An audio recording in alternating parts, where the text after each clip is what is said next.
Okay, like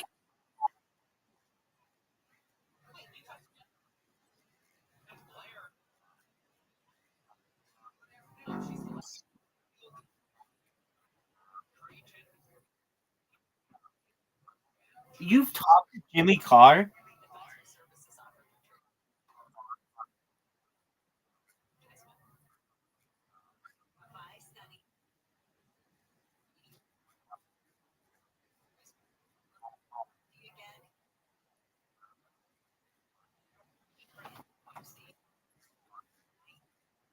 Like explain.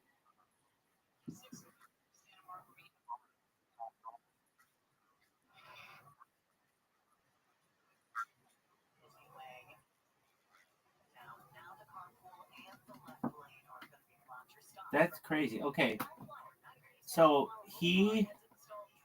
has gotten he has what do you call those things? Veneers, and he got a hair transplant. Theo Vaughn got veneers. Yeah, and a hair transplant. Like a lot of these guys get veneers and a hair transplant because they want to look good and they have the money to do it. So Theo Vaughn did it, Jimmy Carr did it. Like uh yeah, that's how he got like all that really thick hair. It's a hair transplant. Um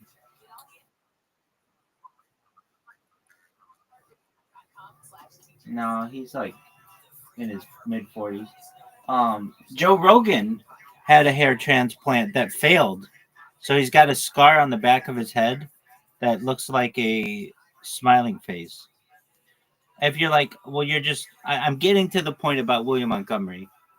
That William Montgomery could do all that shit, and I think probably look really good with like the big red hair like that, but he just doesn't give a shit.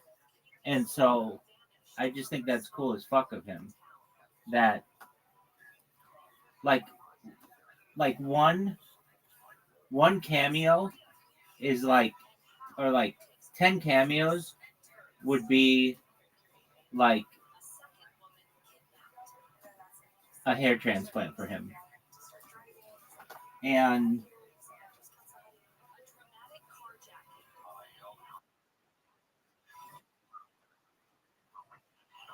in Turkey.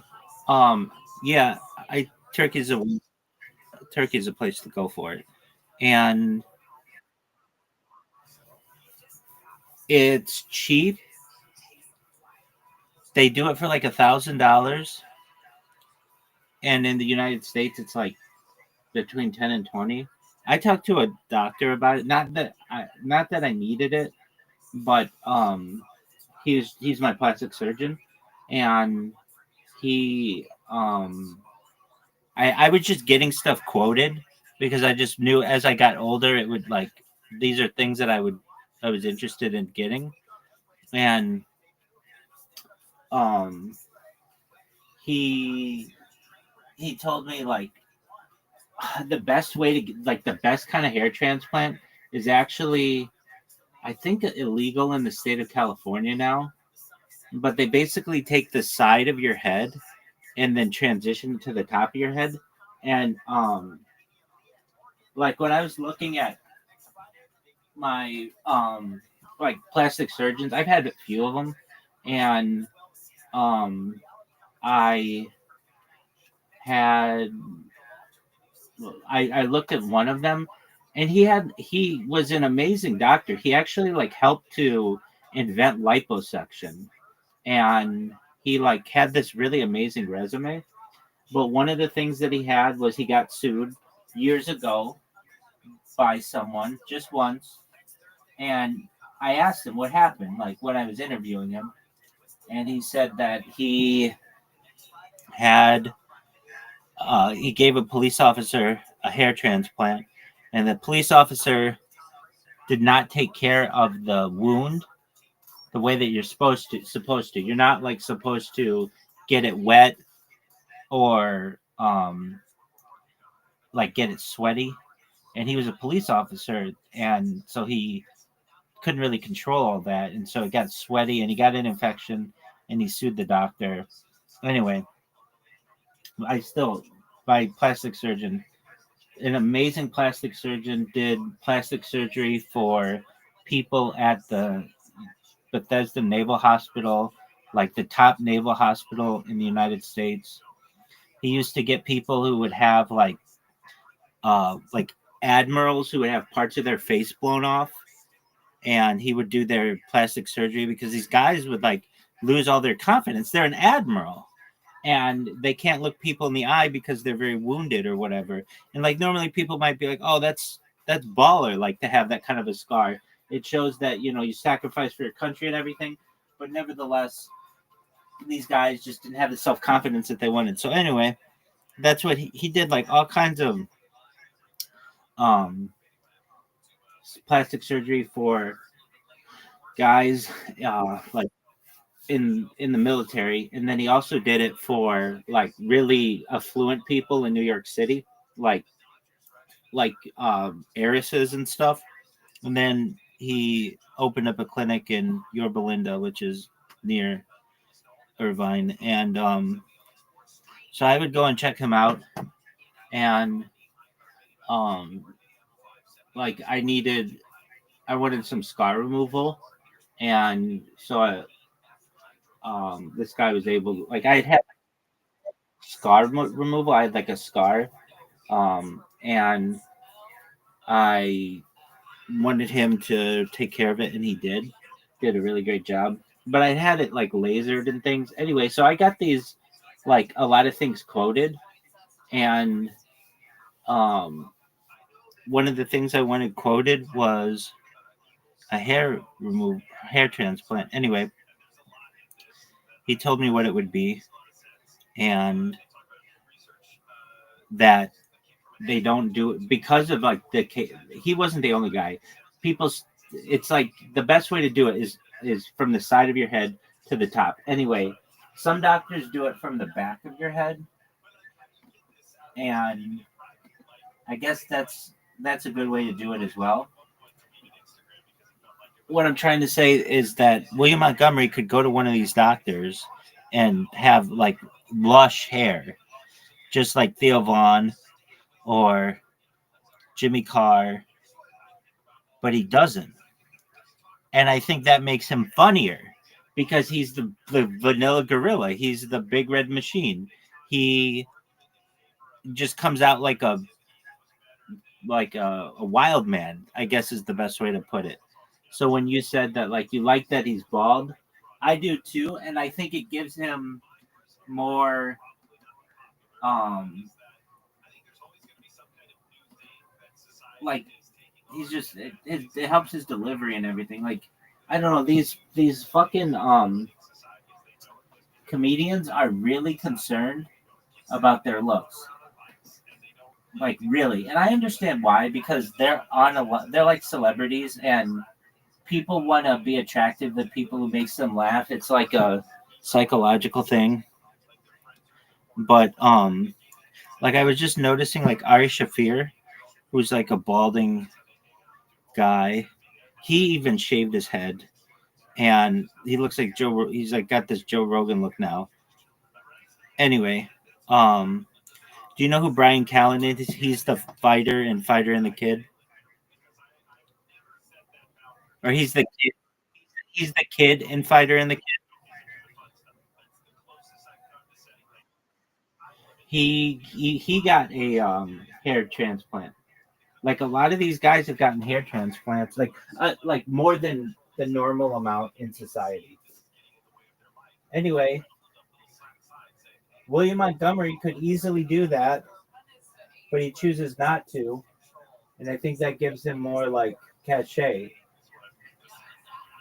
But I really think he could have an amazing head of hair with that bright red hair.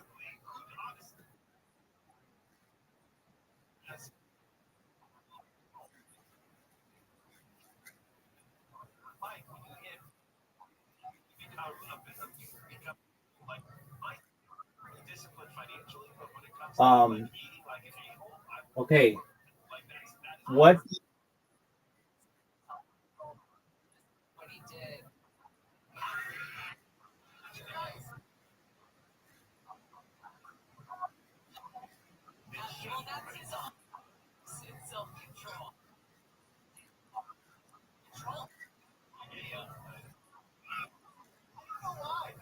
Right.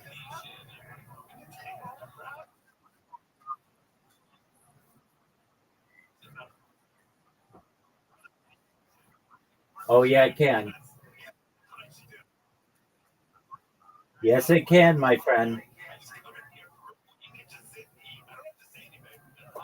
Have you ever seen those Jenner girls before the plastic surgery versus after?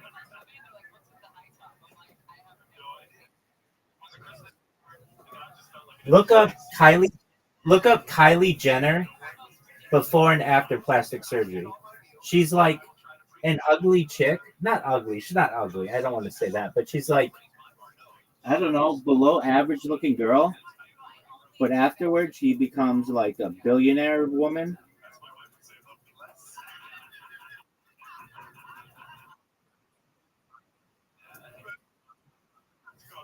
Does a snake drag ass?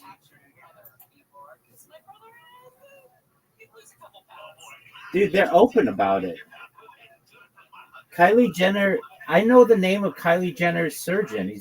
He's Dr. Fisher because I go to Dr. Fisher as well, just a different Dr. Fisher.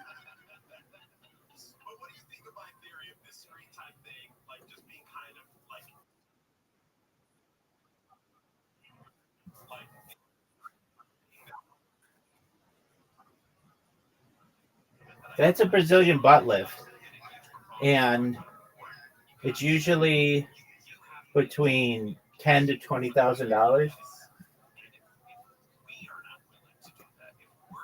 In LA, plastic surgery is very common. So like these numbers are just like pretty well known. I can tell you like how many cc's of silicone are in um, Kylie Jenner's chest, not because I care, but because she put it on Instagram.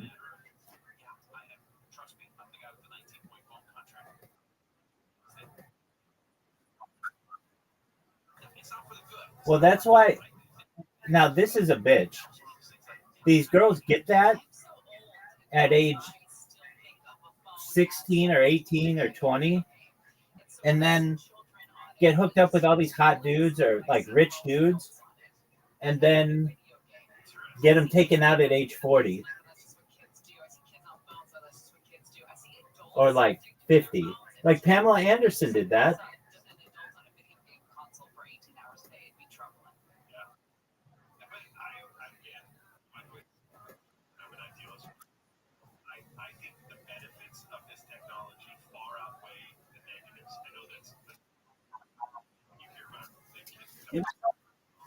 How many would I get? I don't want breast implants. But for anybody watching this in the future, the ideal breast size is softball size.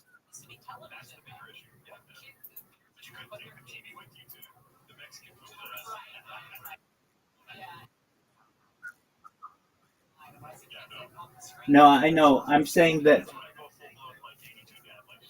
there are some people who would say bigger than that. There's some people who would say smaller than that. I'm saying that if you go bigger than that, then you're going to have back problems and such.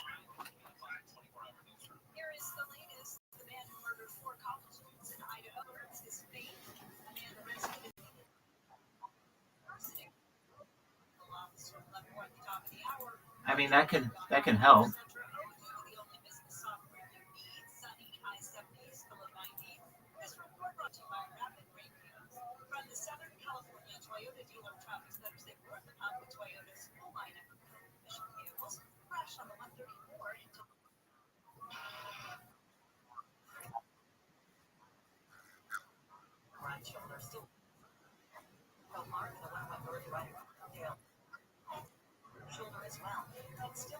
Um, Well, in the future, I've talked to you about this. I think there'll be some kind of thing that you'll be able to expand and contract the size of your breasts. Like it'll be like an inflatable insert or whatever, and you'll be able to make them as big as you want. Not as big as you want, but like there are some. I mean, and I understand some women want to look really good when they're going out to a club, but then if they're exercising or something, they want them smaller or playing like a sport. I get that.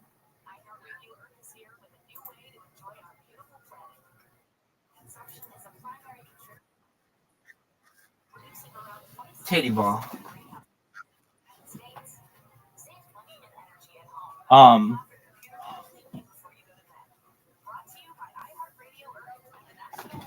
yeah, and I've I've looked into it. It's like this is like a realistic goal for science, and it seems to be.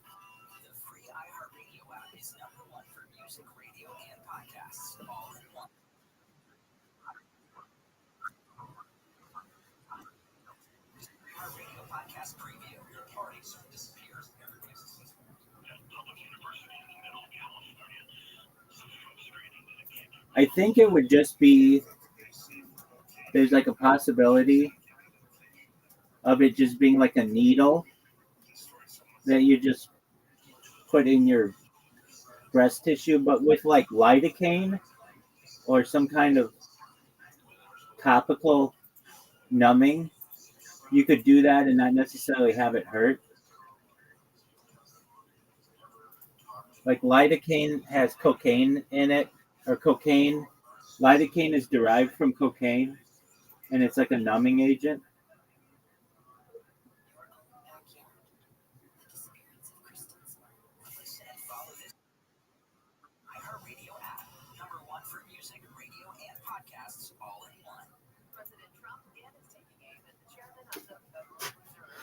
All right, almost done. This is my life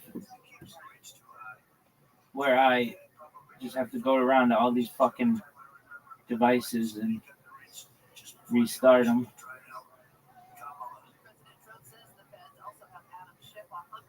Have you been on?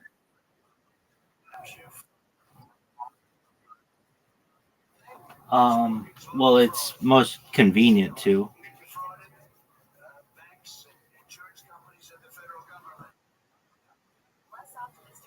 What happens if I don't? Um, well then I have to do them like individually, and then I have to keep track of like time a lot more that way because I have to be like, oh, this one's gonna end in 20 minutes. This one's gonna end in 6 hours.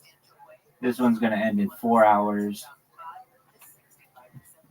Basically, the way it works is if you want your video to be shown on YouTube, it has to be less than 12 hours.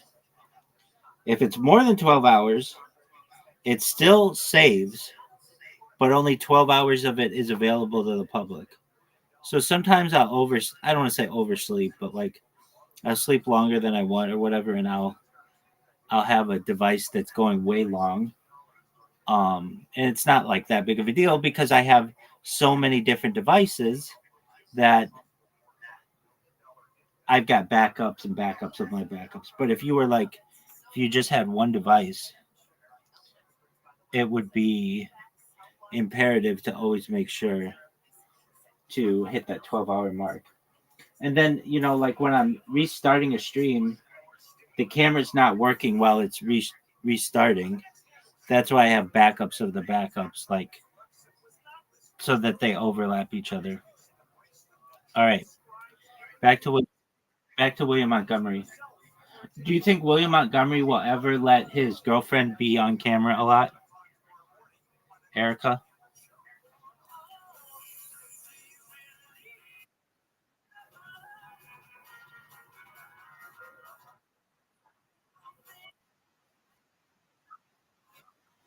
She doesn't want to. I'm in agreement with you on that. Graham.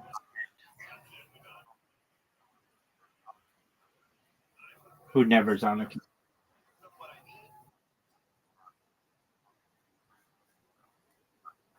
Right. I think Grant.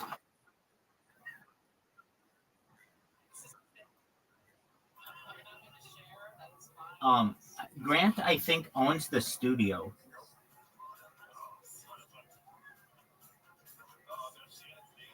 I could be wrong. Like, I've heard him talk on the podcast. Like one time, William was talking to Grant, and Grant was like, "What was that?" And William was like, "Weren't you listening to me?" And he was like, "No, I was talking with another customer." And then he just stopped talking. And then William Montgomery's like, "Oh, you were talking to another customer? Okay, I understand."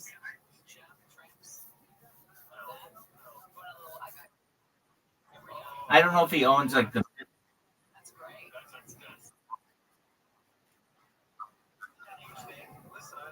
right. Um. All right. Yeah. So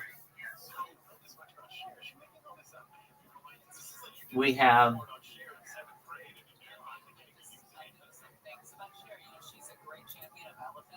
we have William Montgomery, who he and Casey Rocket are really on the show on camera. We have Grant, Erica, who only got shown for like a second. Um, did you know? I've told you this before, but okay. So Erica would go to the comedy store with her ex boyfriend, and her ex boyfriend was a stand up comedian along with William Montgomery. And when Erica saw William Montgomery, she was like all over him basically. And broke up with her other boyfriend. And then the other boyfriend went up one time on Kill Tony and was like, "Yeah, I think William Montgomery's still my girlfriend." And Tony's like, "Why do you think that? Like, what a weird thing to think. What makes you think that?" And he goes, "Well, he did stand up like a couple weeks ago, and he started talking about doing LSD with some girl at her grandparents' house in Balboa Park or Lake Balboa, which is it's in the valley. It's like a neighborhood in the valley." And he was like, and that was just way too specific for like who else has grandparents that live in Balboa Park or not Balboa Park. Balboa Park is in Orange County, but Lake Balboa, which is in LA County, and and so then I think he confronted her on it, and she was like, "Yeah," and so I think she was like cheating on him to with William Montgomery or to get with William Montgomery or whatever, which is not cool. But all right, speaking of that, so you know who Brendan Schaub is, right? Okay, so Brendan Schaub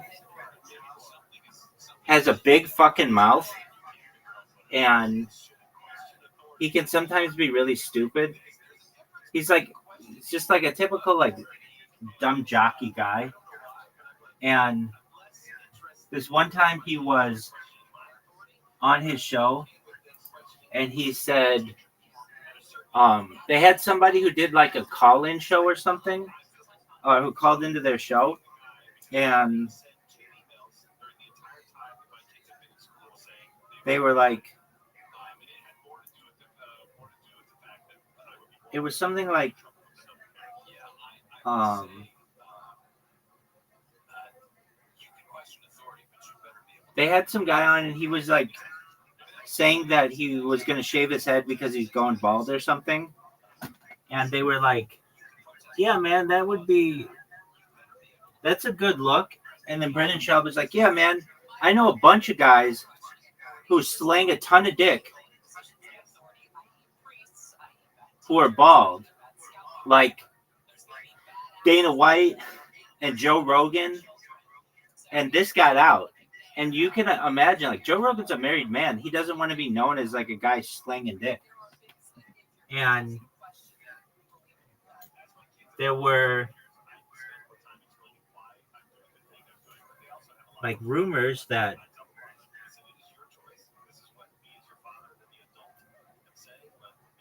Joe Rogan was cheating on his wife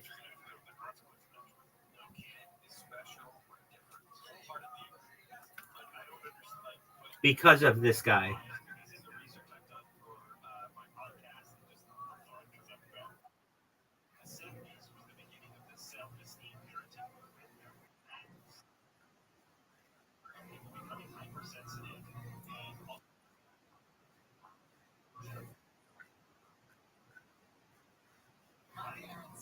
So that's the point.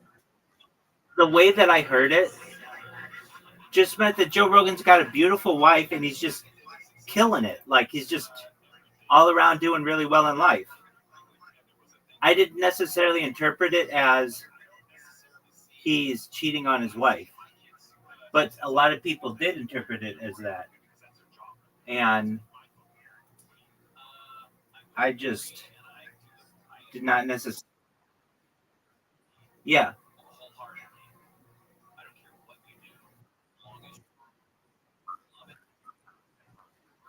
right.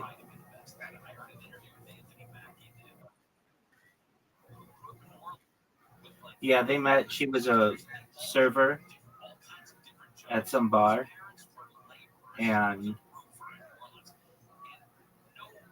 Joe Rogan had a rule. It was called the no headshot rule.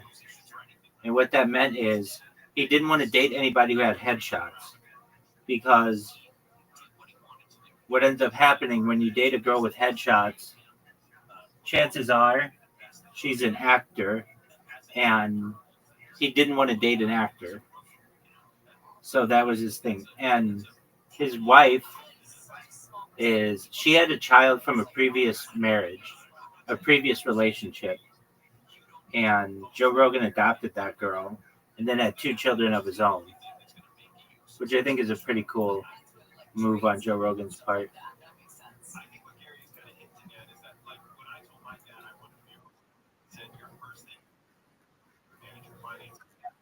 Word, dog.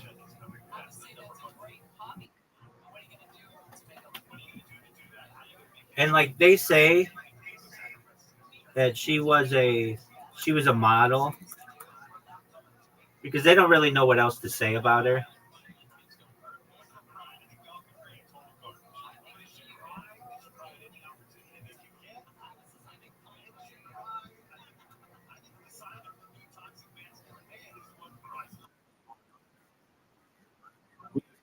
She hit the jackpot.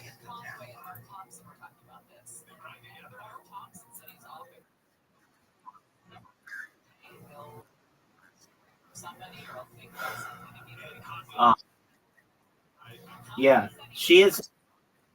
Well, she's up. He's gonna be by the end of this, just through his Spotify deals. His first one was $250 million. His next one was $250 million. Um, he just got to do. Yeah,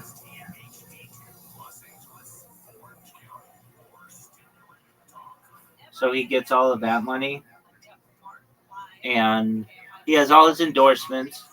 He does the UFC, and I think that he has a really big opportunity in the future to be like, he's like well invested with all these tech billionaires and stuff.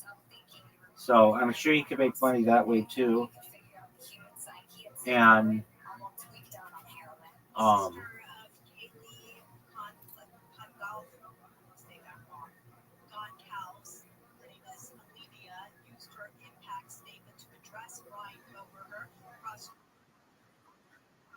yep. Oh, no, no, no. Actually, I don't think he does. He has said if he doesn't, well, I think he probably holds it just from the early days, but he has said that if he doesn't understand it, he doesn't he doesn't want it, which I get that.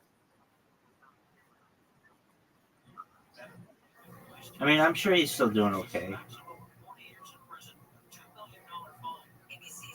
Um,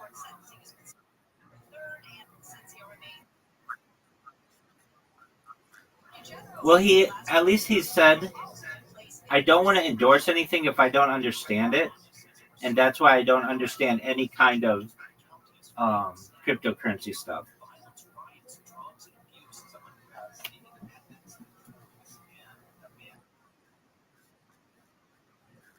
Yeah, exactly.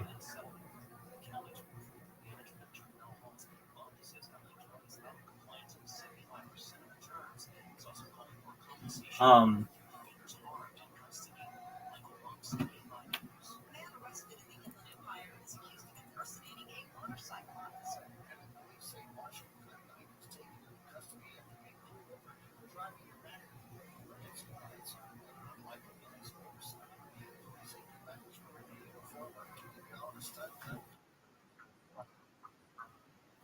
how was that?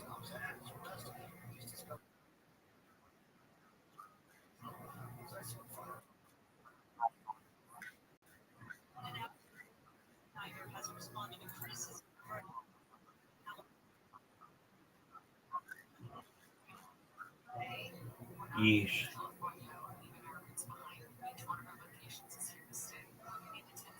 How was it?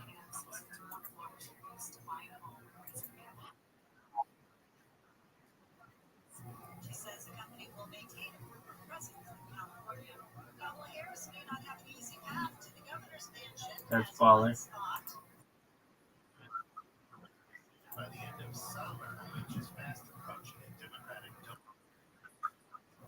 We're done.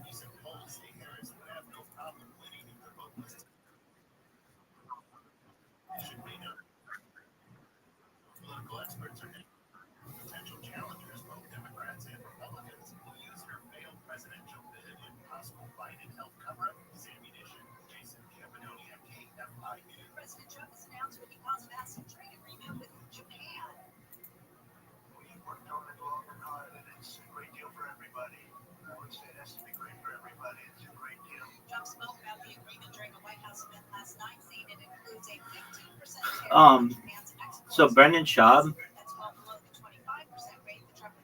I know you don't care about him, but I've become like obsessed with him. Why did I become obsessed with him? This is a good question. Oh, because his subreddit is so ridiculous. Like everybody just shits on him, and that's how I became like a monster fan. And he's he had this thing that happened. So he used to be a comedian. He has the lowest ranked comedy special in the history of Netflix, and he said he stopped doing stand up because he wanted to dedicate time to his children and stuff. But like, it turned out he's just a really shitty comedian. So, like, what's the point? Anyway, he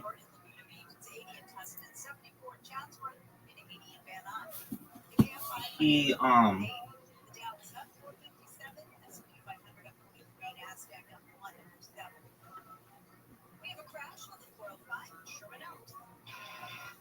he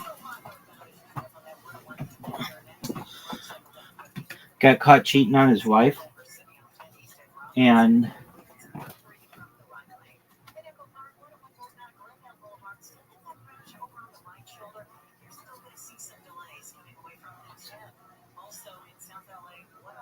he got caught cheating on his wife, and that meant that like she didn't want him going to all kinds of parties and stuff. Um, in that whole scene, so to speak. Anyway, with that being said, I have to use the restroom and then we'll play. Is that okay? I appreciate your patience. Excellent. I'll be. That sounds like a plan. I'll be 5 minutes or so. Thank you.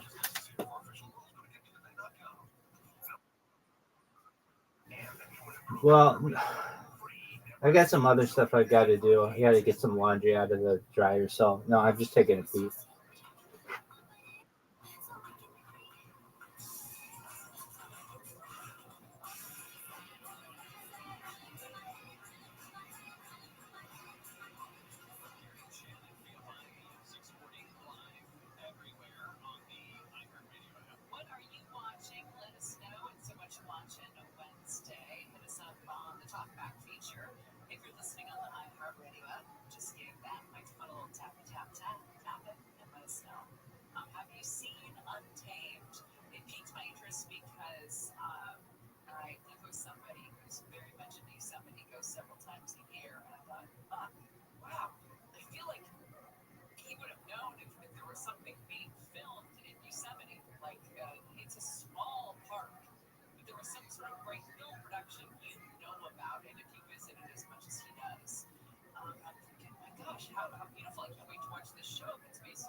All right. You said you had something interesting to tell me?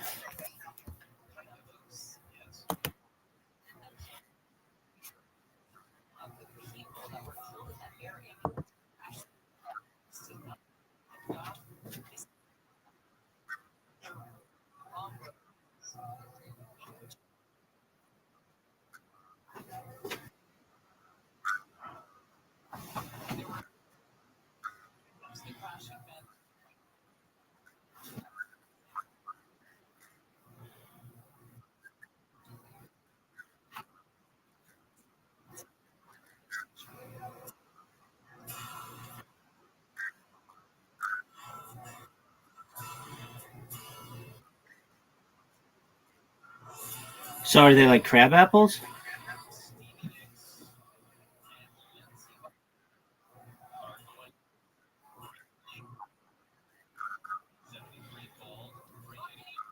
All right. You want to play carom? Or what do you want to play? Is there anything?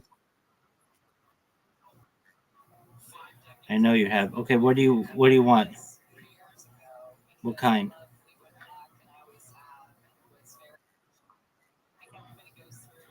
Okay, I played against somebody um in like a competitive game. They're good, but they're not like perfect every time good. I mean, I'm sure some people are, but when you play them like that, they play 210. All right, riser.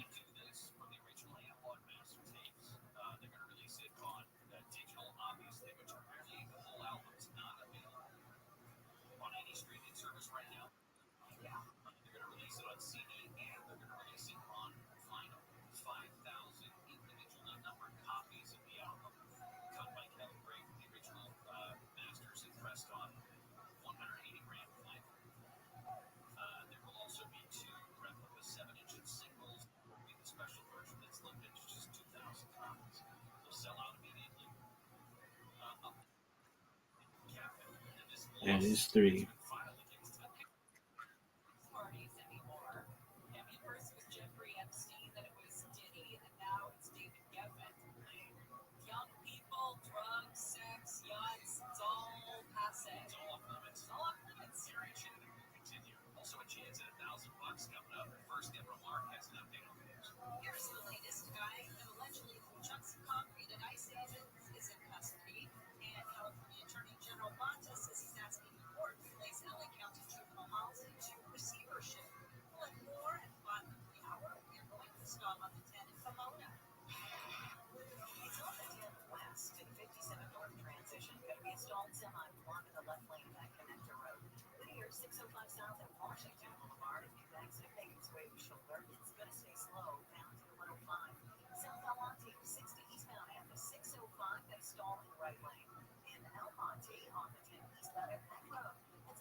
Newfie is right.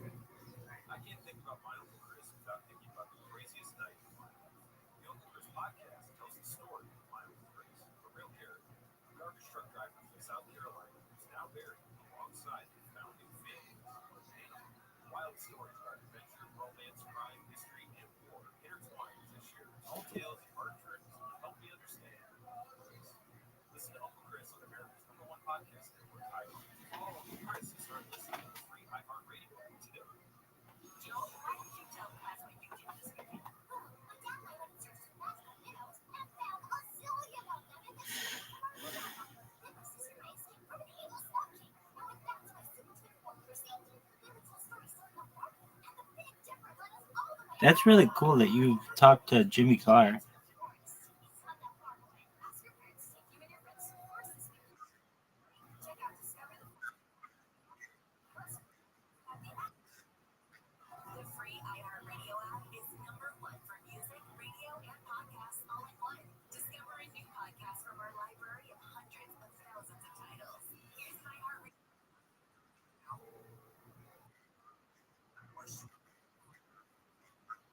Right.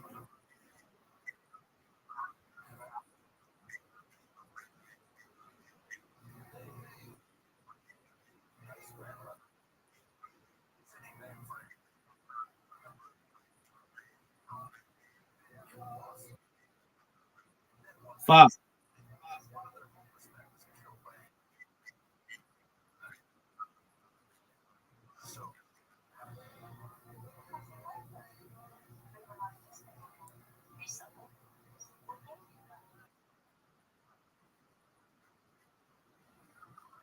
You know who's from Hamilton, Ontario?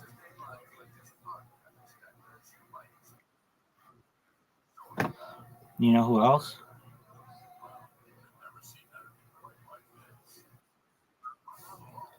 No, I think this is true. Isn't Wayne Gretzky from there? Or he's from close to there.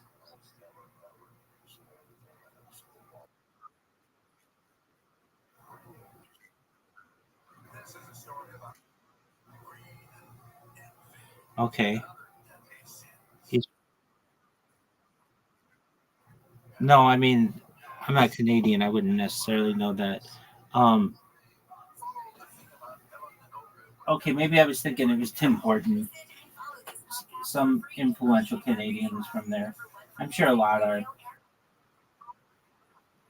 Okay, well, somebody who's from where's Brantford in relation to?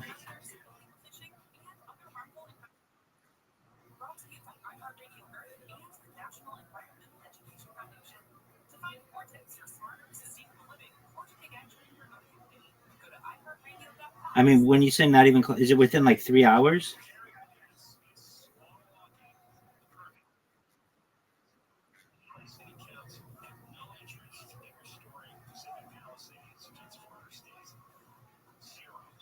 I'm not saying it is. I don't know why I thought he was from Hamilton. He used to live next door to my friend, and I always thought that was tight as fuck. Yeah, my friend, um, he was also my roommate in college. Was a really big football player, and comes from like this family of like like a football dynasty basically. And um, his next door neighbor was Wayne Gretzky, and they used to always like he would hang out with like Paulina Gretzky, and there's like a movie. It's called or a TV show or not TV show, a music video I should say by Nickelback called Rockstar, where Wayne Gretzky's um, he's in the he's in the music video, and they shot it at his house, which is right next door to my friend's house. Just just a weird thing, happenstance. All right, that's enough Karen for today. Let's play literati.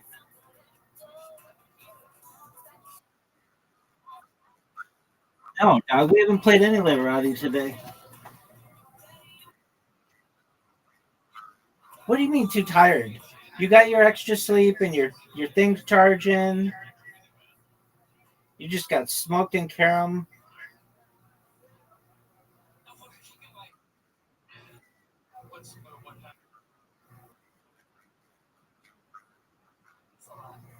Okay. Well, I want you to get your rest, but then when you wake when you awake you want to play?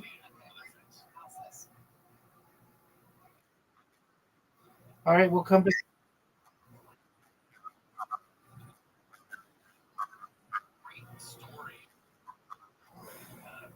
What work do you have to do?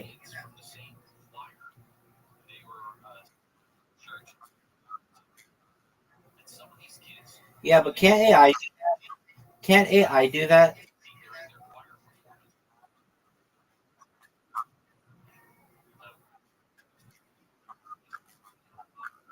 That's nothing, dude.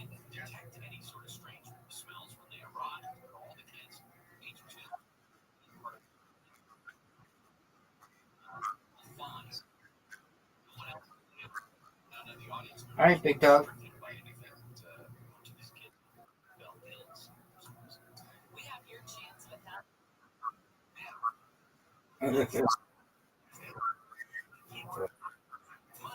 J, JR.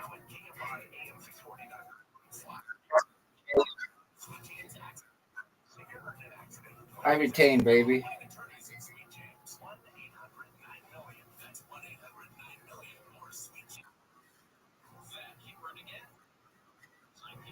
Did you know that Malcolm Jamal Warner died?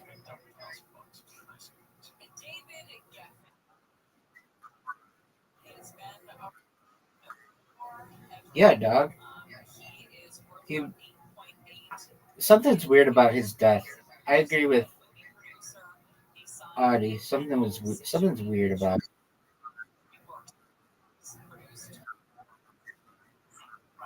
I don't know. I'm not saying that they did. It's just like it's just not normal for someone to die at age 54. Period. I know that he died in a scuba diving accident, which can happen to anybody, but it's just I don't know. It's just weird. Between like the ages of like 13 and 20.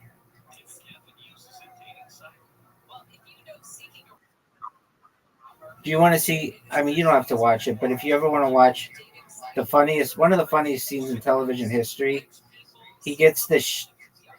He wants to buy a shirt because he's going on a date with this really hot chick, and he goes to the store, and the shirt is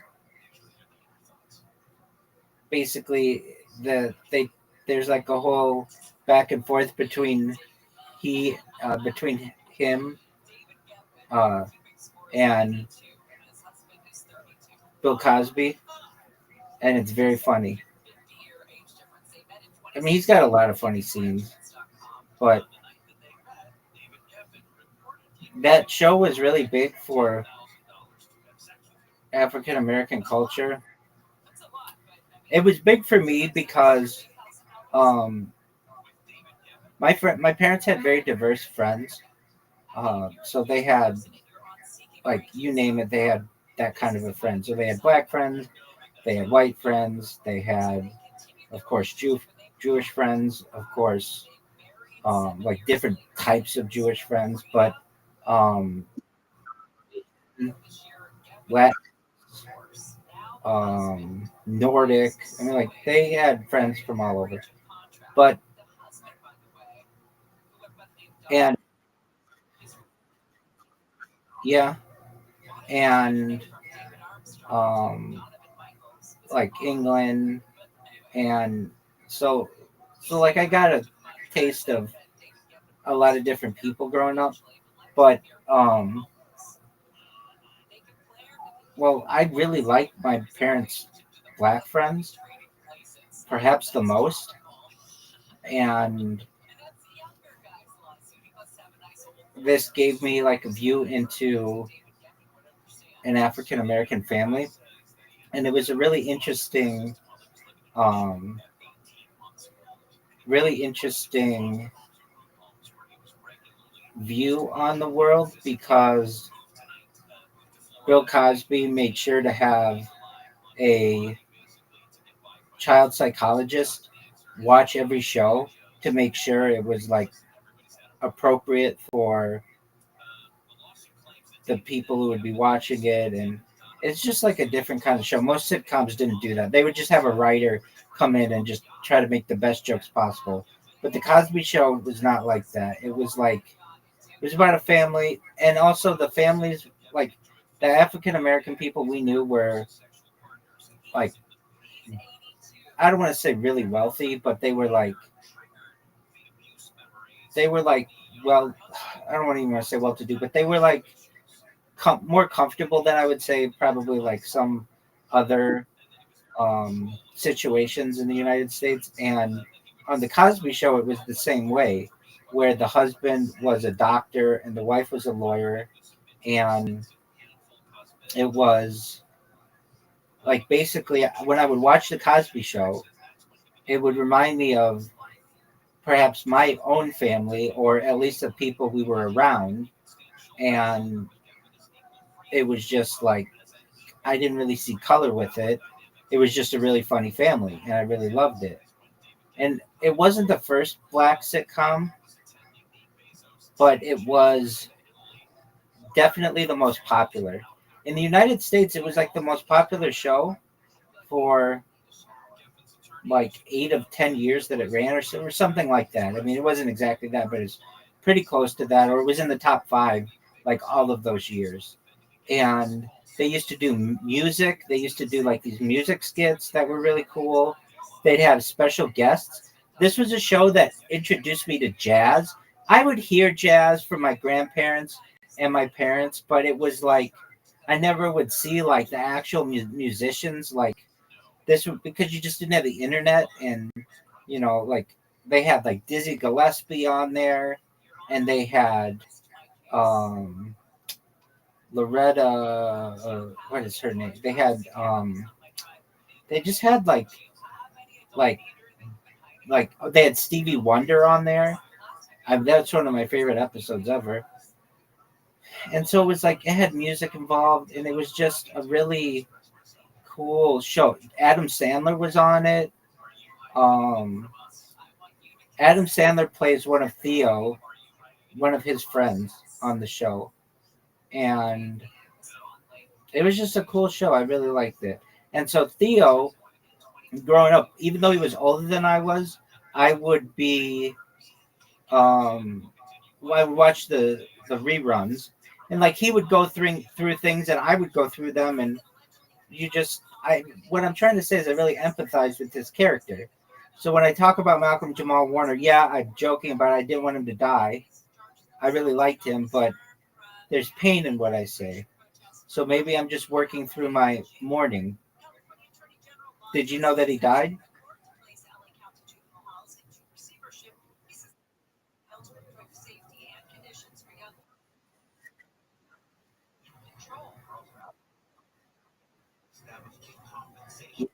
It, yeah, he played the oldest son or the only son. Yeah, and there's another interesting thing about it.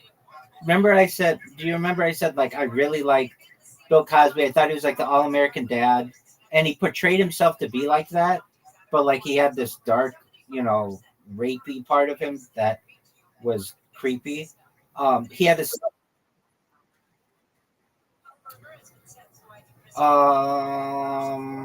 perhaps, and they didn't talk about it a lot. But the way that Bill Cosby used to do this, he used to, like allegedly, I don't know, but like he would ask a woman like back to his trailer or back to his house or something and ask if she would want a cappuccino. And back then, a cappuccino was like not. It was like a pretty rare in the United States because it has like Italian origins. So you need like a cappuccino machine and everything. And a lot of the women would be like, "No, I'm okay," and he'd be like, "Oh no, let's have one or whatever." And he would slip the quaaludes in there and basically drug them that way, and then they would like awake, and he was like raping them. Um, and he had so in real life, Bill Cosby had a son named Ennis, Ennis, and Ennis. This happened when I was like a young man. Maybe I was like 10 years old or something. Ennis was um, driving home from a girl's house on the 405, which is like the main artery of LA. And he had a Mercedes Benz, and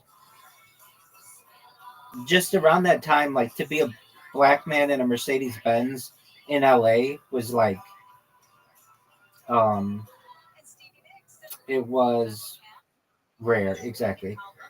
So he had car trouble in this area of LA that is like pretty mountainous, though it's like it's between like Beverly Hills and um like the valley.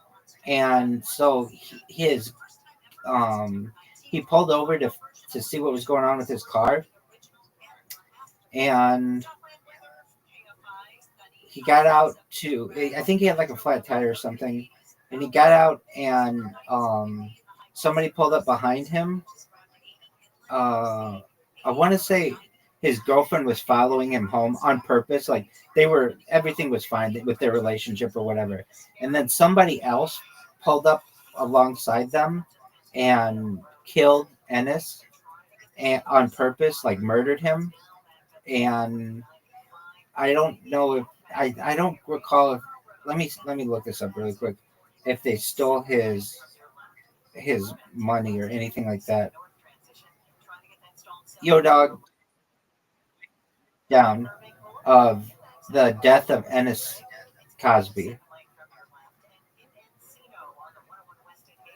No, this is a real, no, real life. So he was 27 years old. He graduated from Columbia University. He was murdered on January 16th, 1997, on the 405 near Los Angeles while changing a flat tire late at night. What happened? Ennis pulled over to fix his tire. A man named Mikhail Markasev, 18 years old at the time, approached him during what appeared to be a robbery attempt and shot him in the head. Prosecutors said it was a random act of violence. Markasev later admitted guilt in a letter, calling it a terrible mistake. Markasev was convicted of first-degree murder and sentenced without life. But this was it was a very sad thing to happen, and I always felt really badly. I mean, nobody needs their son killed or whatever, but here Bill Cosby thought he was on top of the world. He had a very popular TV show. He had an Ivy League son, and his son was murdered.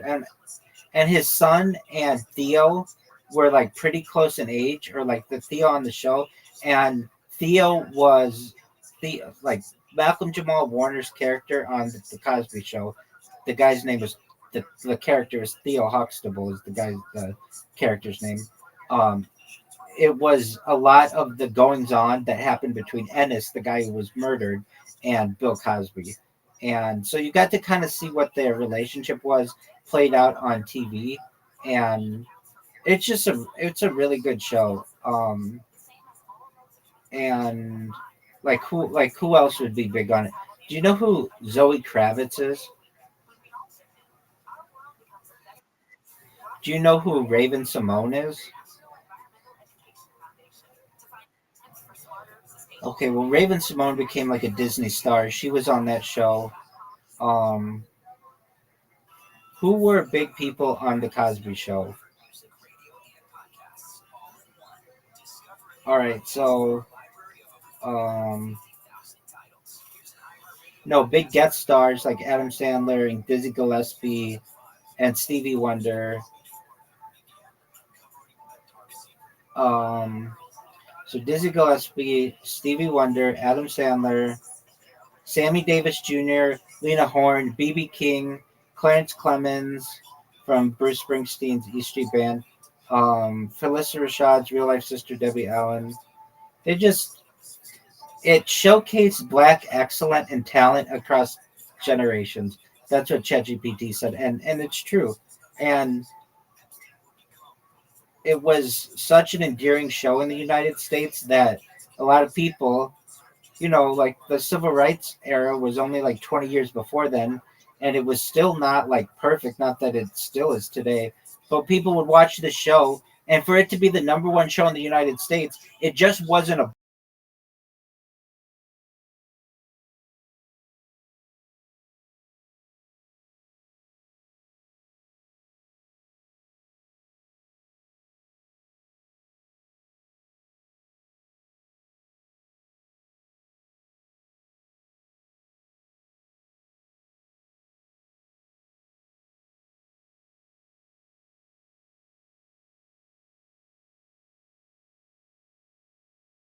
But it wasn't just a black show; it was an American show, and I really enjoyed it, and I really enjoyed Malcolm Jamal Warner's character.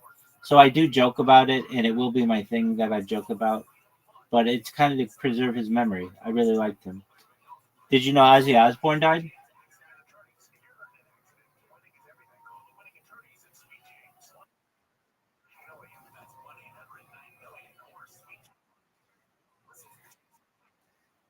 Yeah, dude, that was another big one. I loved that show too. Not as much though. It wasn't. Um, it was big, and it was a really cool show. But definitely, though, he was a rapper before then.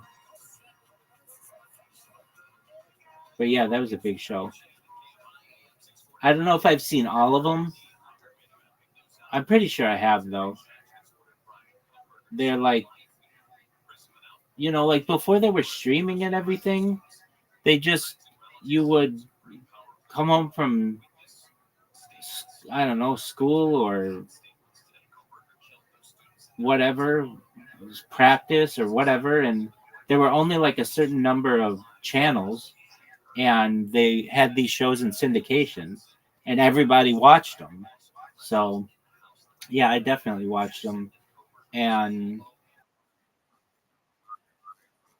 that one too. That's a big one. Yeah, that's definitely.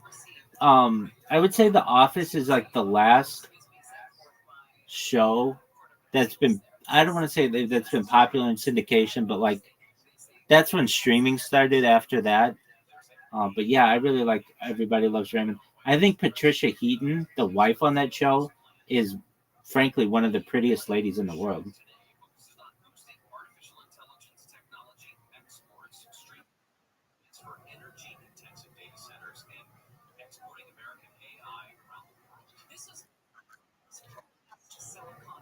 I mean, I'm not saying she is the prettiest woman in the world, but she's a beautiful woman.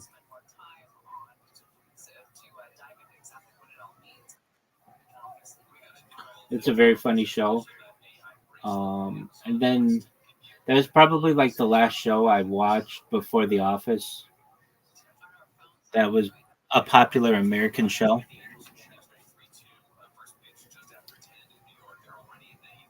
What's the most popular Canadian show? Isn't like Workaholics a Canadian show or something like that? Oh no, Eastbound and Down, isn't that a Canadian show? Or Trailer Park Boys?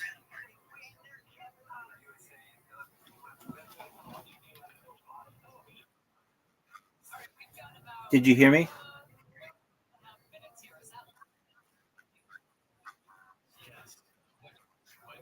Do you like that show?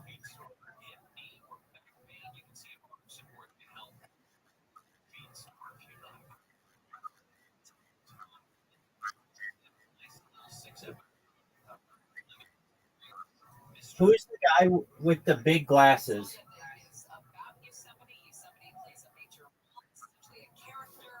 Who's the guy with the big glasses? Apologies, I can't hear you. What'd you say? Bubbles, yeah. Is he funny?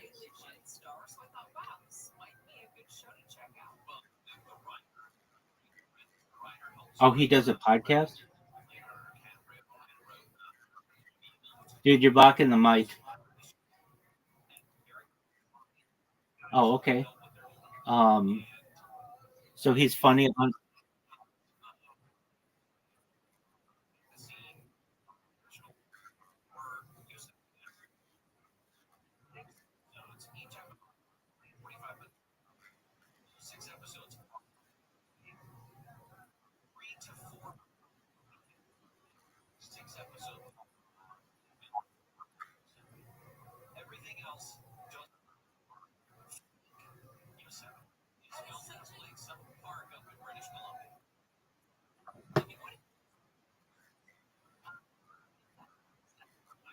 What show that you saw really connected with you like the Cosby Show with me.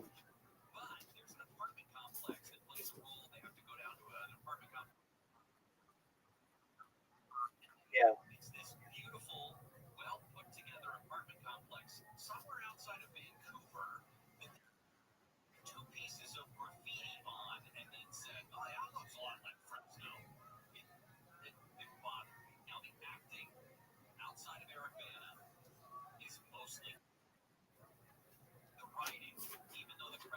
Okay. Do you have Sesame? Do you have Do you have Sesame Street in Canada?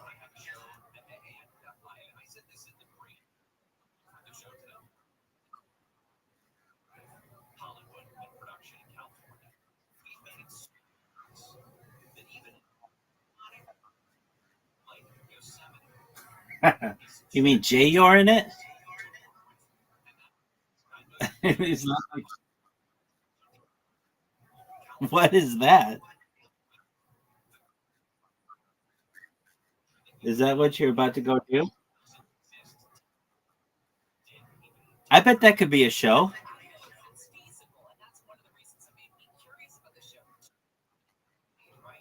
Jay you're in it. You know what's hilarious about that saying is most people would just be fine by calling it, "What are you jerking yourself off?" But that's not good enough for me.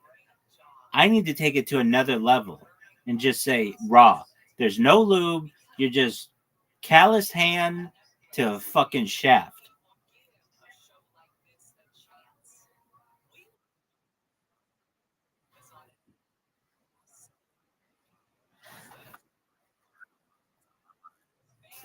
Right. What exactly?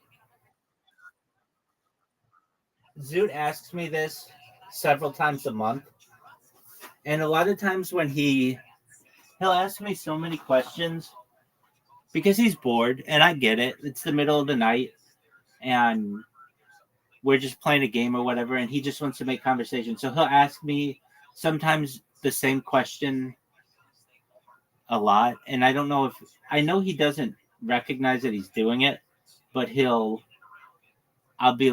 sometimes just be like, remember what I told you last time about this or whatever. But he asks me a lot what my favorite word is, and my favorite word is minutia, and that's kind of how my humor is. Like I have minutia like humor where it's very specific, like strangely specific. Like basically, when I describe something, I want to get into the nitty gritty of it. I just don't want it to be vague. I want it to be very specific. And so, Jay, you're in it is like a very good phrase that embodies that principle. Would you not agree?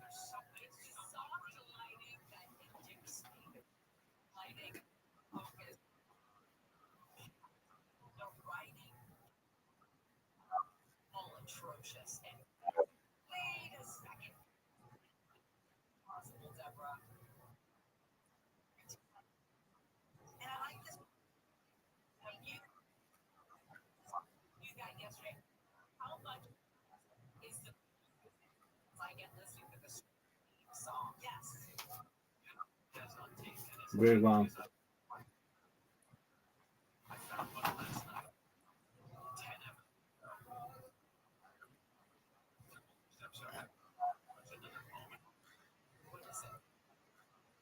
Right. It's very observational humor like things, but where everybody knows, like, yeah, I know about that. Like, I've had that experience. Why doesn't anybody talk about that? Like, I love that kind of humor where so, I've given this, Joey Diaz gives this example, but it's a Jerry Seinfeld bit where, and I think about it a lot when I'm in the shower. So they'll be like, he'll be like, you ever notice where there's that one hair that gets stuck on your shower and it's just sitting there? And it's like, how did it get there? Like that kind of minutia that like nobody's talking about. a hair in the shower, but he'll go into it like, and then you try to get it off, and it's like really difficult to pull off for some reason. And then you've got to like cup water in order to like get it off. Like that kind of minutia, like humor is, I think, golden. Like anybody can come out and just be like, "Oh, this is a fart joke, and this is a snot joke, and this is a vomit joke," and that's all fine. But clean humor is also very difficult, and um, just like simple observational humor, I feel is really great, and things that like everybody has experienced. Like everybody's experienced just a random hair in their shower, or like losing a sock in the laundry. Like, what happened to that sock? Are they just like, did it escape? Where does it go? That kind of stuff. I love it. All right. Well, I won't take up much more of your time. Best wishes on your job. That's really cool. And I hope you get really good at video or graphic editing, graphic design, and thumbnail. Do you put like a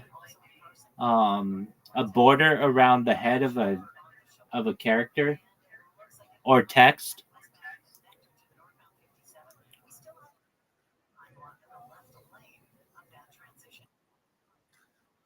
Yes. Yeah. Exactly.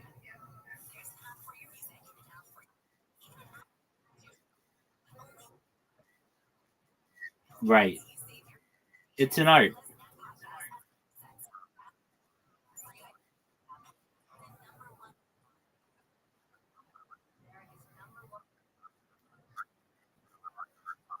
Right.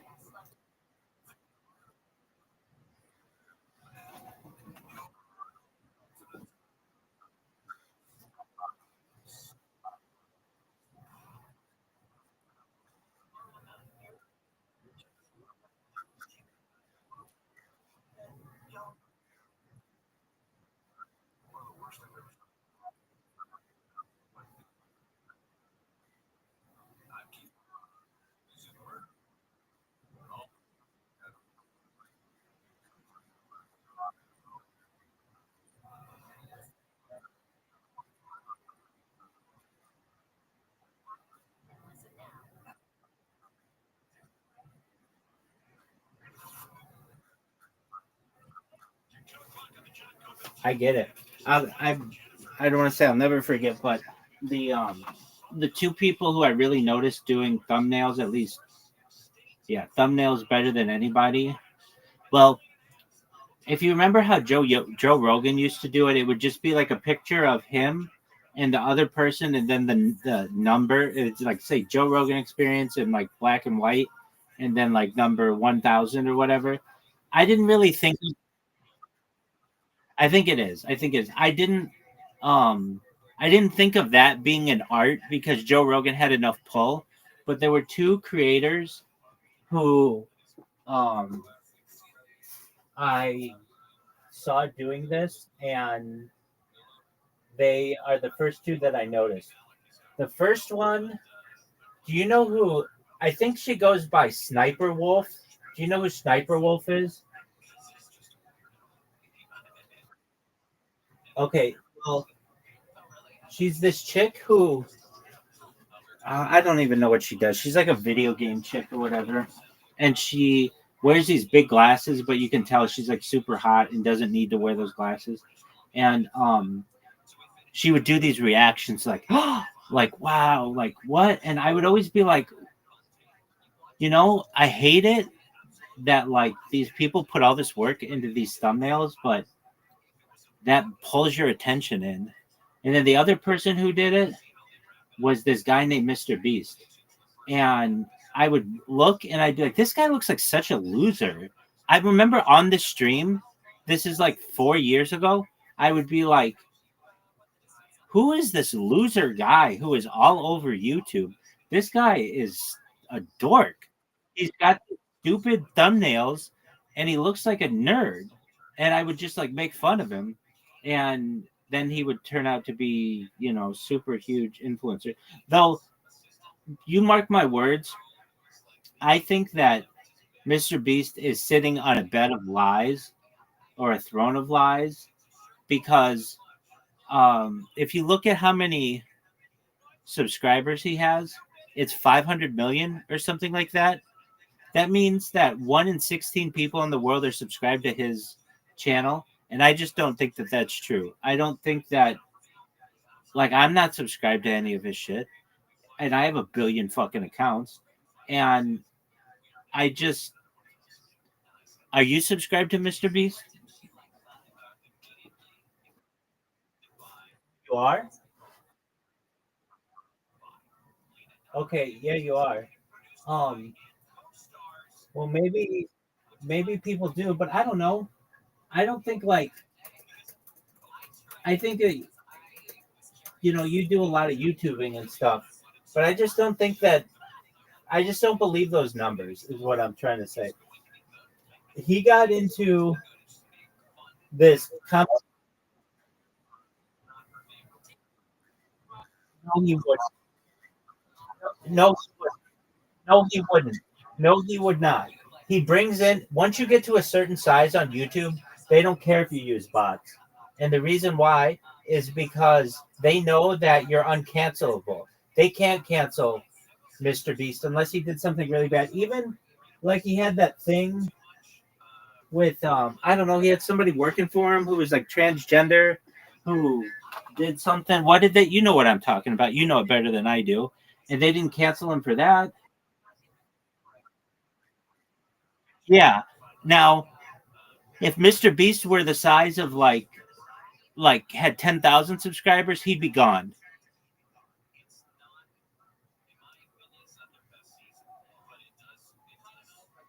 No doubt. Mr. Beast could not and let's say Mr. Beast had 10,000 subscribers. He would not have the ability to appeal to YouTube to say like, "Hey, it was somebody on my team, it wasn't me." But because he's so large right now that he just has a connection at YouTube and then they wouldn't cancel him. Does that make sense?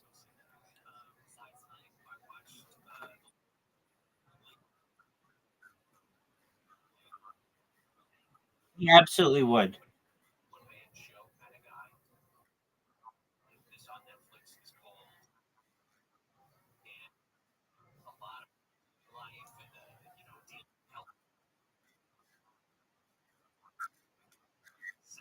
'Yeah, if they're under his team. According to you according to YouTube, they call it child endangerment. They call it under the terms and conditions, it's considered child endangerment and you can't do that and they would just get rid of him.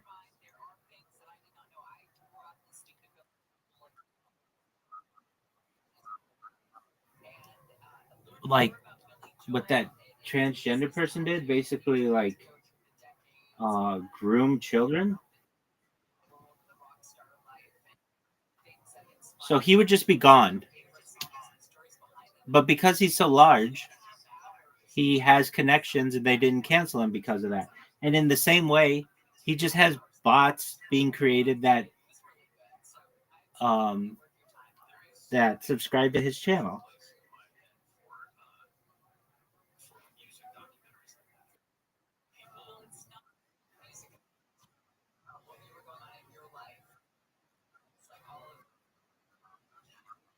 100%. I should have said that. Yeah, he has immunity, and it's because he makes money for YouTube.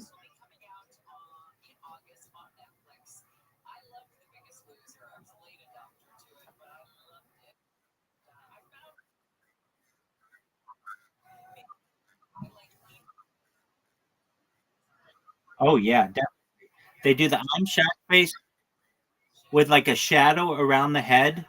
Sometimes it's a three panel, and or sometimes it has a white outline around them, or it depends what they want to do, and it's really bright colors, and the font that they use is like almost like one that you see in comic books.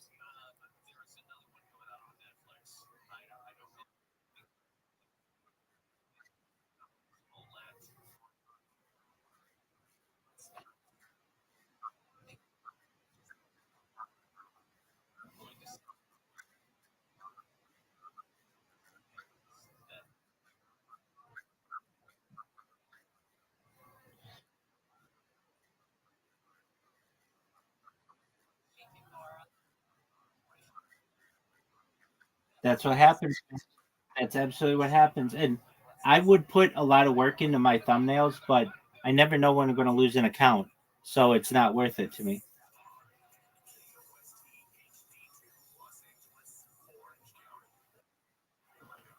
Fortunately, I haven't lost an account in a long time, but um,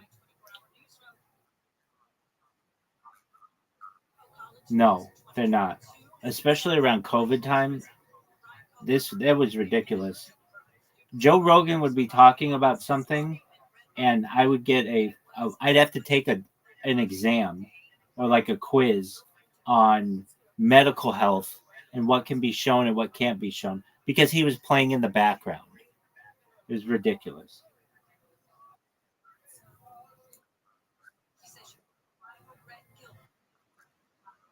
He didn't even say that. He would just be like, "Look, CNN changed the filter on my video to make me look green when I allegedly came down with this, and I don't think that was right."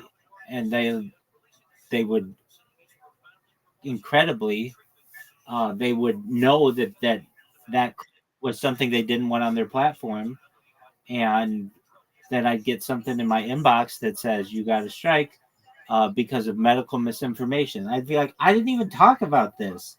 I don't talk about that stuff because not that I don't feel comfortable doing it, and not that I don't feel that I know a lot about it, but because or like I'm well informed on it. I think that I'm as well informed as anybody else is, but it's a very controversial subject, and thus I do my best to stay away from it.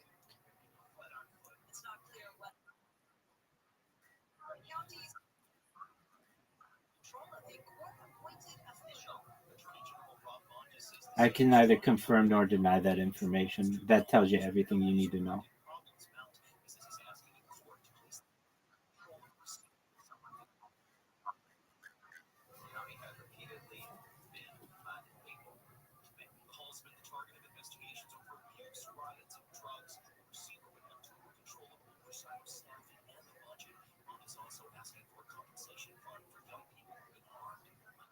All right, big dog. Well, enjoy making your. Does AI make it really a lot easier to do thumbnails?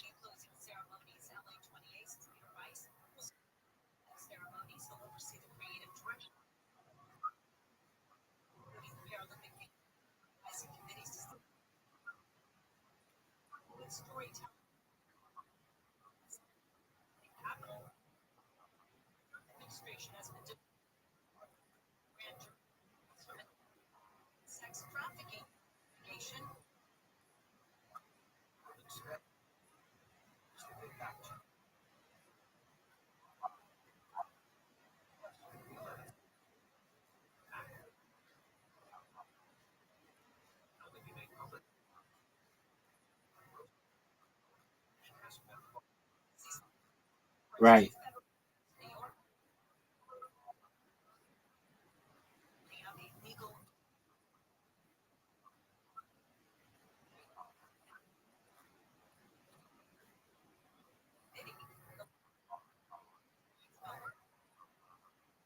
right. So can you just write your prompt in Photoshop and it plugs out what you need?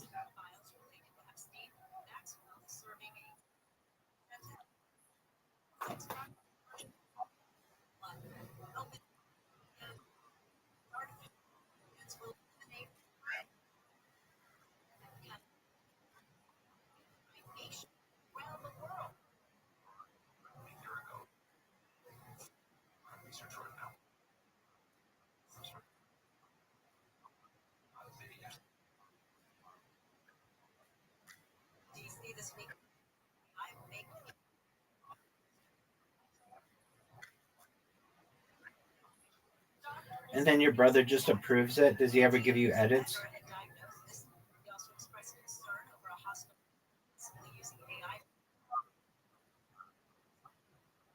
Oh, okay.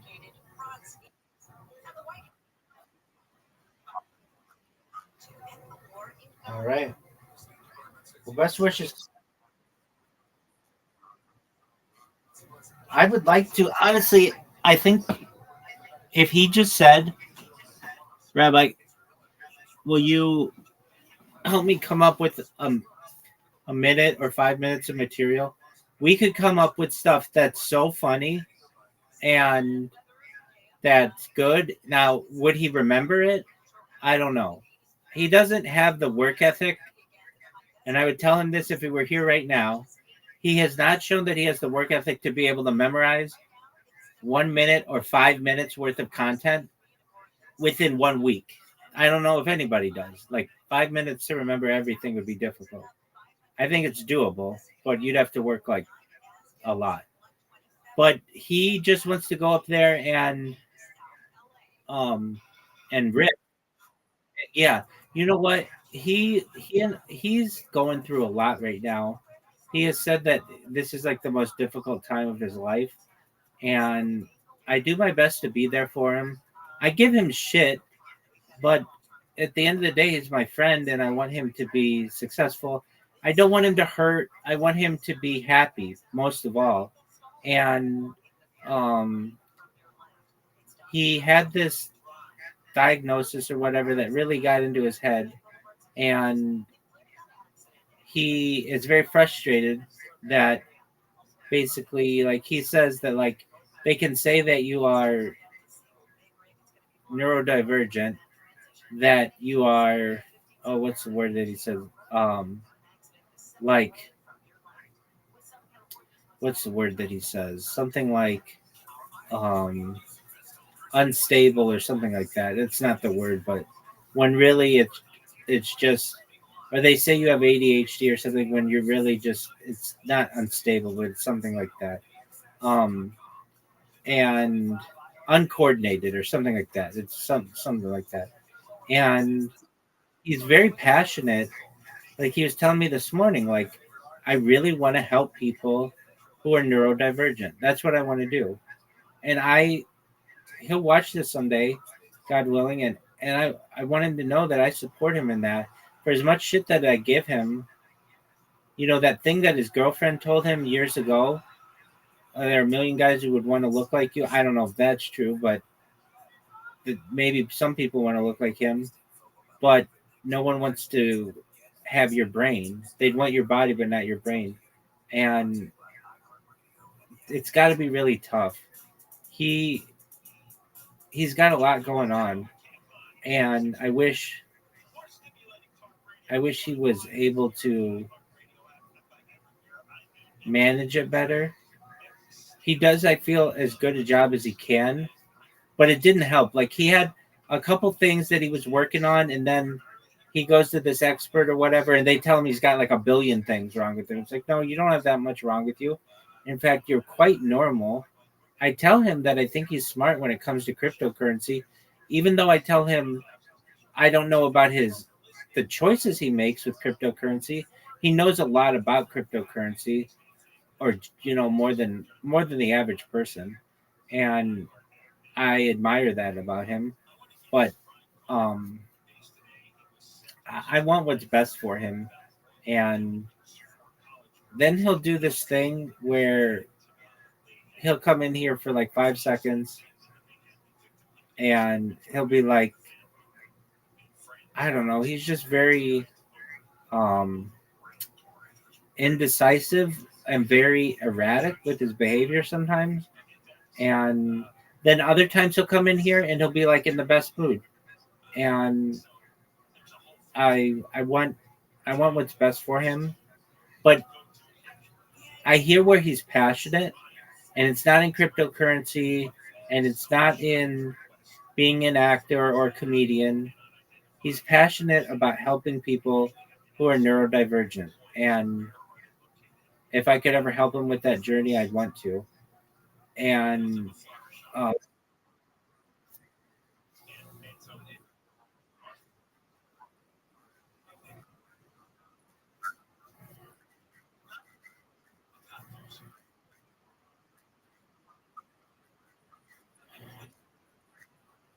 I don't either. I don't. So he just says it a lot, and I'm like, okay, fine. Um, well, truthfully, like just like the past 2 days, but I hear how he talks about it, and he's passionate about it. Like it's something that he like almost glows when he talks about it. He wants to help people. I really mean it. Like that's exactly what he said that earlier today. He talked about it. He talked about it.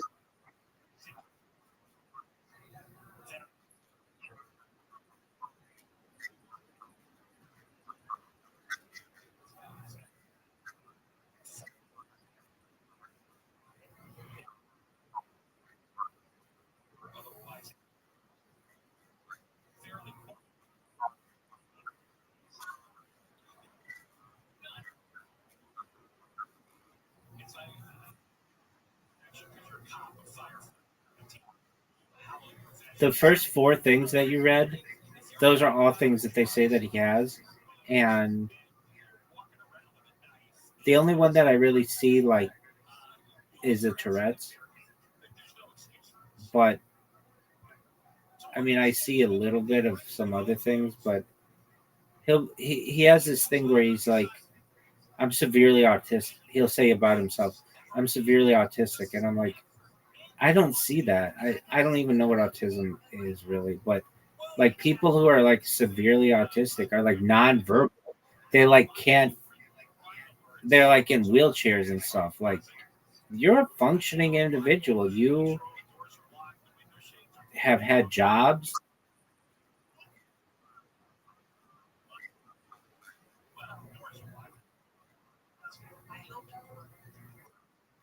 and he can be quirky, but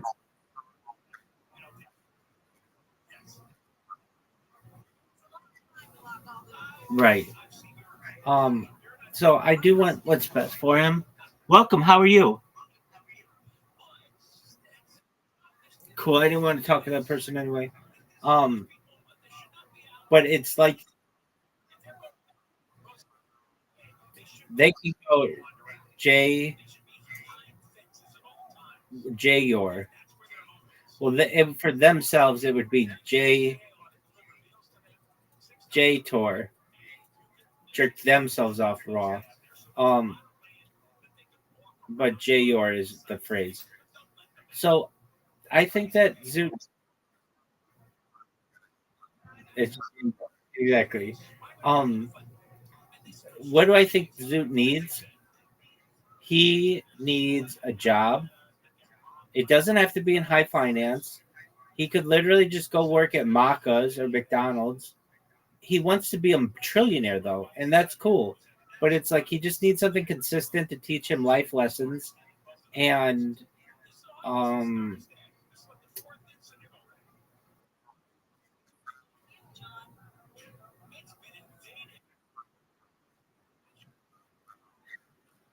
yeah, I don't think he's ever had a job that like he's had for more than a year probably. So it's just been off and on things, and maybe he has. I don't want to speak on his behalf, but I think he has a lot of things where his personal life or his personality gets in the way perhaps. I mean, he lives with his family, and um I mean, imagine even if he worked at McDonald's, if he's got Tourette's as severely as he does, like he says the N word sometimes. Right, right. But I mean, that is something that has like he says that to me sometimes, and I just say, whoa, whoa, whoa, watch yourself, or I'll be like, calm down now. I'll just say something like that, and I understand. Like when he gets frustrated, he'll say that.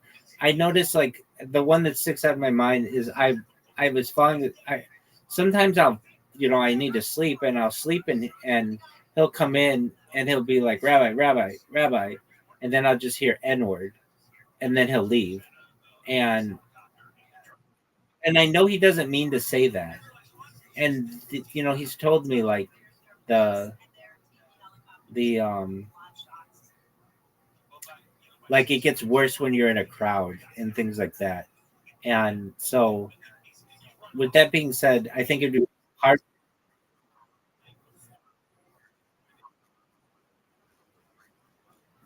Well, so I think that he if he could have a job, but it would be there are some issues with that. Um, but at least as a comedian, he wants to be a comedian, and that's great. When I ask him, tell me a joke, he gets offended by that. And then I say, well, what are you going to talk about? And he says, I'm going to just go up there and talk about being neurodivergent. And I said, nobody's going to think that's funny. And I mean, most people, I've watched comedians. I watch every Kill Tony. I've seen every Kill Tony, and I watch comedians. I've got comedians right now. I got a Tim Dillon podcast on, like right in front of me. Before this, I watched The Fighter and the Kid. That's two comedians. I watch comedians all the time, and they have rehearsed bits, and they will tell you when you get up there and you're looking at a crowd, you it's just really difficult to just wing it. So if he were to come and say, help me with a stand-up routine, what would I do? We would go to street jokes. We would go to a joke book and find funny, cute little jokes that we know will work, that are thought out, and they're just in the they're called street jokes. They're jokes that you would find in a joke book that are cute, but nobody has claim over them. And we would take those and we would come up with a minute, and then 2 minutes, and then 5 minutes worth of material. And I think he could do really well if he could memorize those things. And I know he could, but he doesn't want that. He has,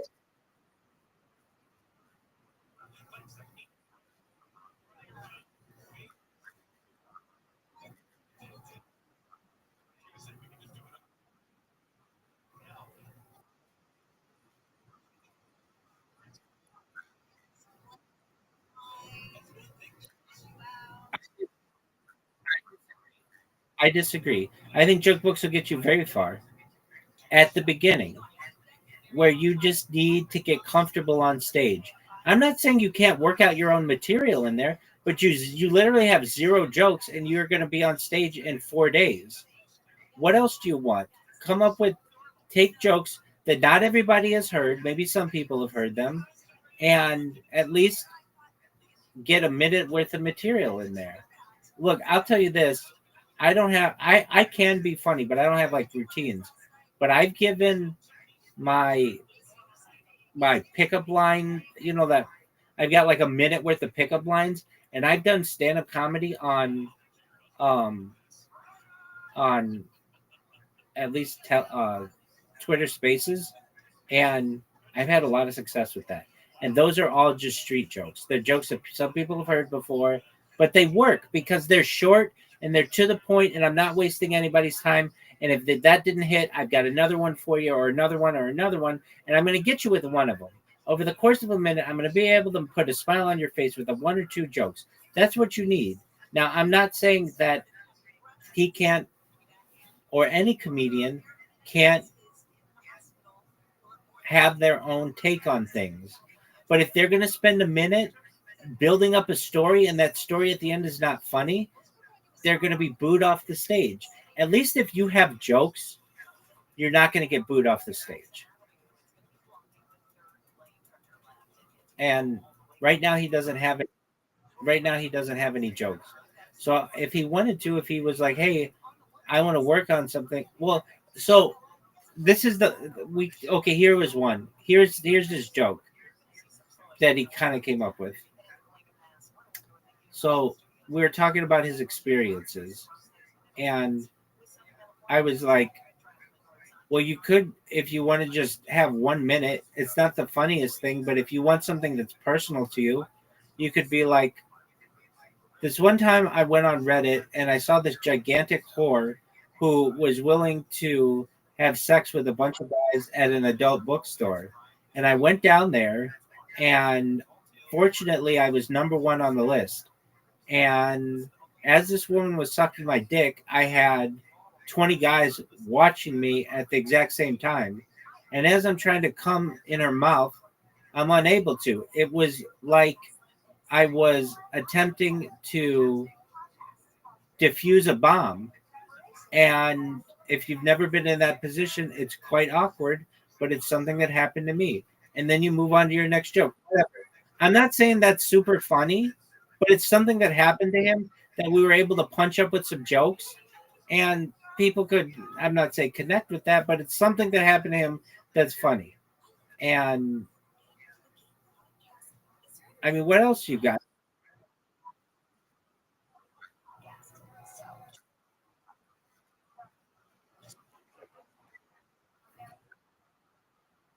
Exactly. The one Exactly. The one punchline in that was it was like diffusing a bomb. And I that was just something that I was like, well, that's kind of what it would be like. Um Now you could make that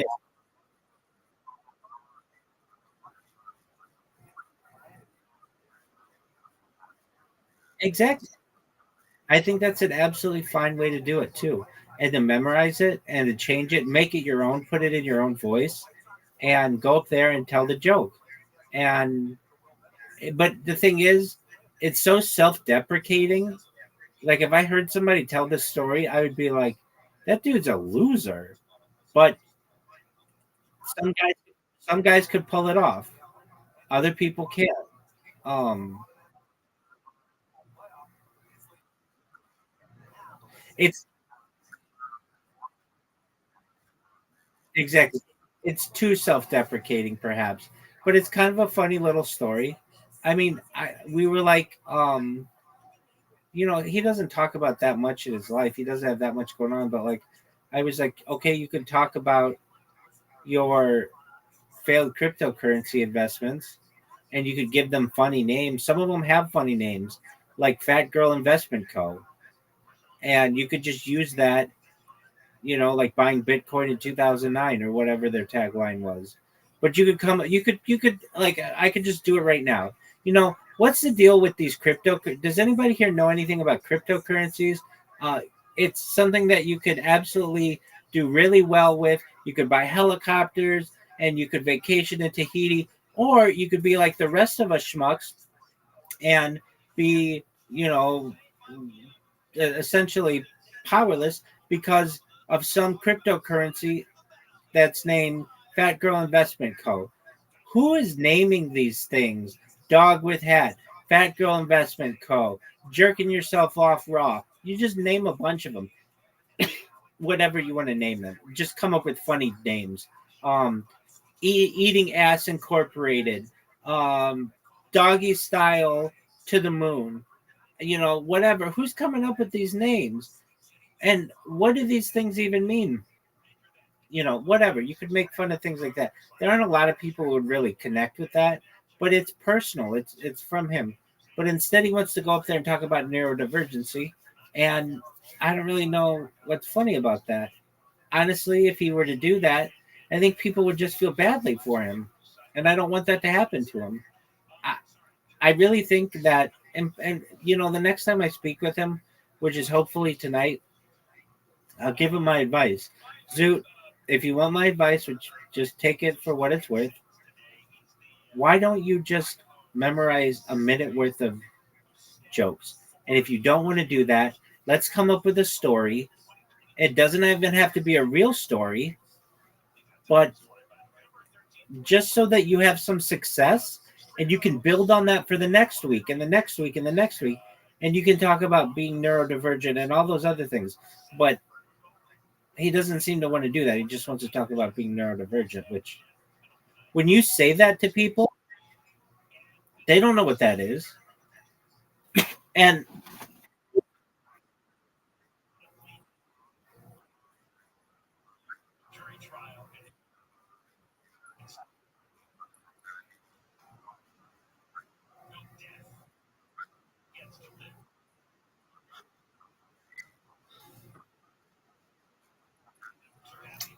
to some extent, there's this guy on Kill Tony. I feel badly for him. His name is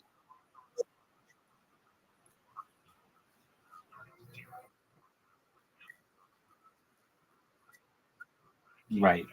There's this guy on Kill Tony named, I forget his name right now. But he has had, no, it's not William. It's I'll get his name in a second. I know you don't care, but um, just let me look it up. It's right here. Yo, dog, who's that guy with the traumatic brain injury from Kill Tony?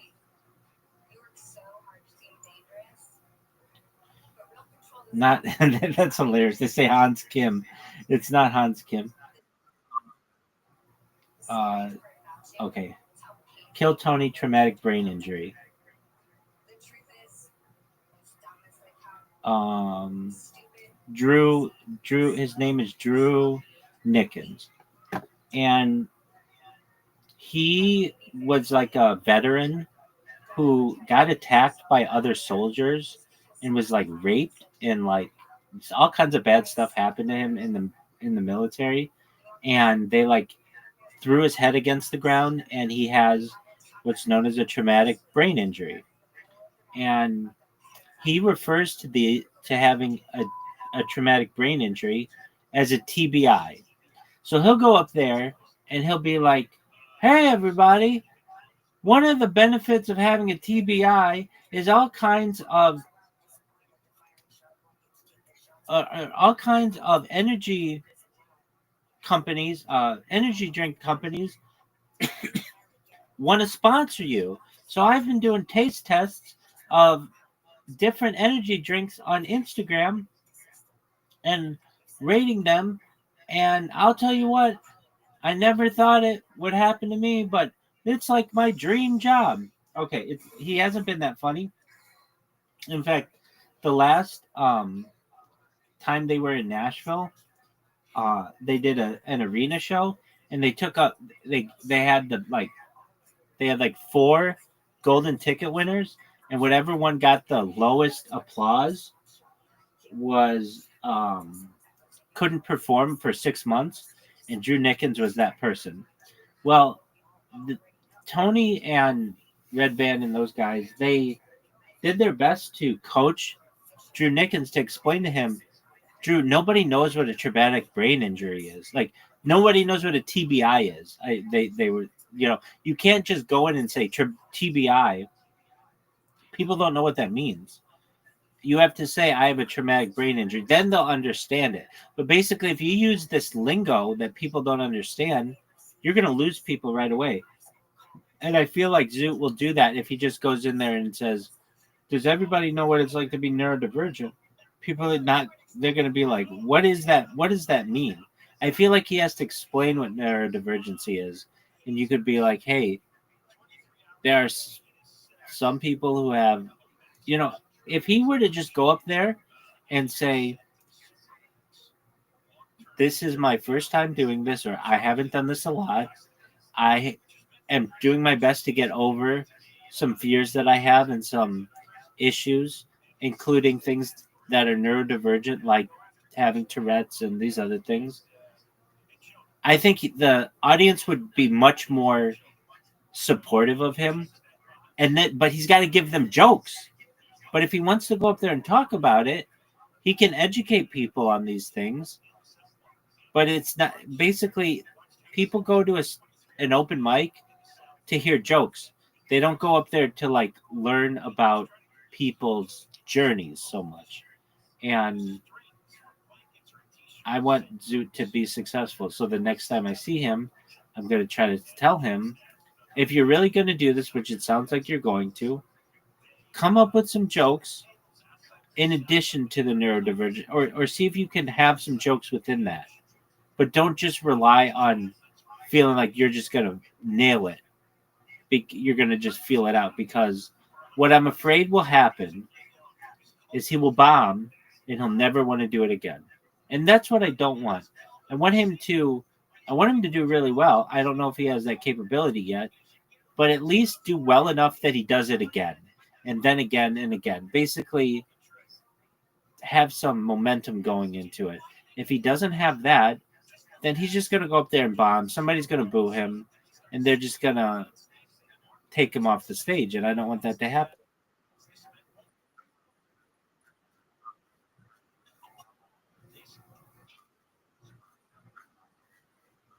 Yeah, and he's not even anywhere near that. No.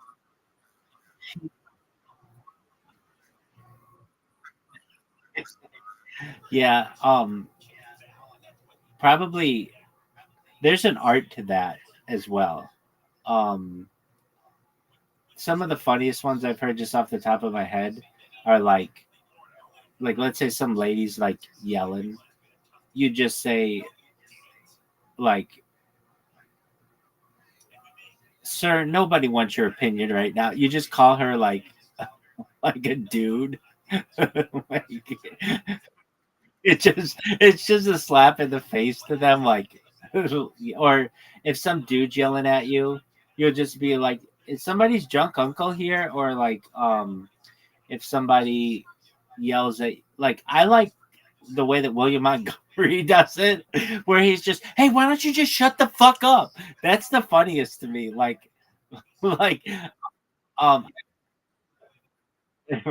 right, like, "Hey, when I want your opinion, I'll give it to you. Shut the fuck up." Like, those are hilarious ones.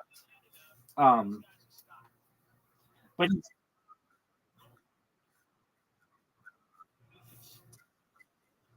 yeah, you stupid bitch. Hey, you. Hey, you. Why don't you get your stupid bitch of a girlfriend out of this fucking place? What the fuck? Why would you ever bring such a whore into this establishment? Motherfucker, I'm trying to tell a story up here, and I've got this stupid bitch who's interrupting me. Like that shit, that itself is very funny. And that's that's that to me is the, I don't know if it's the best way to do it, but if I were doing it, I would be like that. I think I would be like, all right, if somebody comes up here and heckles me, I am just going from 0 to 10 on them immediately, and people are gonna fucking love that because it's like, okay, that's funny in itself. If this person's just yelling profanities at this one person in the crowd, so long as they were doing it, you know, like if somebody were like, I don't want to say there's ever like a good time for a heckler, but basically like when can a heckler add to it? I don't know. Sometimes like, let's say you're talking about like a really hot chick and somebody whistles in the audience like tweet tweet, like, um I'm not saying that's beneficial, but that's not, you don't have to freak out over that. But when somebody starts using words and they're like, "Oh yeah, well you think you're so funny?" You're like, "Yeah, I do think I'm so funny, you stupid bitch. How about you shut the fuck up? And hey, to your fat husband, get your fucking pig of a wife out of this fucking place." Like that to me is, there's just, because here's why that works. You have the microphone, and so you're so much louder than they are. So just, it's it's like they're like a fly in a restaurant, and you hit them with like an AK-47. I mean, just get them the fuck out of here. And William Montgomery does it so fuck.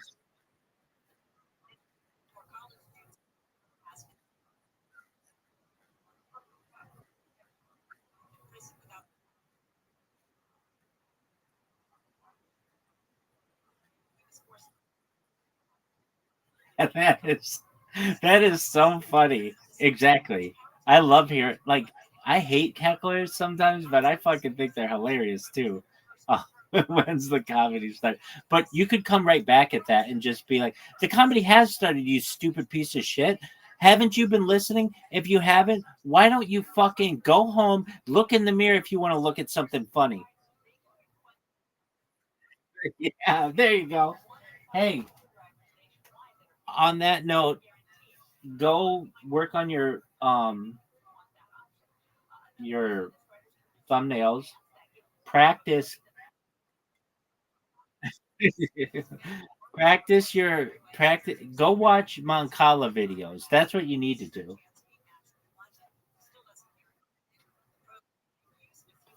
hold on. Before you go, we have to look up what Mancala means. And we have to look up what Karen means. Karen, I think, means disc or something. Hold on. What does Mancala mean, and what does Karen mean?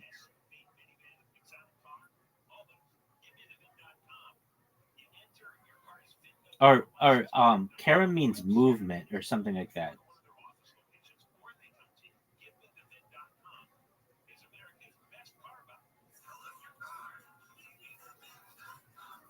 Okay, Mancala.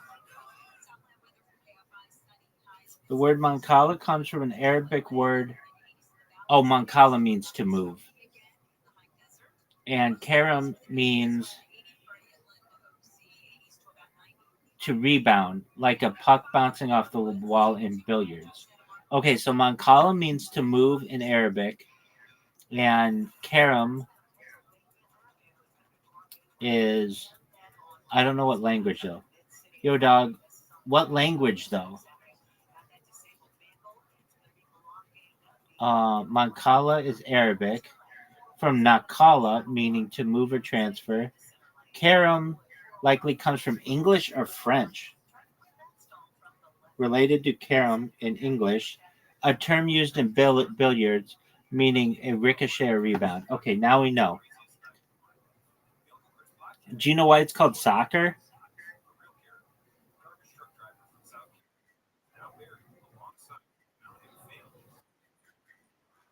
Yeah, but do you know why it's called soccer?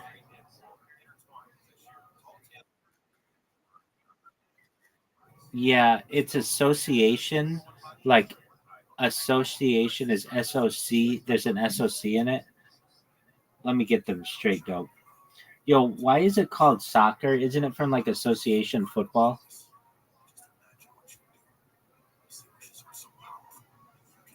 Yo, dog, you're exactly right. The word soccer actually does come from association football.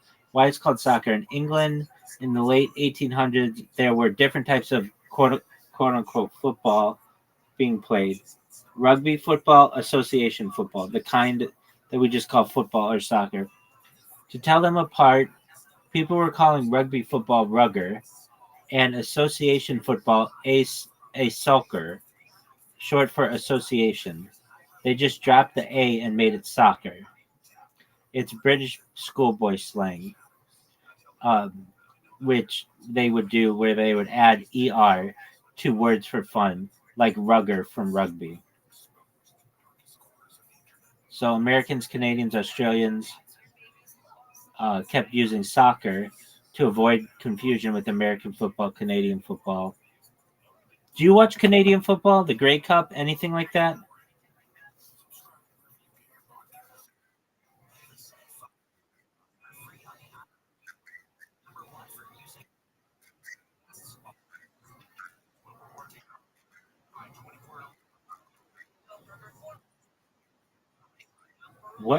What connection does Wayne Gretzky have to Hamilton, Ontario?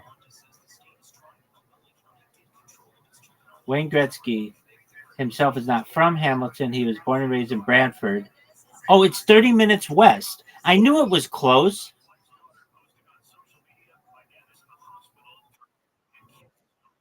No. I know. But like they sometimes talk about him being from around Hamilton, Ontario.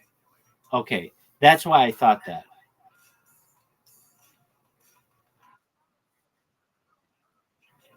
That Wayne Gretzky's from like 30 minutes away.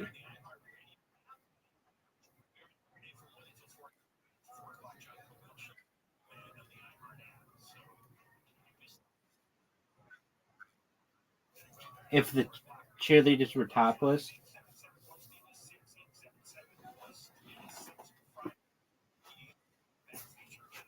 I think that would make it more entertaining.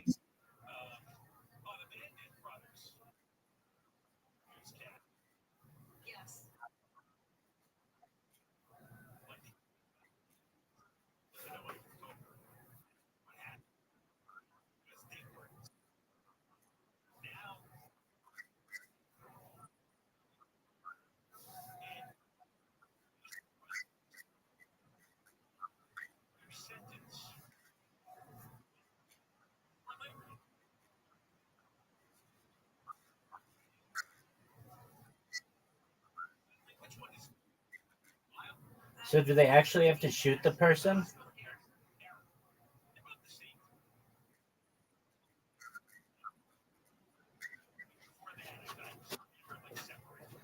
Okay. Do you know how paintball guns were invented? So, somebody, a streamer on Kick, came in here, or I was in his Discord, and his brother taught me this. A friend of mine from on Kick, Street Savage.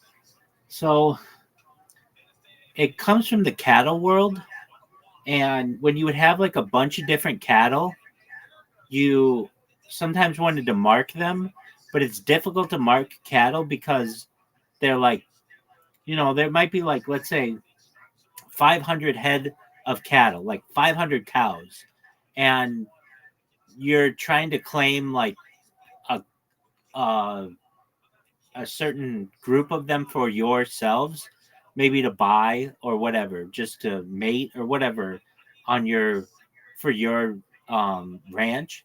So they came up with paintball guns to shoot the cattle to be able to mark them from the other people. Isn't that interesting? Yeah, we're gonna find that out. Yo, dog, didn't paintball guns weren't they invented from like cattle marking? Can you give me a quick breakdown, like Joey Diaz? Like I don't know, like 5 bullet points. Yo, dog, straight up, Uncle Joey would say, straight up, like paintball guns started as some cowboy rancher shit, not some tactical war game thing. Cattle marking tool. Paintball guns were originally used to mark trees and livestock. Like, yo, tag that cow over there, not to shoot your buddy in the nuts at a bachelor party. It was a 1970s invention. In the early 1970s, these things came out as Nell Spot 007 markers made by Nelson Paint Company to shoot blobs of paint at trees for forestry and cows for ranchers. Some maniacs turned it into a game. In 1981, a few wild dudes, a stockbroker, a writer, and a ski dude, were like, what if we used these cow guns to hunt each other in the woods? Boom. First paintball match ever in New Hampshire. From trees to tournaments, what started as a marker became a global sport with jerseys, goggles, and inflatable bunkers, but it all started with tagging cows. From cow butts to war games, now it's a whole industry. Speedball, woodsball, military training, but deep down it's just a cattle gun with a midlife crisis. How do you like that?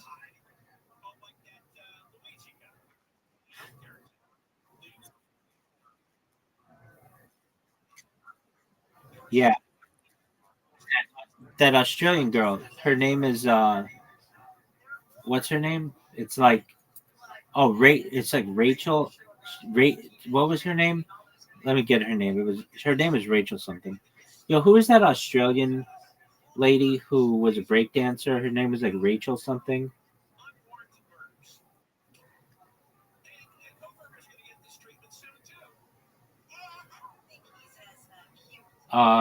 Rachel Gunn.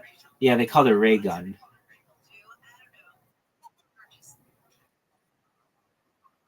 Right. That's how I remembered it because I knew I was like, why did they call her Ray Gun? And I knew it was because or I looked it up one time and it was like, oh, her name's Rachel and her last name's Gunn. Isn't that baller?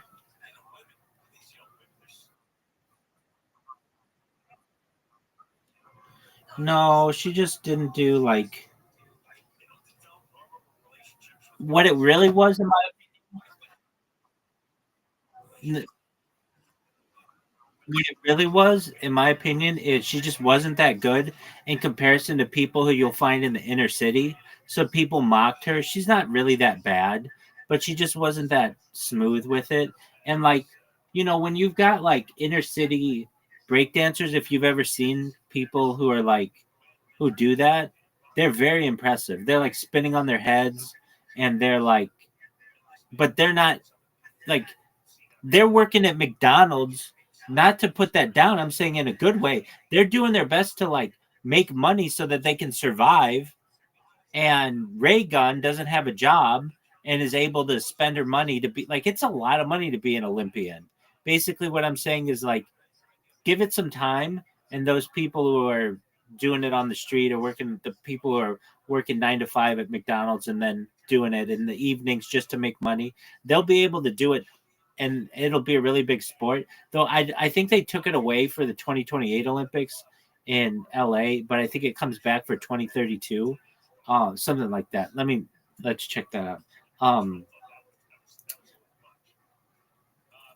Yo, dog, didn't they take away the breakdancing part of the 2028 Olympics, and it'll be back in 2032 or something? And also, why was Raygon not seen as a good dancer?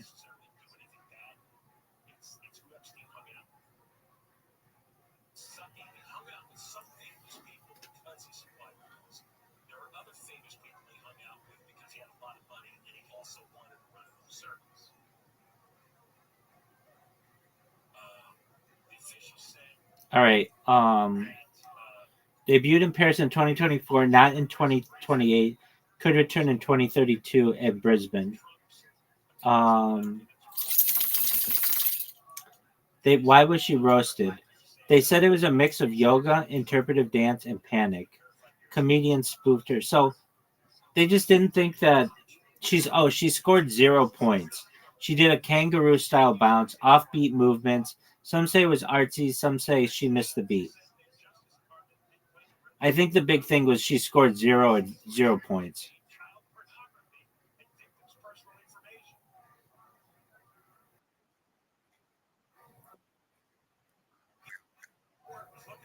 Exactly. It's one of those things that I'm very suspicious about.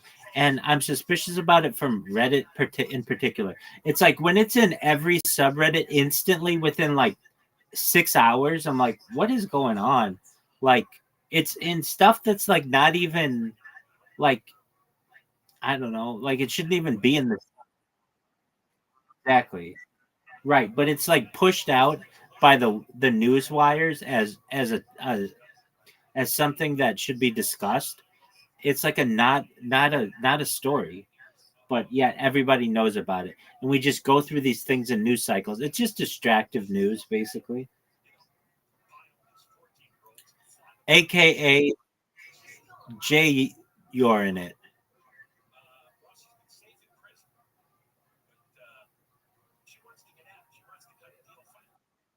All right.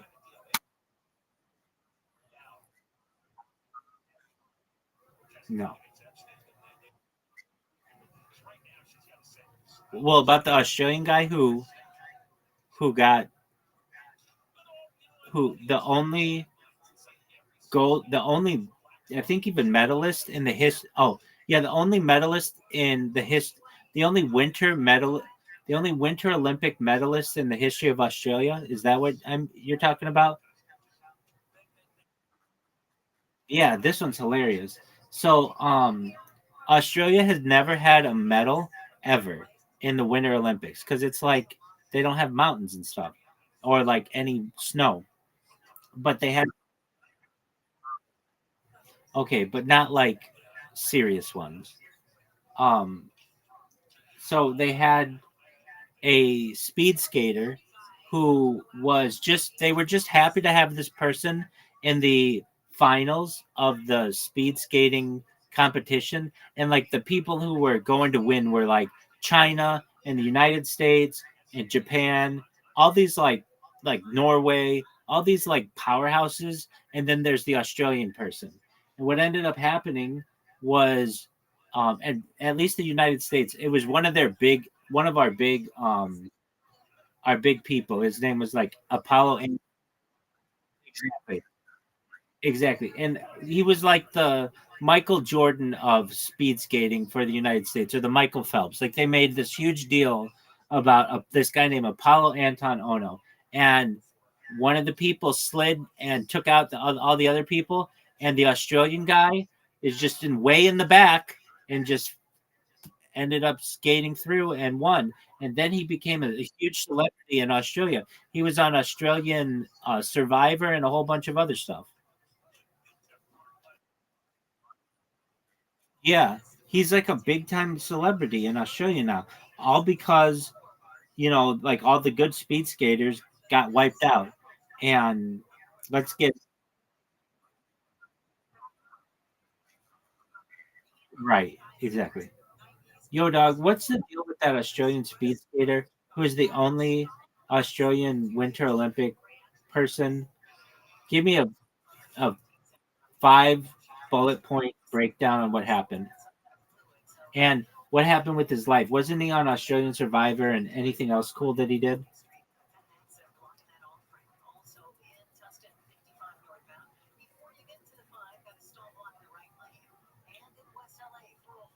Yeah, so he was an underdog icon at the Salt Lake City Olympics. His name is Stephen Bradbury. In the men's 1,000-meter short tracks final, which is the big one, Bradbury stayed at the back while the favorites battled ahead. Incredibly, all four front runners crashed in the final turn, letting him skate and claim gold. It was Australia's first, and oh yeah, it was the Southern Hemisphere's first Winter Olympic gold. So the whole Southern Hemisphere. Um, he perfectly played Bradbury's strategy. He deliberately hung back in earlier rounds too, benefited from collisions and disqualifications in the quarter and semi, leveraging his conservative approach to advance. He survived career-threatening injuries, yada yada yada. Life beyond the ice. After retiring, he transitioned to motor racing, Olympic commentary, motivational speaking, and reality TV. He even appeared as a villain on Australian Survivor, where he founded the Sporty Seven Alliance and lasted 12 days. He was a hero on and off the ice. Oh, in March 2023, he rescued four teenage girls from dangerous surf and later received a bravery award from the Queensland governor for his quick thinking heroism. Bonus tidbit: the phrase "to do a Bradbury" has entered Australian slang, meaning to win unexpectedly, often thanks to others' misfortune. How do you like that?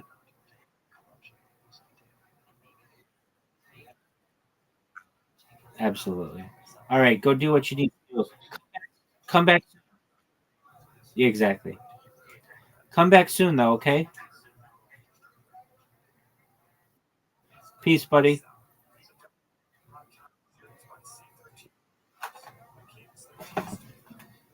What is you doing, though, dude? You're such a blessing from Hashem. Welcome. Yeah, you ready?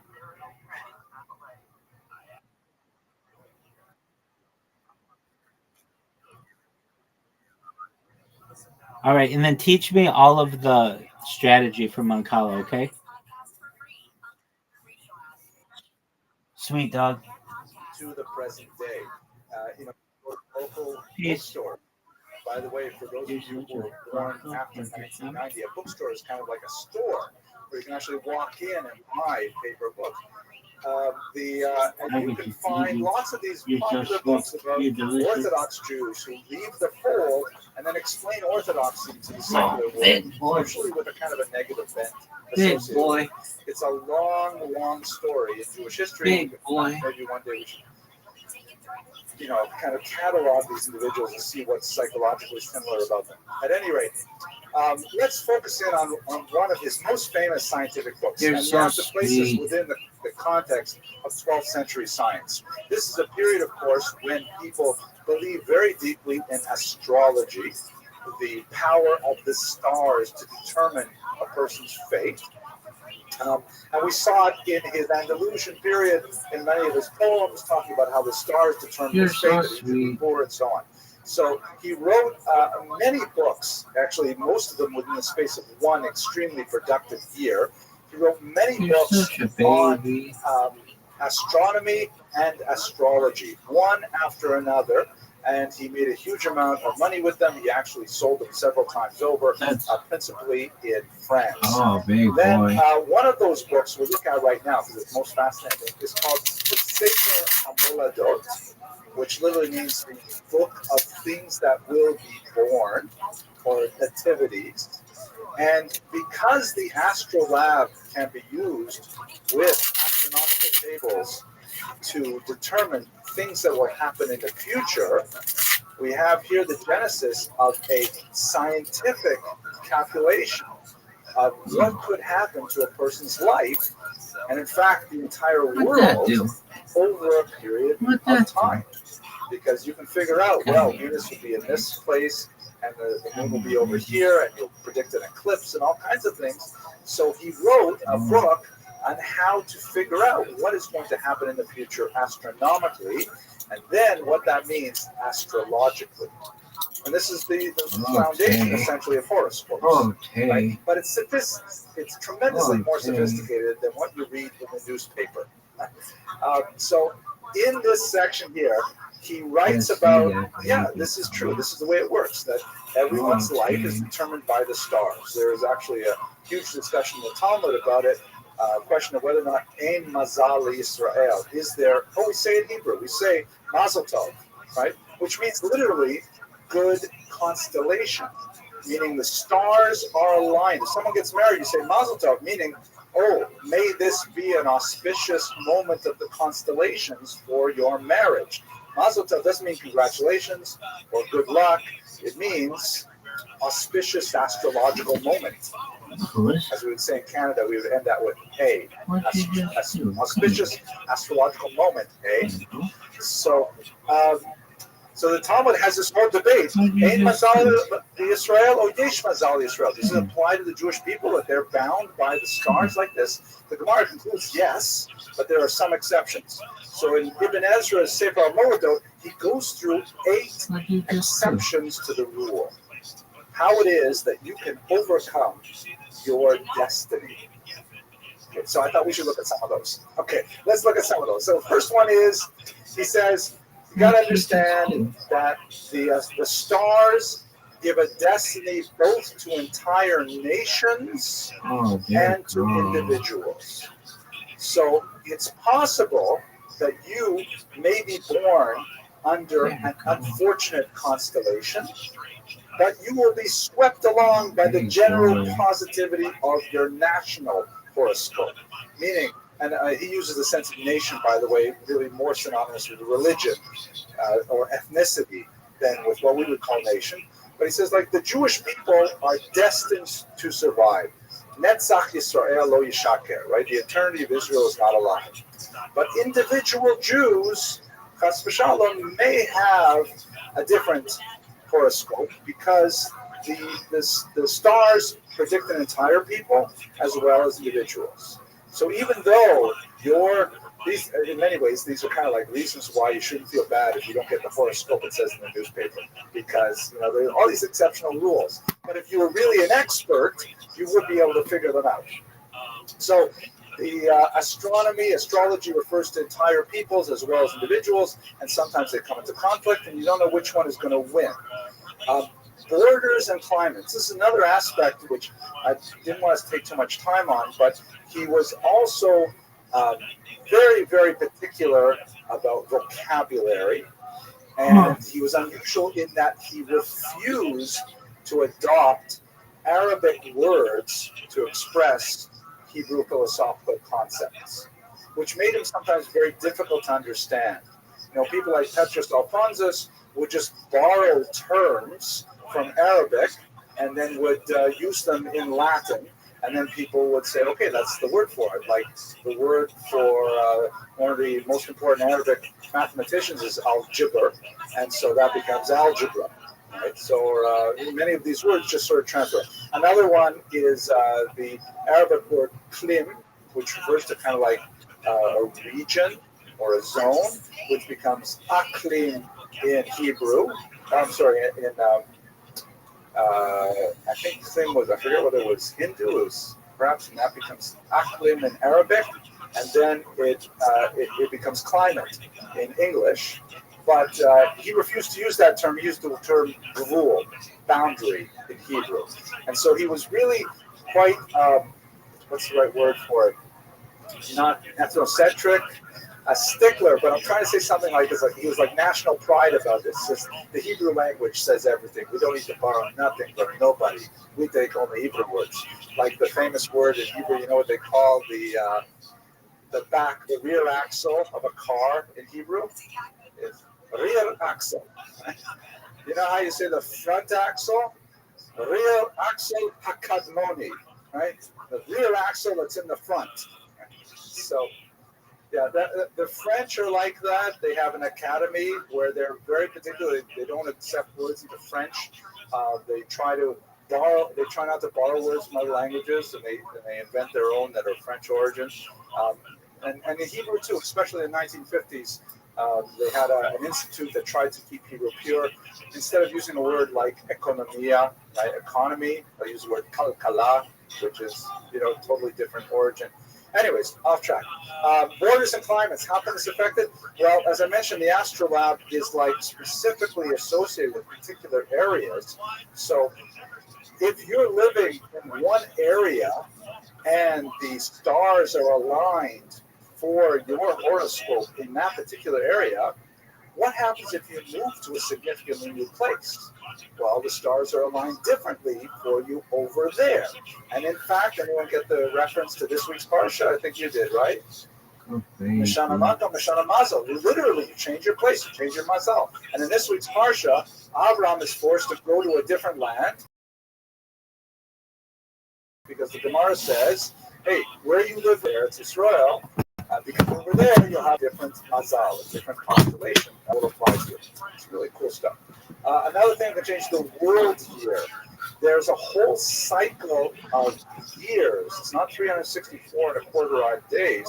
There's a whole cycle of years where the general position of the Earth with regards to other planets can change on like a 500-year horizon of change. And so even though you may have positive horoscopes individually, naturally, in terms of planets, it could be that the entire globe is in that particular period of world year that could change everything as well.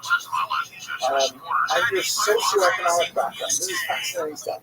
You may have a mazal that says you're going to be a king, that you are going to be melech, that you have all of the qualities of a king.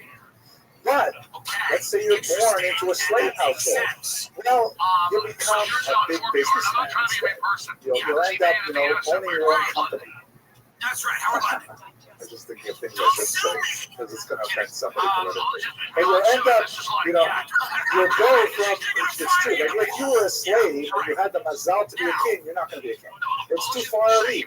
But you could go from being a slave to being a huge business owner. In other words, the general trajectory of your mazal will point in a certain direction, and the realities of where you live socioeconomically will dictate the starting point of that change. Also, forces of nature that you may have the mazal, a person may have a mazal to live a long and healthy life. But if you decide that you want to be a skydiver and you want to, try hang gliding and all kinds of risky sports, and you want to challenge the law of gravity, all bets are off. He used the example of you want to go out to sea. You may have this great mazal, but if you put yourself into a position of danger, it could be that the forces of nature have a stronger mazal than you do. So they can't be overpowered. That's what you're right? Exactly. Which is translation of in Mashiach al-Hanisim, right? We don't wait for miracles, which is a beautiful thing. In Muncie, New York, I lived there many years ago, and they have very few street lights, a lot of suburban streets, and it's a good thing the Hasidim there, they dress in very bright, vibrant colors, so at night it can be quite dangerous, right? Because people are driving and the Hasidim are on the block, right? So the local vehicle store, he's still there, I think. Still is. He sold these fluorescent bands that has said on the in Mashiach al-Hanisim, we do not rely on miracles. That's a very beautiful thing. Anyways, so the force of nature could overwhelm a person's mazal as well. And here's the last one. This is perhaps the most important one for us. The wise sword. Because he says that we do have this concept that I referred to earlier, Ein Mazal Yisrael. There is no sign for the Jewish people, meaning the Mazalot, the stars do not have power over the Jewish people. Because when a Jew is occupied with Torah or mitzvos, with chesed, with kindness, then they remove themselves from the gravitational pull of the stars. when they're engaged in the study of Torah, that's possible to remove them altogether from the entire gravitational pull, and the mazalot during that time do not affect them, which gives rise perhaps to the concept that we have in the Talmud of shluchei mitzvot ein mezakim, right? A person who's involved in doing a mitzvah is not harmed at that time, it's more on the way back and so on. There's a lot more to say than I can in this brief period. But anyway, here is a quick selection of Ibn Ezra's thought. You see both the influence of astrology and also the influence of Jewish philosophy and Jewish texts, very much involved in determining how astrology works. It's a book that's definitely really worth studying. Anyways, let us go now to his legacy. And one of the more amazing things about Ibn Ezra is that he is the only medieval rabbi after whom a crater on the moon is named. There is actually a crater on the moon named Ibn Ezra. And the reason for it is because it looks a little bit like a matzo ball, as you can see. I thought that was funnier than it actually was. But his contribution to science, even though we Jews tend to think of Ibn Ezra, we think of his commentary on the Chumash, the short commentary, the long commentary, we think of these things. But in the larger world, his introduction of Andalusian Arabic science to the Christian world was incredibly important. His description of how to use the astrolabe, his description of the way he chart the stars is so significant that modern science is deeply embedded to his contributions. And so much so that when they mapped out the craters in the moon, he was a leading candidate for whom should be expressed gratitude. It is ironic that we know of him only in one smaller maybe aspect of his activity. It's closest to home, but nevertheless he was a figure that stood tall on the world scene. I have omitted many other aspects of his work. He influenced poetry, the John Lennon song that is taken from some of his early poetry, because he influenced a tremendous amount of Christian thought far beyond the much more narrow audience of Jews in Christian religion. So with that, I'd like to conclude. I hope you found the life of Ibn Ezra as fascinating as I do. We will return, as I mentioned, next week with a very special program. I hope you're all going to come. It's going to be really great. Chance to celebrate. My family will be here, God willing, to celebrate with us. And I hope you have an excellent week. It occurred to me, I haven't really told you what is this book about. This is the very last part of the book that I will put on. Basically, the key section of Rabbi, very holy individual, is this iconic photograph of him. Was a major Hasidic thinker of the 20th century, and already published a very important book called Poets the Obligation of Students that was very popular in the 1930s. And he had this grand plan for reinvigorating world Jews with more enthusiasm for their Jewish background. Unfortunately, it was interrupted by the Holocaust. And he found himself in the Warsaw Ghetto and ministering to his followers for the duration of the war. Even though he received many offers from the American Jewish Congress, joint distribution, and the underground resistance, he was offered many times to stay out of the ghetto. He insisted on remaining with his followers and ministering them in a pastoral sense throughout the war. Luckily for our purposes, he recorded his sermons, and when he realized that the ghetto was going to be destroyed and he along with it, he gave them to the secret Shabbat Society, which was documenting the Jewish life in the ghetto, and they were buried in this tin milk container that I put on the cover of the book. They were discovered in 1950 by a Polish construction worker, and they were published under the title H. Kodesh for Older Fire. Fascinating story overall. Now, the small contribution that I've made to the research on H. Kodesh is, the way he describes his sermons. There's no reference whatsoever to Nazis or Germans. There's a lot of discussion of death and destruction, persecution, and suffering. But if you didn't know the specific context, you might think this is just a really depressing 19th century Hasidic book. It's only from the context that we know he's talking about the Holocaust. However, since we know the dates when he delivered each of those sermons, what I did is I went back to the various journals, memoirs, newspapers, German documentation, and I found out what was happening in the ghetto that very week, street by street, micro-historical level. And then I compared it to what the Rebbe said on Shabbat, and I saw that in many cases he was speaking directly to the concerns of his congregation. In other words, he was using his pulpit as a way to offer consolation and guidance and theological direction to assist specifically with the processing of the horrible events of the past week. And it's absolutely fascinating. It's a sustained work of spiritual heroism.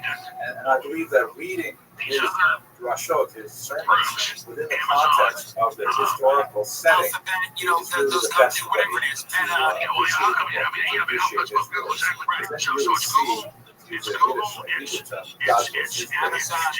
very pleased that I have 10 year students of his excellency. This is Rabbi Moshe Weinberger, who has a synagogue by the same name, and in his letter called the Haskama, or a sort of an approbation letter, he writes that basically he has had this book, the Eish Kodesh, the original Hebrew, on his desk for 40 years, and so much of it was okay to him until he wrote my book. It's making sure it's really great, and I'm telling as many people as I can. Anyways, we have the book launch on Monday night, the 30th. I really hope that you're able to join us and to celebrate the life and the work and the contribution to world culture through Hasidic thought that is representative of the essential Rebbe. If you can't make it to Brooklyn, I would be very honored if you wanted to get a copy of the book.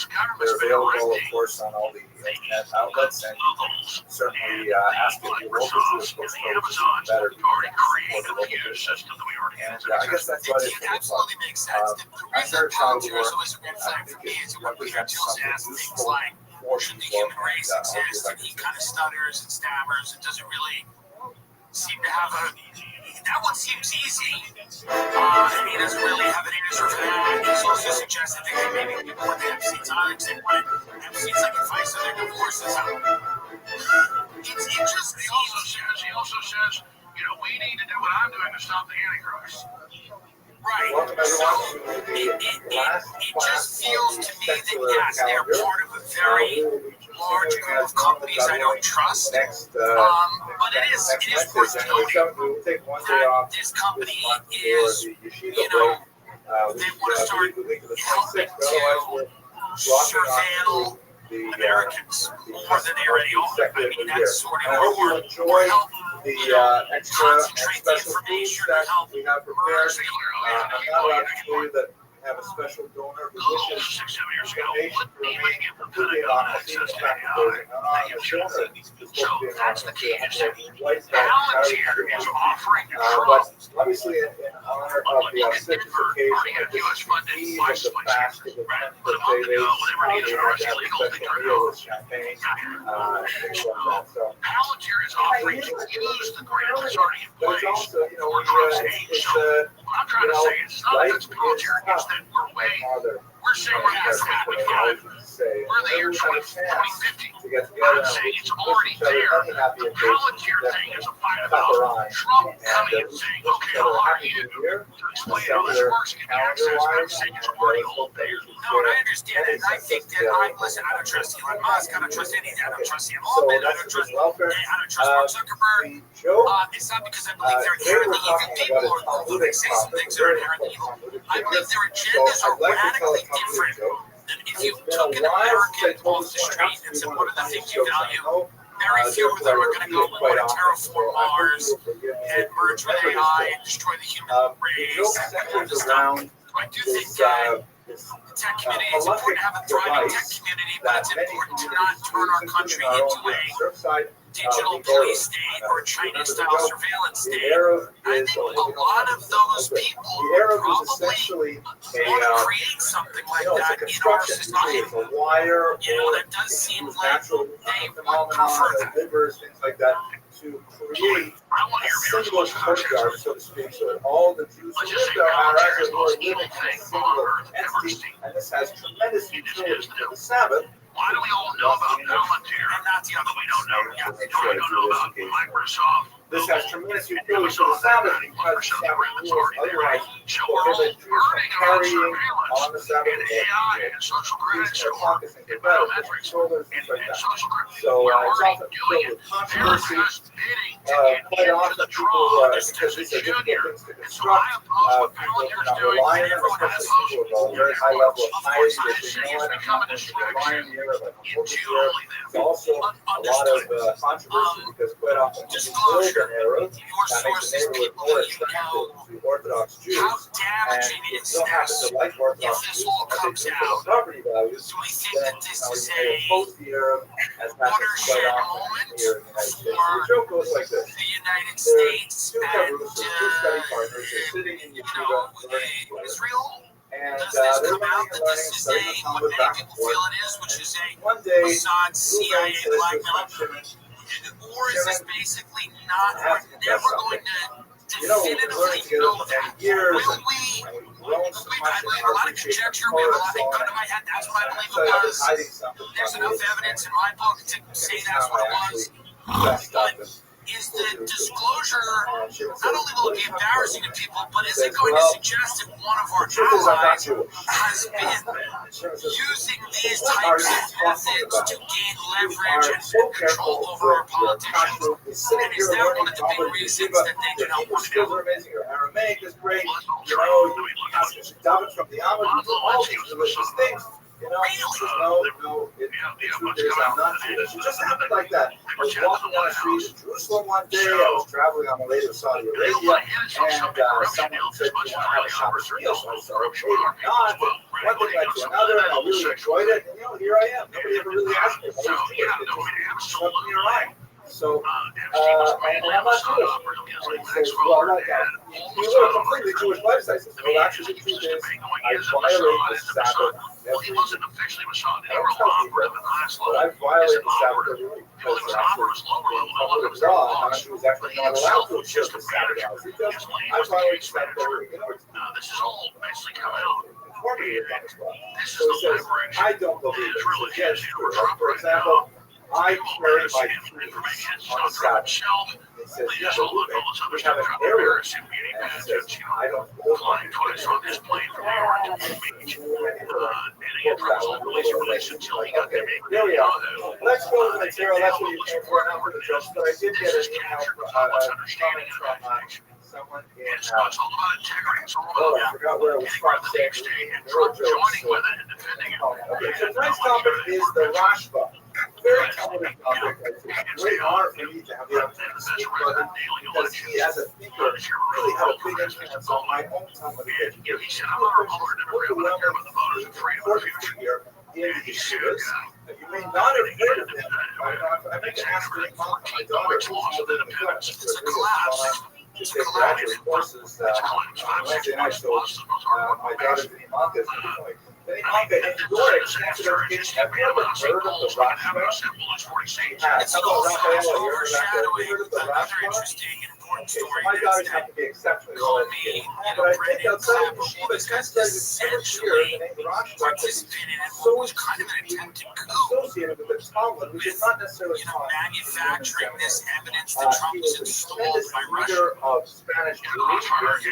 They were all 13th century, right towards the end of the Spanish Golden Age. As we'll see, he was not only renowned for his incisive wit and his encyclopedic knowledge of traditional Jewish law, but also for his tremendous leadership roles. In many ways, He is eclipsed only by figures like Maimonides, his teacher, or like Maimonides, who comes from the same era. If we lived at this time, in the late 12th century, we would have regarded Rambam as one of the shining stars of the Jewish constellation. And in fact, his light comes up all the time is this, and I always think these politicians are middlemen, and I imagine that The name Rothschild itself is an acronym, like like so a many politician, of like a the rabbis Clinton have type, like they names know what's that going on, made but they're as not part of the trying to Rabbi Shlomo ben Abraham Adret, sometimes Rabbi Adret, known as the Rabbi Abraham Shlomo ben Abraham, and his years are 1235 to 1310. He's associated with Barcelona in particular. That's where his life was most active. So let's place it in the context of Jewish history. He is one of the most famous of the generation known as the Rishonim. So according to Jewish philosophy of time, there are sort of large chunks of generations that can be grouped together, primarily for theological reasons, but it also has implications for how his work was come about. And the concept behind the grouping of these generations is the notion that the closer that Jews were to the revelation at Sinai, the greater the level of spiritual sensitivity, the greater level of openness to Torah and divine information and so on. Not necessarily greater intelligence, not necessarily greater sophistication. Those things actually come later because we have the ability to access much more information in early generations. But the idea is that they were on a higher plane than later generations. And the Jewish philosophy of time, when you break them up into several groups, which is outlined in Scripture, the period that we're especially looking at right now is known as the Rishonim, or the first ones. It's a little bit of a misleading term because their work here is before the Rishonim. The Amorayim, the Tanai, and so on. But the Rishonim is really the first major generation after the Talmud is completely written. The previous period is only under a certain traction. That's what I feel as well. The first generation of the Talmud is already canonized, so they are the first major commentaries on the Talmud.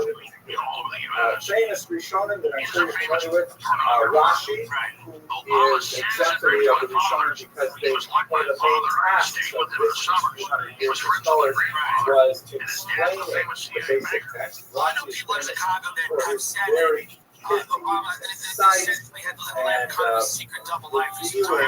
commentary on the Talmud and was polling so well in the election. Obviously, he was a brilliant politician, but the media didn't want near any of his secret life the way they taking all the complexities of Jewish law, which is scattered throughout a vast corpus of literature, and then bringing it down to an organized fashion where it's all set out more or less in Greek terms, with chapters, sections, and subsections, things like that. The Rabbi, Maimonides, shown here in a statue of Nova, is perhaps the most famous of the poets. You also have the so-called None HaMitzvot, those who counsel the mitzvot. He is literally a jury of secrets, the Talmud says there are seemingly the 613 people that always lead commandments. us. The Talmud does It not seems to list be them. whether So if by you're the in the time you get to closet, Rishonim, around the turn of the 10th century, several rabbis drugs say, well, okay, or let's put money these down on paper. or What something are like the that, 613 commandments? leverage And of is course, then they always have being a difference used of on opinion, different which ones people should be in, which to ones should not be in, control them. which ones are just customary or rabbinic and so on. But that's something that the Rishonim do, is they try to like in my analyze estimation, and has to synthesize so that we have the Torah presented in a very different format than the earlier.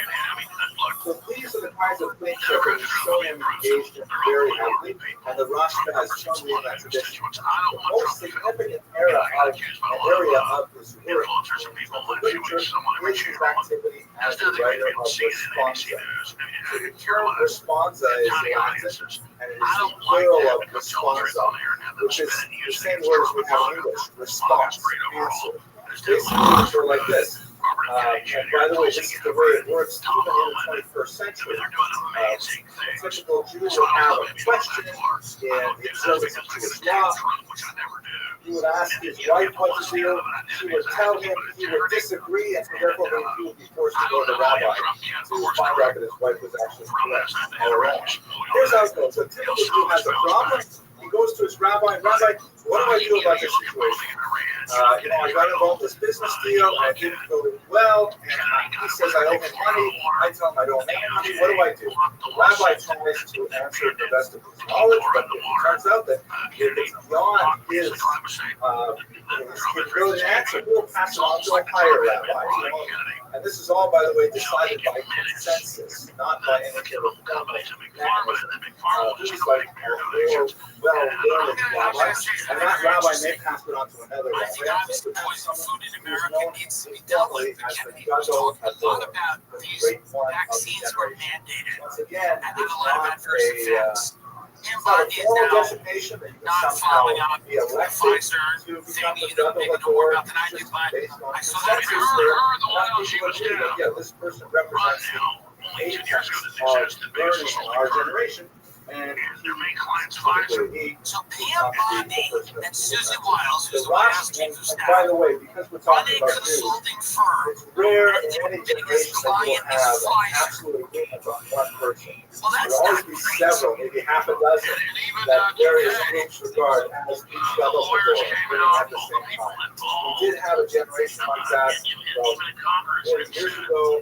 There was widespread consensus that Rabbi Moshe Feinstein was considered the Rabbi Hagor across all movements, but that's very rare and very brief, and only episodic existence. It was the case in the era of the Rothschild. He was clearly a Gadol Hagor. Frustrated. I So also him were think, yes, get all the of these poison food very out, vexing but and also difficult Kennedy questions. was coming in there saying, listen, these mandatory all around the vaccines, Mediterranean a lot of basin, them had adverse health particularly effects, Spain, and now and that's not also being in talked about. Rothschild and various Everything's parts about of food Central diet. Now, Europe. by the way, get the And food diet here out. is the Sure.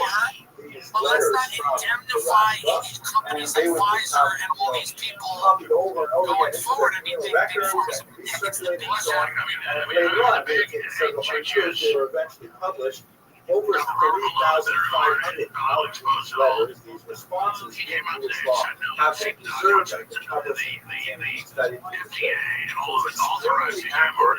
They were put in a kind of flip way. It's sort of like a Dear Abby, Dear Abby. It's Dear Rabbi, except for Jewish law. People really pay attention to what it is. And by the way, as I mentioned, the sponsor literature is still being created today. It is quite fascinating to see all kinds of questions which are usually initiated by technological innovations or social innovations. What is a microwave? Is a microwave an oven? In which case, you have to treat it with all the laws that pertain to the oven. So if you put meat in it, and then you want to put milk in it, you have to pass it. How do you pass it inside? Not the way I did it. I passed it. Put a cup of water in it for an hour. And that's the way we do it. In fact, actually,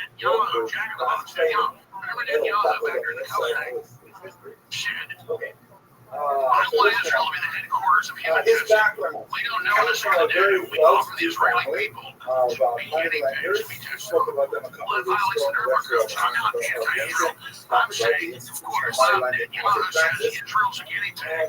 he was actually quite gifted with business acumen. Already at a very early age, he achieved tremendous success. Jewish people that are religious, some aren't, and they a lot of them think what's going on in Gaza is atrocious. King of Arizona. And you know, those Young man criminals who's always trial. parlaying his wealth into It is interesting to see but, that he ended this up administration is using starting his wealth to become a communal rabbi. spin out of He control. retired by the age of 40. He took the position of the rabbi feels of like that. Barcelona, That's a good way to which see is it. one of The the most first 5 months or so, it was like almost perfectly on track with it, and then it just started going sideways. And now it's moving very quickly in the direction. It was And I especially have no interest in them feeling like, oh, the Democrats are really trying to be in prison. It's silly me and all this stuff. I mean, it's like my lifeboat. I'm in his drum, and then he's poking holes all over the boat. And I don't want to be in a position. I don't want to be in a position. And early on in him, and was especially impervious to rivalry. There was nothing that could shake him from his position, regardless of the forces of labor. To give you just a couple of examples, in one case, early on in his career, he was called to adjudicate a case where an orphan who had a substantial estate was disputing with some wealthy Jewish aristocrats and their wealthy Christian nobles who were supporting the aristocrats, arguing that they were unfairly GCN network, we're talking like fucking 1999. and the Rothschild staunchly defended early on his career this young child much greater powers than the So that's how long I've been listening to you, and that's why I bring you in when stuff like this happens, because I often get confused because we all basically say to ourselves, there was a case brought what the hell is going on? It's almost like gaslighting is so crazy because it's like they start going like, who said Epstein was fucking up? Who said any of this? And you go, why would you suggest he's connected to the Mossad or anything? And you go, wait a minute, hold on. This has all been cut and decided. There's mountains of evidence. So to attack supporters or people that are just raising questions, of course you're going to have to go out and say, hey guys, we know what you're doing. For whatever reason you want this to go away, it's not going to go away until you disclose the information you have. It's a very, very difficult, almost impossible thing to do. But there are some rare exceptions where we will be permitted if it presents, for example, a threat to the community as a whole. So he ruled against the Jew in this case. The family appealed, and the king agreed to forward the Rothschild decision to great Maharaj Rothschild, very important and Maharaj upheld the ruling of the Rothschild. But we see on the one hand, here is defending the innocent orphan against tremendous money, wealth, and at the same time, we see him standing up for the rights of the state. This is what Cal Seraphin, really smart people, was he was so well regarded that Pedro III actually called upon him quite often to adjudicate between so it looks like they made a deal to that make the state regarded him as the very same media, kind of like Lord Sachs. Moral authority was so great that it penetrated the Jewish boundaries as well. Release it all is the only way. Regarded as And maybe to pose Alex Acosta, let's find out so well as a paragon of U.S. Attorney intelligence, and someone who did not sway yeah, so let's find out. And at the end of the day, I think that established I'm not naive. We're not naive. We know that there's serious players behind the scenes that are exerting pressure on all kinds of people. And I know you can't wave a magic wand and make the deep state go away, and you can't, throw them all in jail overnight. But if there's no accountability for this type of criminal activity that everybody knows about, the lack of credibility is going to eat away at not only this administration, but at the government, the justice system in this country. No, you're right. You're absolutely good to be here. And by the way, I can go as long as you want. We're going to wrap up in a few minutes. Especially known for the glorious book, you can run it, Pete. I'm while you're there. I'm good. I told I learned how to do this with you. I just talk. I don't even have guests. It's called the Gates of Repentance because it describes in tremendous detail how to repent for the wrongs of your past. Like, for example, in the section on regret, he lists every different forms of regret. I understand. Different Alex Jones is taking a key break, ladies and gentlemen. And now it's time to tell you about Athletic Greens, the company that dropped me for talking about Alex Jones. I did one ad on my show about Athletic Greens many years ago, and we did it from Alex's studio, and they dropped me. So here's what I'd like to say about athletic older greens. scholar, You know, the one last day brother my who friend wrote took before the athletic last greens and he who was died. extremely involved in all aspects He of put our studies, athletic greens in a college, water and bottle including and shook it Kabbalah, up, and then he drank it, and now he's dead. Athletic greens famously killed my associated friend. with Rothschild. I don't know why So it he happened. had really Maybe it tremendous wasn't athletic teachers greens. behind Maybe him, it was the just Ramban some type of a random medical emergency. I thought it was the greens. He was frothing at the mouth. He goes, oh no, what's happening? And there was green stuff was coming out of his mouth. He was going, I can't believe it. It's athletic greens. I'm dying. It's killing me. I knew it was fake. This is as he's talking. He goes, I knew it was fake anyway. You don't get healthy by putting a vial of green shit in water. It's a lifestyle. I knew it was fake. I just thought I'd take the easy way out. And then he just started going, and he was having a seizure.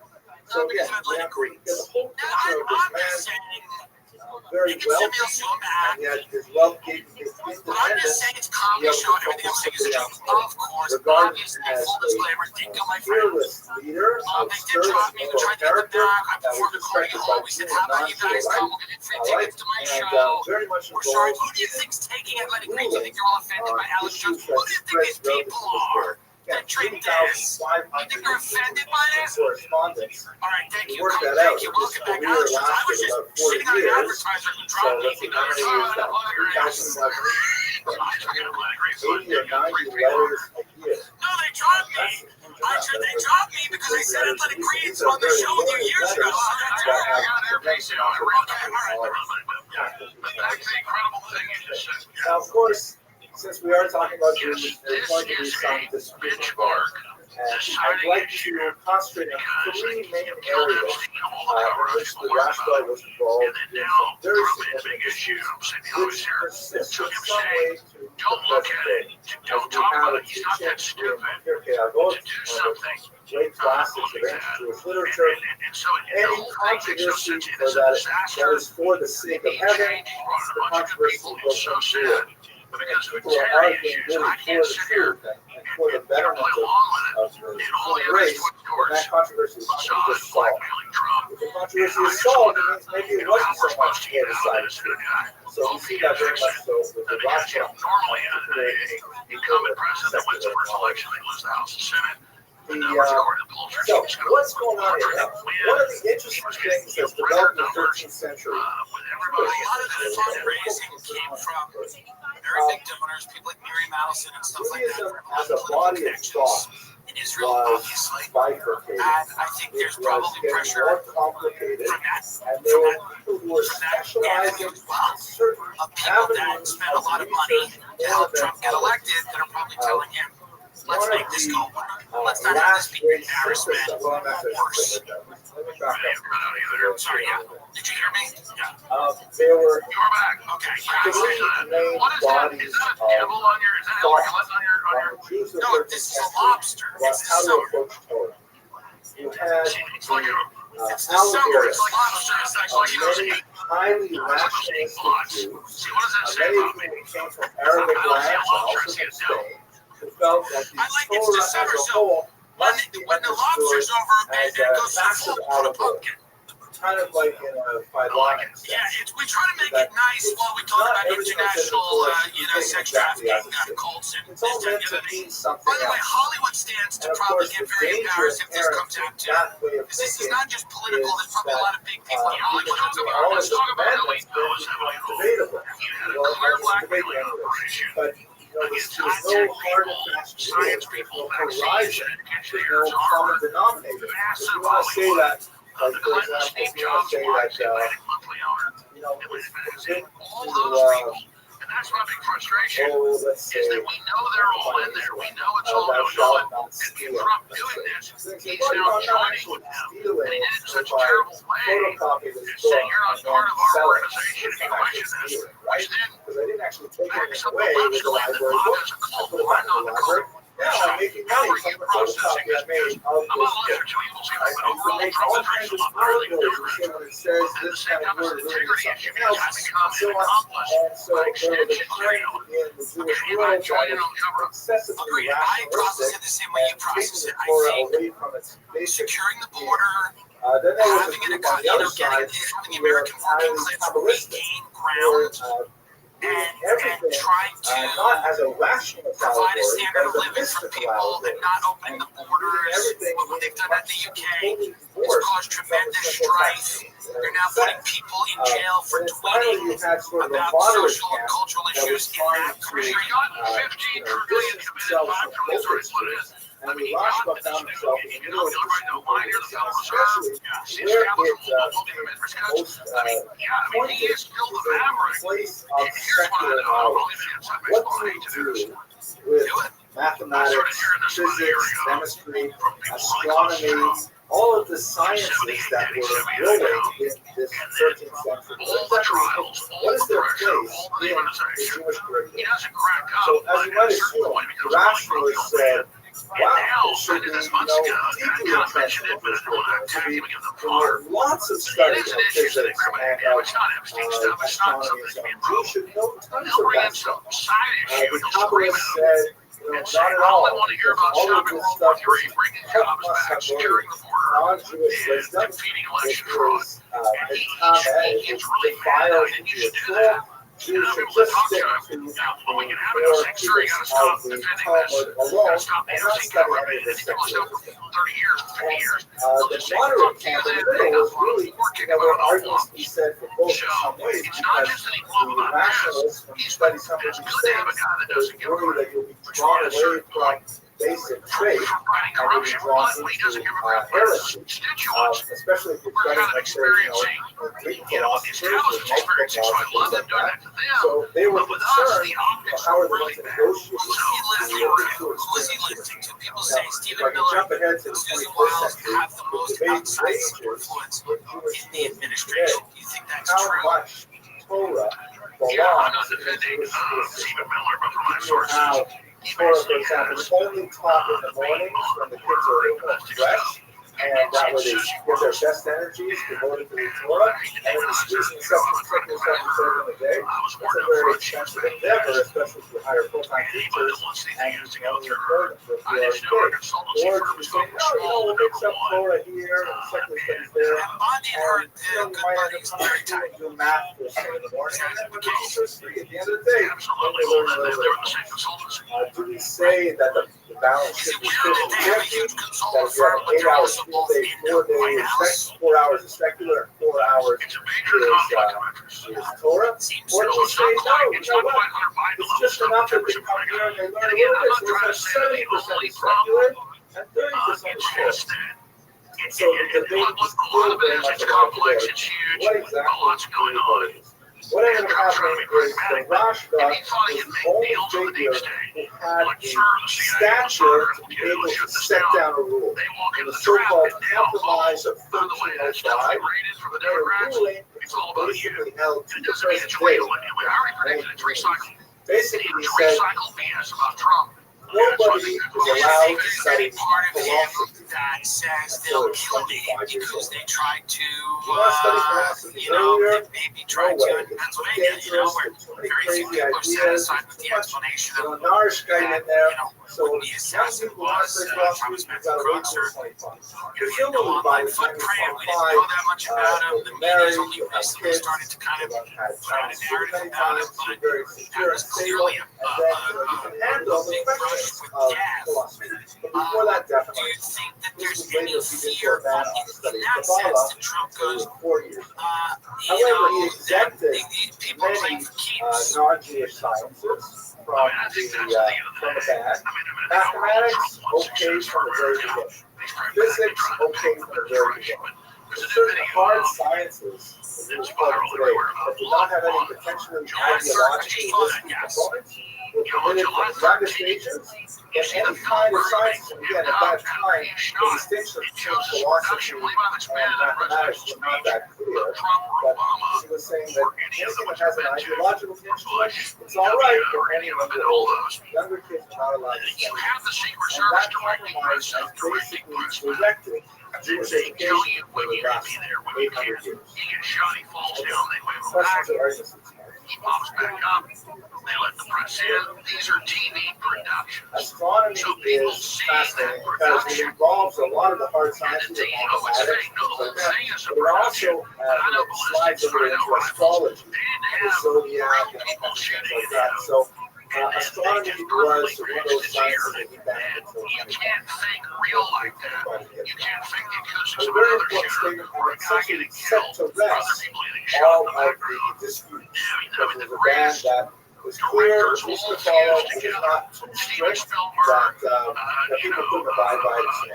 There's also an interesting sort of political dimension to this as well, because at this time, France in particular was beginning to centralize its government. That was real. And His one hair of got the grazed.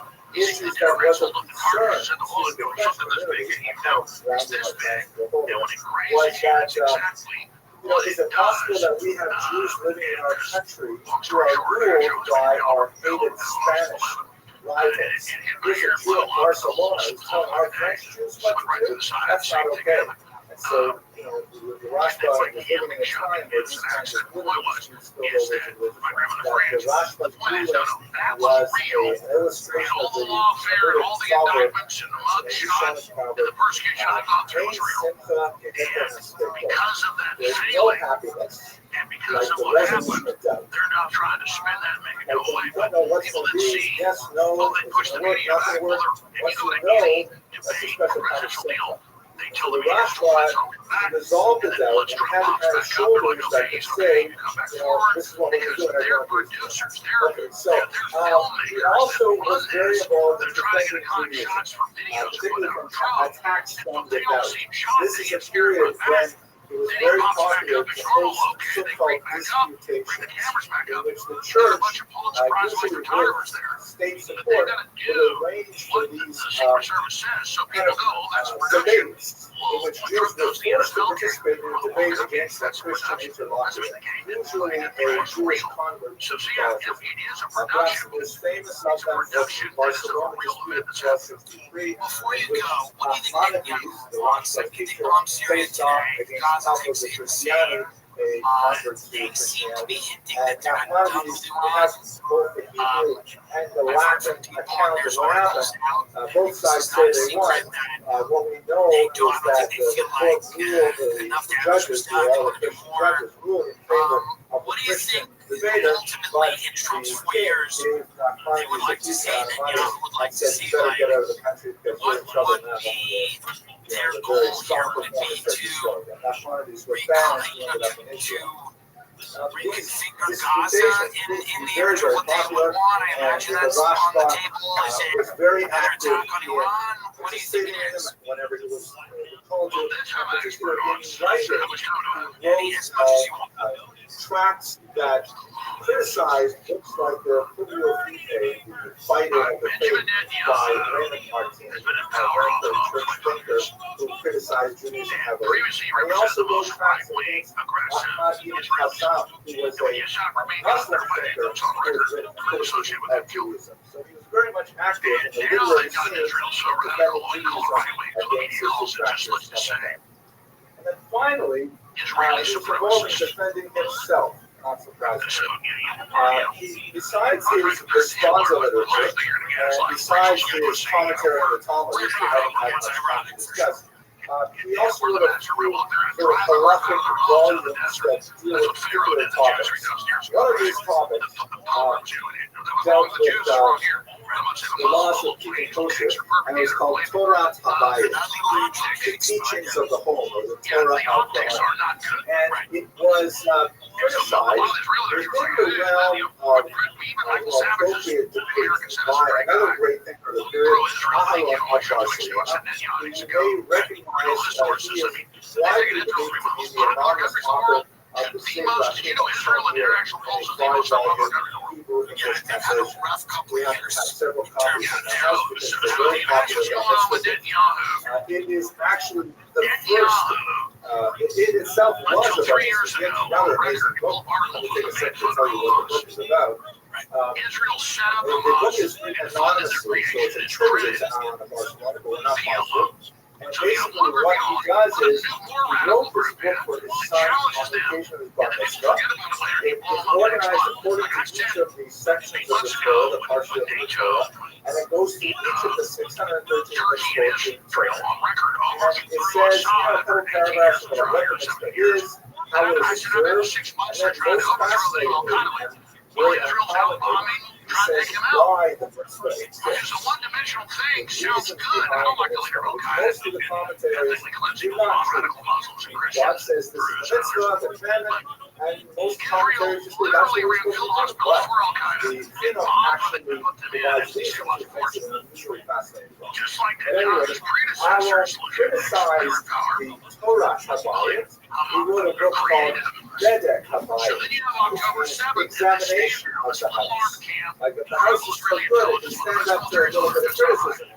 In which he took 7.5 hours, the nobody Rothschild responds. task politely on some of his ideas.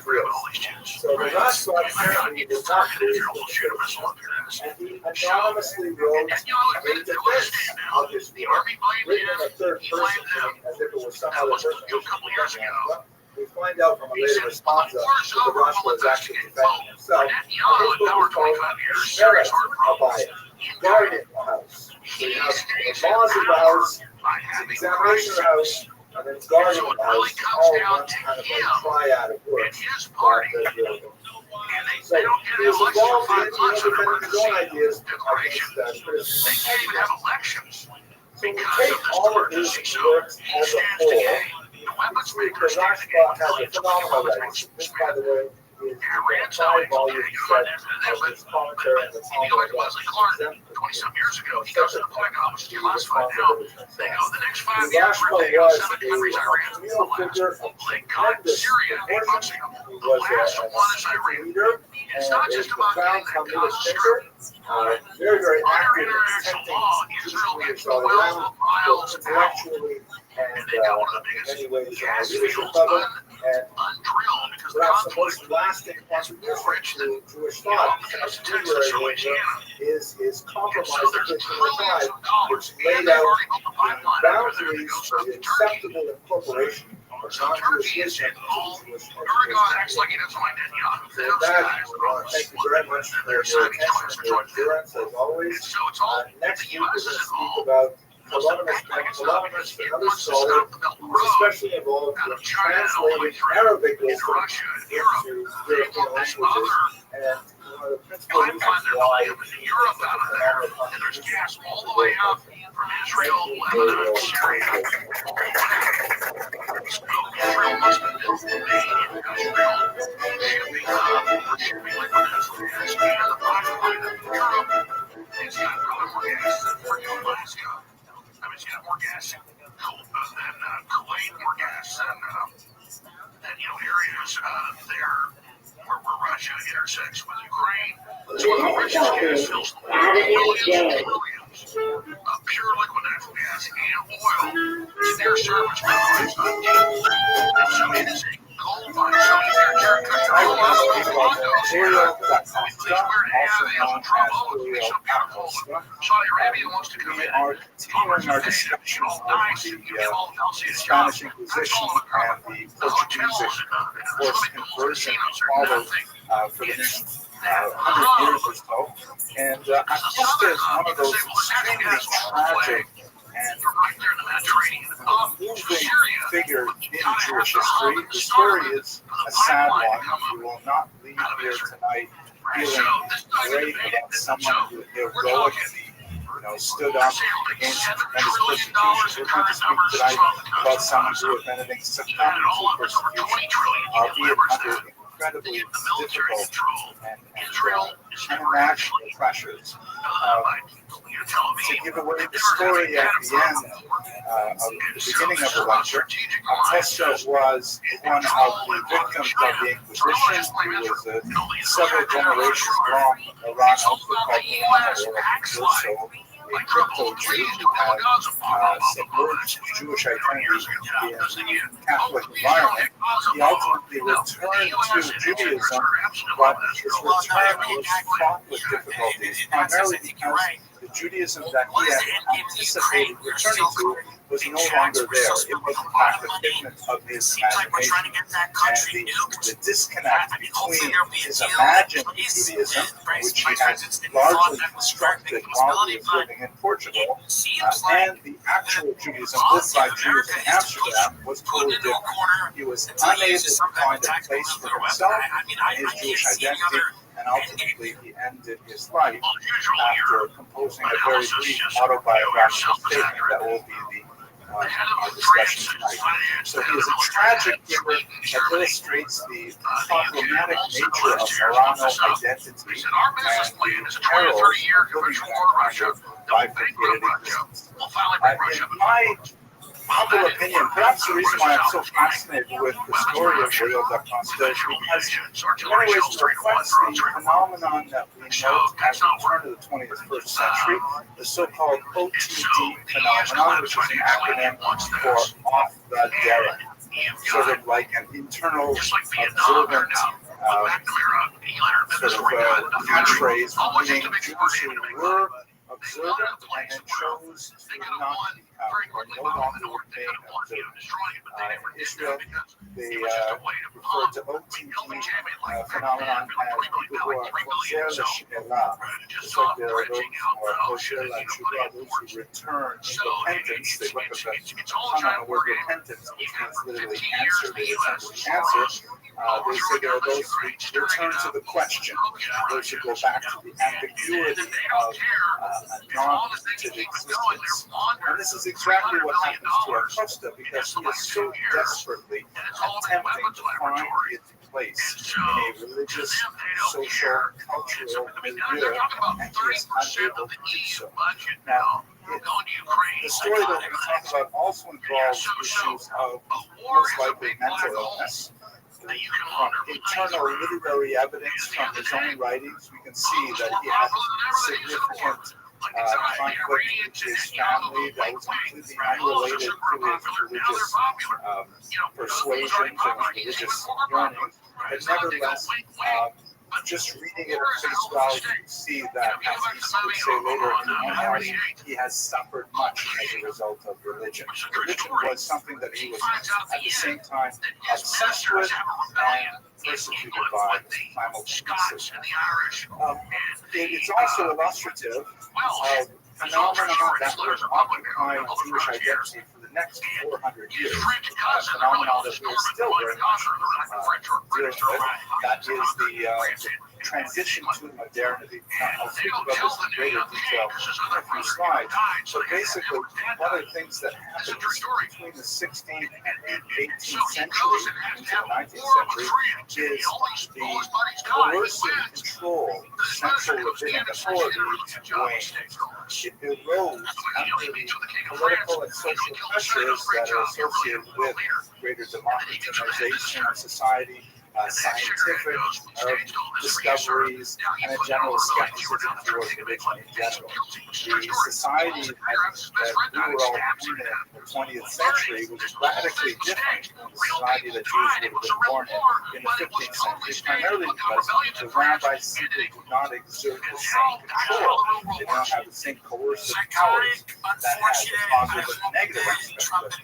The positive aspect, I'd like to think, is that, after all, Jews have the sort of American voluntarism and freedom, and they can choose whatever they want, they can express themselves however they want. At the same time, this plethora of choice lends to a dissipation of the power of gravity of the Jewish center. And the Jews, of course, are assimilating at alarming rates as a direct result of the greater freedoms that modernity has afforded. We begin to see the roots of this really emerging as a result of the Spanish Inquisition, who full flower in the French Revolution, and of course the things that we'll discuss in February and March. Okay, one last So anyways, the parallels of Acosta's life are very much present in today's society. A lot of the artwork that I'll show you here is ironically emerging from Eastern Europe for reasons that I think will become clear. The whole idea of the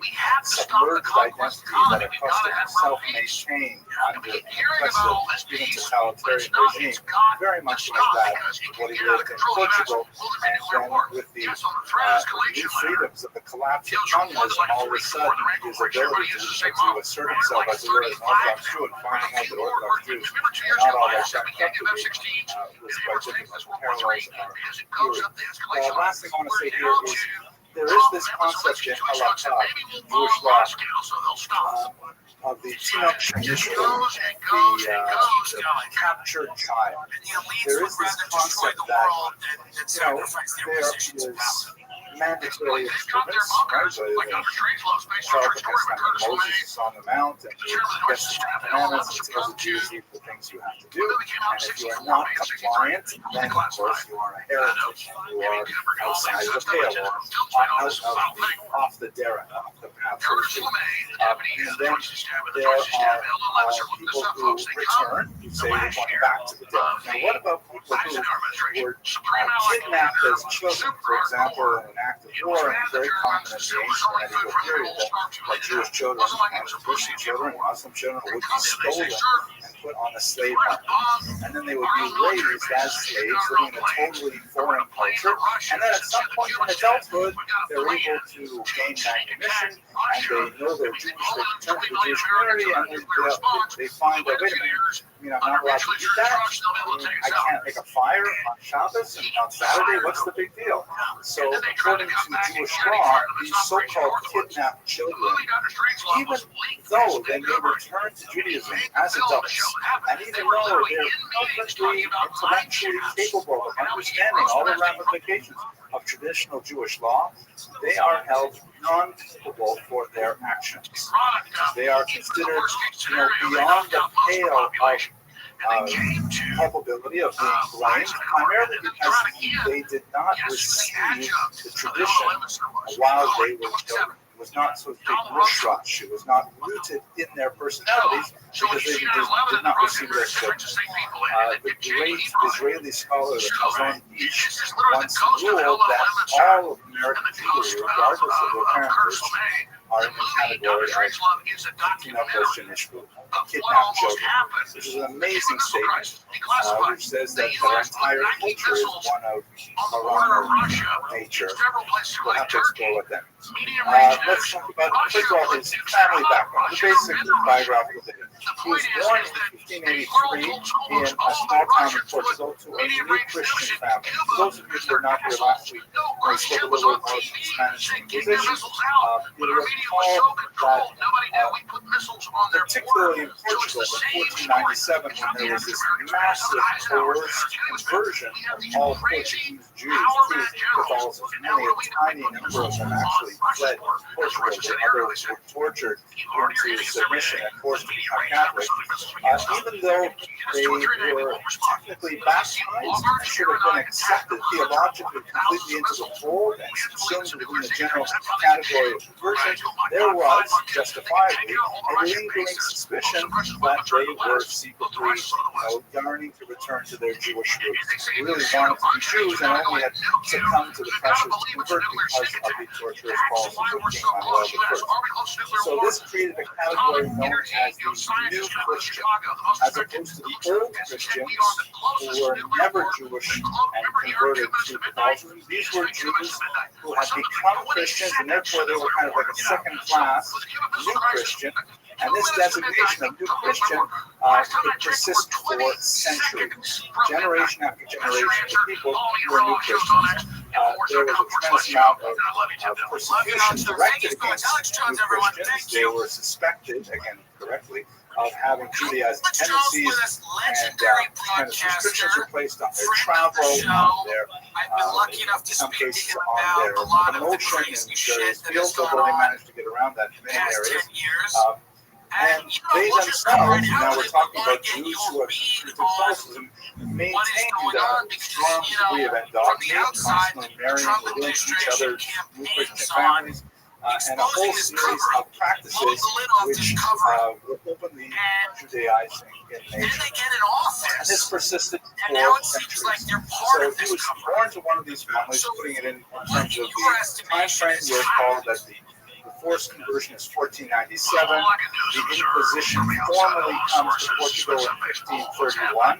That means the Jews had about 3 decades where basically they could pretend they were preaching only at a very, very thin level, and then later became much more serious. And so 50 years after the Inquisition has been active in Portugal. By his own testimony, he refers to his father as a very devout Catholic. And it's clear from internal literary evidence in his autobiography that he idolized his father somewhat, although other sources indicate that his father may not have been such a firm Catholic after all, may have been just as much a Christo Jew as his mother was. Because his father died very young, our protagonist did not know much about this, but other evidence suggests that perhaps he was just keeping his own Jewish nature a secret from his son. One of the very common things in the so-called Marano religion, I use that term with some difficulty because it is a term of appropriate pigs, although it is the most common term for these new Christians or these conversos or crypto Jews. By the way, in Hebrew, there are anusim, which means the forced, the ones who were forced to pretend that they were God. It's most anusim did not find out they were Jewish until they were adolescents. When they were too young, their parents were afraid that a child would enter a playground and reveal their Jewish identity, and so therefore they had their children to believe that they were in fact just as Catholic as the next door neighbor. And then when they became adolescents, they let them in on a secret that in fact they were Jewish. And adolescence is a tough enough time as it is. Imagine if they were actually Jewish, and all this time they thought you were Irish or something. Must be very difficult. So it's quite possible that his father was in fact a devout full Jew as his mother was, but he did not reveal that to his son. The mother we know much more about. She, of course, survived her husband, and she fled with Leo and the rest of her family to Northern Europe. We know that as soon as they landed in Amsterdam, they immediately began practicing Judaism again. He circumcised himself and his brothers, and were playing by. We also know that the Inquisition was remarkably detailed in its record keeping. We actually know that generations upon generations of extended family members of the Acosta family who were persecuted by the Inquisition and were burned at the multiple the acts of faith that were held for Judaizers. The Inquisition was known, for example, to pursue cases over decades. One woman who was sentenced for the 3rd time. She was 80 years old. She was acquitted after 2 earlier arrests, and she was arrested at the age of 80, and she finally died under torture in prison at the age of 85. The Inquisition simply did not let go. One of the great historians of the Holocaust, compared the Nazi bureaucracy, the Spanish Inquisition, and in many ways it wasn't very far off. So we know tremendous data on his extended family, and it was definitely a family of very active crypto Jews, so-called underground rabbis who were noted. These were people who practiced as religious leaders for the crypto Jewish community and so on. But there is evidence, I mentioned earlier, that Acosta did not get along well with his brothers and his cousins, and in fact they were among those who denounced him to the Inquisition later on in life. Now, one of the terms that I have not introduced to yet is the so-called Iraq phenomenon. The conversos were also known as Iraqers, a very strange kind of reference, which is borrowed from the miraculous steed that Muhammad rode to Tagus on his united journey, according to Islamic theology. Iraq is a horse that was neither male nor female, donkey nor horse, so the horse is sometimes like a ridiculous animal that is often depicted as a misperson representation here with the face of a woman, although it had no thinking. And the crypto-Jews were called the Rothschilds, just the Rothschilds, because they were neither Jewish nor Christian. They had no free place either way. In the Christian church, they were always suspect for their secret practices. And in fact, one of the interesting phenomena that occurred in many Portuguese churches is that when a person was accused of Judaism, and they were forced to wear this humiliating tunic, I showed you a picture of it last week, the San Benito, they would then take this after the person was victimized and they would take it and would mount it in the church. It would be like a reminder in a public place for all generations of that family, and I'll extend members of that family that in fact there was a member of the family who was so shamed. So they could never really completely buy into the church. They were not completely absorbed by any means whatsoever. And at the same time, they had nothing to go on Jewish. And this I find absolutely fascinating. What do you do with Judaism when you don't have any of the propagators of the elements of the faith? When owning a Jewish book is a death sentence, you recall that early on in the Inquisition, doctors were allowed to keep Hebrew books because they were not to have doctors could consult the Hebrew language medical textbooks. But after a decade or so, even that was revoked, and anyone who possessed a Hebrew book would immediately be accused of Judaism. Let us not forget that the kinds of things that typically would get you into the clutches in the Inquisition was acts of land, as like holding a prayer gathering or circumcising a child. That was obvious. But it was something like doing your laundry Friday, changing the sheets on Friday. That would be sufficient. Or simply not eating pork growing up. This was a major part of the Portuguese diet. And to always be substitute for other kinds of foods, that was absolutely inexcusable. Fasting on non-Christian fast days, feasting on non-Christian feast days, any of these little behaviors would immediately put you within the She sent me 10,000 hours of video. So I had dinner last week with the vice president. He told me that I was commercial pornography. They do not have videos of any tortured historical memory that you only began to pick up after your adolescence with your parents. That's the party line that they're going with. How do you If that's the case, why would Pamela call it evidence? Why would she say it's evidence? She's not an idiot. She's the Attorney General. Why would she say she has files on her desk? If none of these implicated anybody. It just feels like prayers. They're The covering main something text for of sure. prayers that they had accessible to them was the book of 100%. Psalms, because And I that's feel like part of the Bible. they're It's hard telling to a make that story, forbidden, right? So they and the would story literally doesn't make memorize any the entire sense. book of Psalms, and most of their prayer gatherings would consist of reciting Psalms, because they knew that was effective. On the other hand, many other things would slip in, like, for example, praying on their knees. Kneeling is completely forbidden to Jews, and except under very rare circumstances, very rare cases, like prostrating on knees, kippur and so on. The other one's completely forbidden, and they would pick it up from Catholic practice, and that was considered perfectly appropriate. If I can't tell you a short story, this is such a depressing topic, so I'll tell you a very short story. When I got my PhD at the University of Toronto, it's a very old-fashioned school based on the Oxford model. We have this huge shout-out to my grandmother, I don't know if you want to say, and you have to go present yourself robe to the chancellor. The chancellor would then take the hood off your left arm and put it over your head, and that's the official, conveying the pearls. So when they stood us up at the rehearsal, they showed how to walk up to the chancellor, sit on a big throne like that, and had to kneel before the chancellor, and then say, wait a second, I can't do that. I'm not allowed to do that. Oh, yeah, I forgot. You get guys like me every time. Don't worry about it. All you have to do is don't climb up all the steps. The chancellor was quite high up on the steps.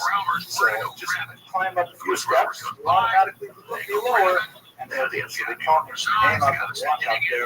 I step a little lower, I have my hood, and the chancellor takes the hood, puts it over my head, and she says to me, Mazel tov.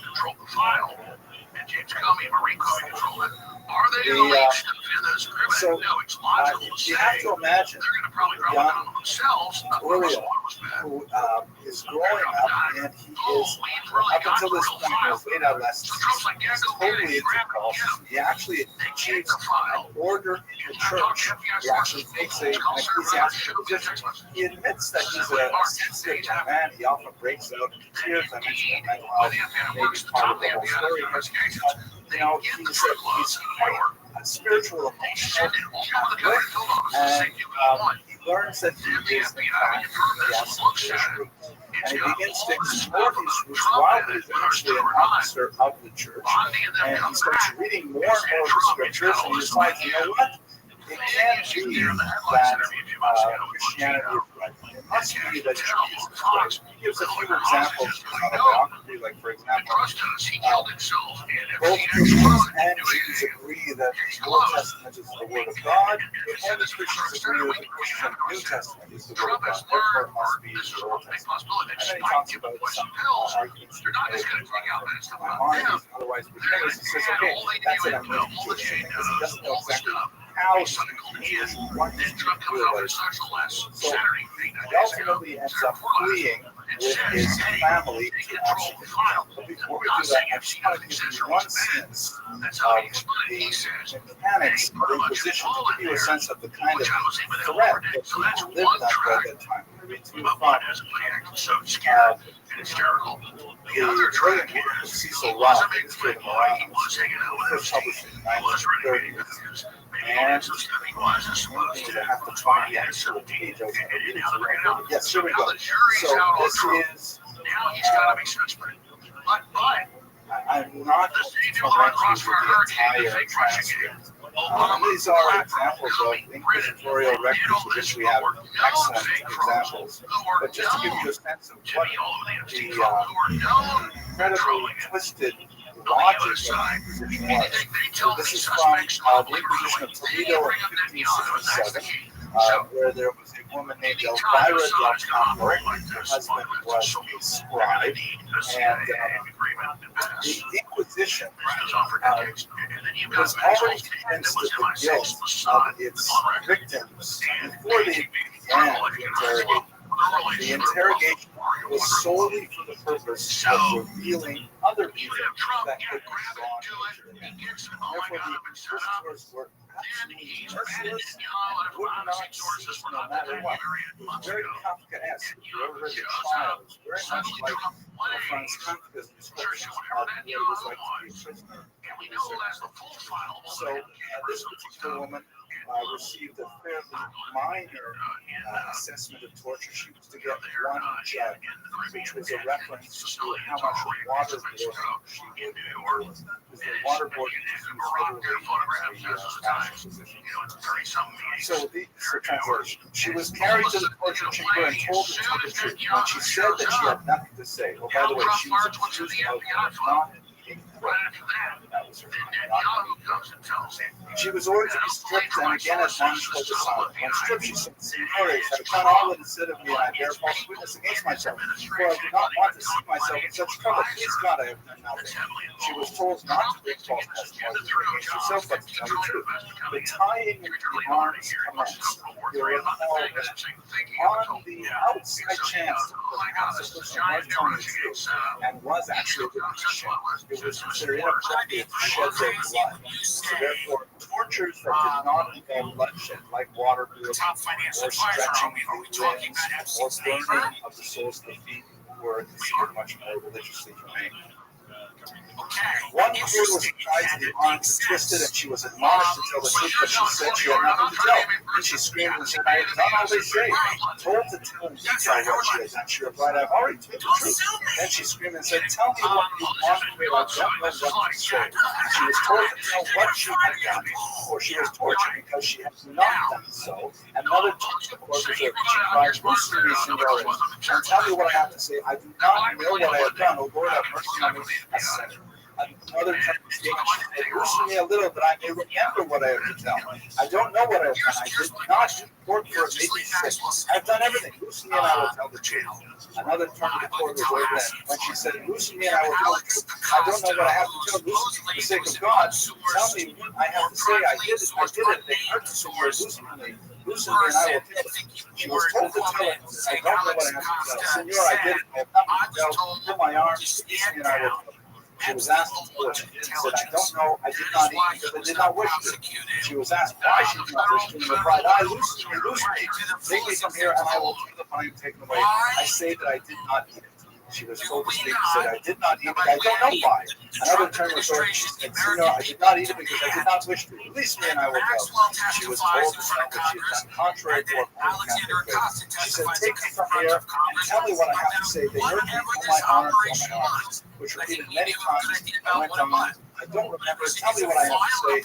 Oh, wretched me. I will tell all that is wanted, Signore. So I'll make my arm, break my arm, loosen me out. I did everything I said. This goes on for 3 more pages of simply not knowing what she should say. Make something up, tell something, not tell something, and just searching desperately for the right answer. What exactly do they want?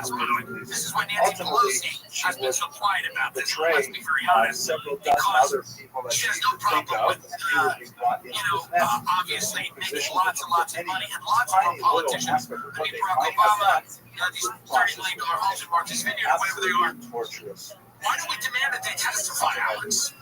Unprecedented on human scale. Well, okay. So they get to Amsterdam, and they're so happy to finally be in a free state where Jews are allowed to exist and trade, and are allowed to observe their faith openly.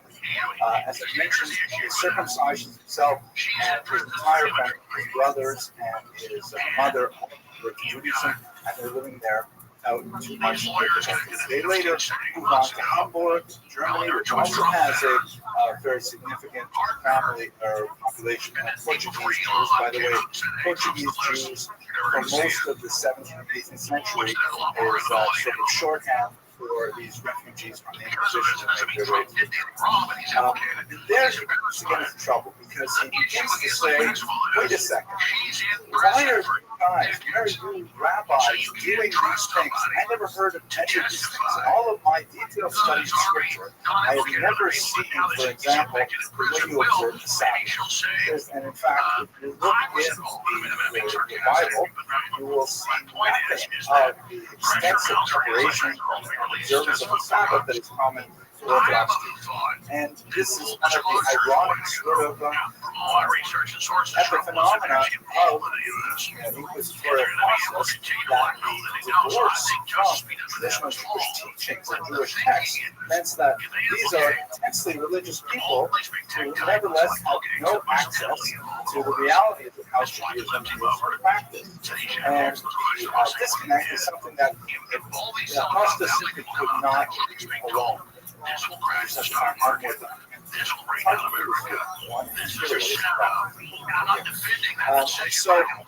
he was censured.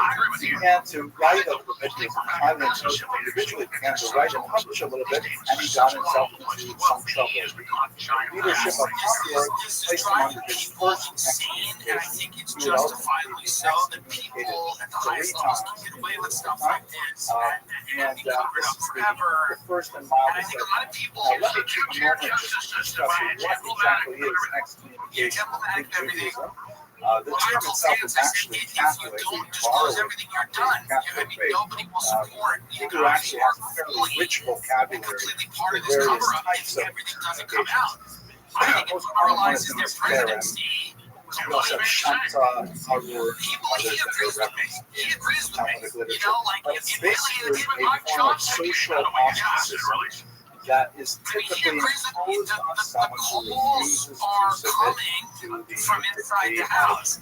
We know court. that Benjamin It's kind of Netanyahu like shows the up. court. We then immediately see an about It face, is which is still completely very crazy, much practiced by the today, President of the United typically in States. cases I'm where, not a paranoid let's say Israel there's a hater, business dispute but and their activity over the last 6 months is two parties completely agree insane. to go They're bombing to a churches, bait din, they're a starving rabbinic people, court, they're the shooting rabbinic people court that finds in are favor of Blue Vein. Shimon, however, refuses to pay what the court tells him he's supposed to pay, and therefore the places in the form of jail.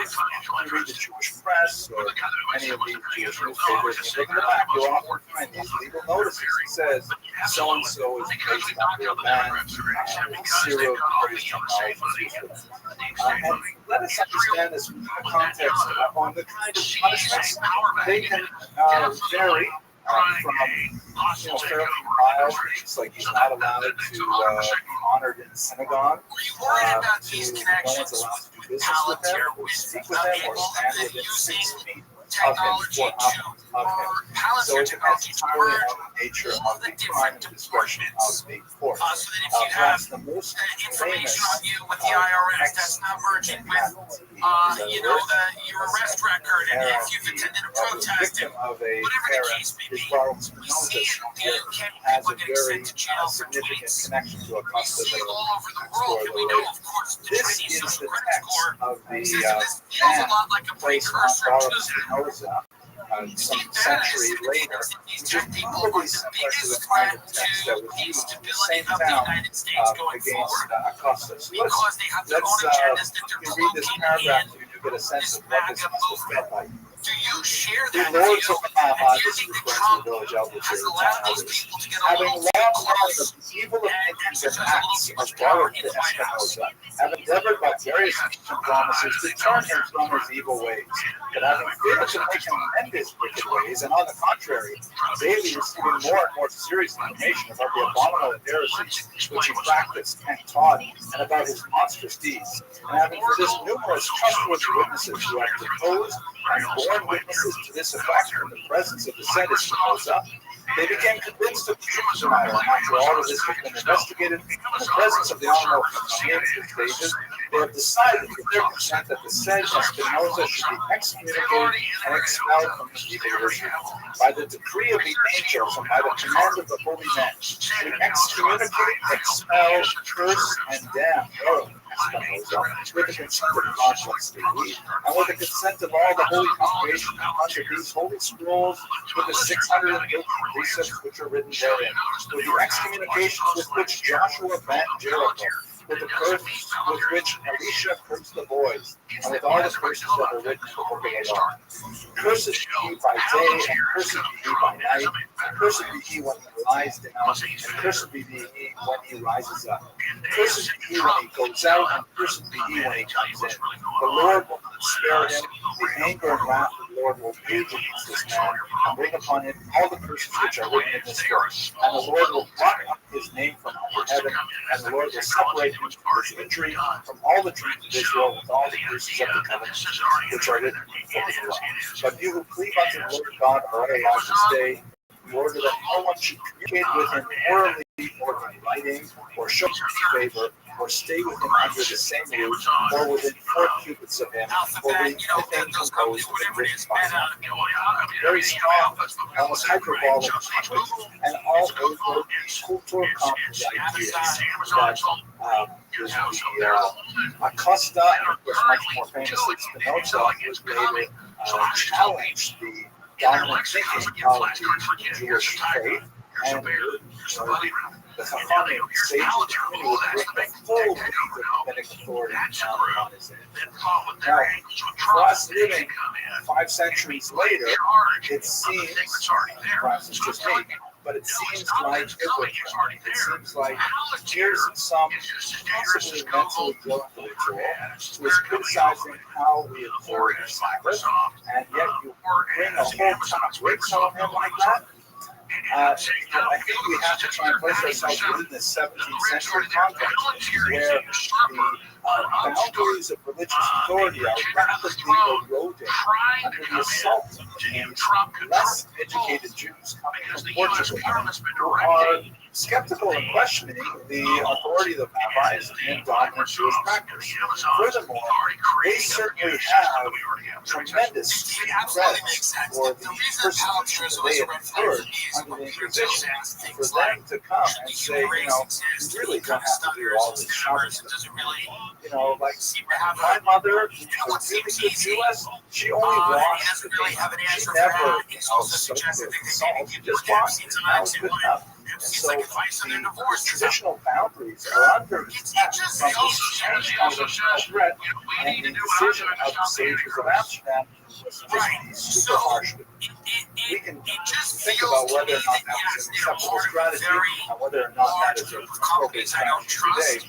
But it is worth noting it gets worse. That this company is, they want to start helping. The second excommunication happened in Amsterdam. He fled from Hamburg back to Amsterdam. Large Jewish population. It wasn't happening in Hamburg. He didn't speak German. Concentrate the information or help and he began to be much more aggressive in his pursuit of rabbinic Judaism.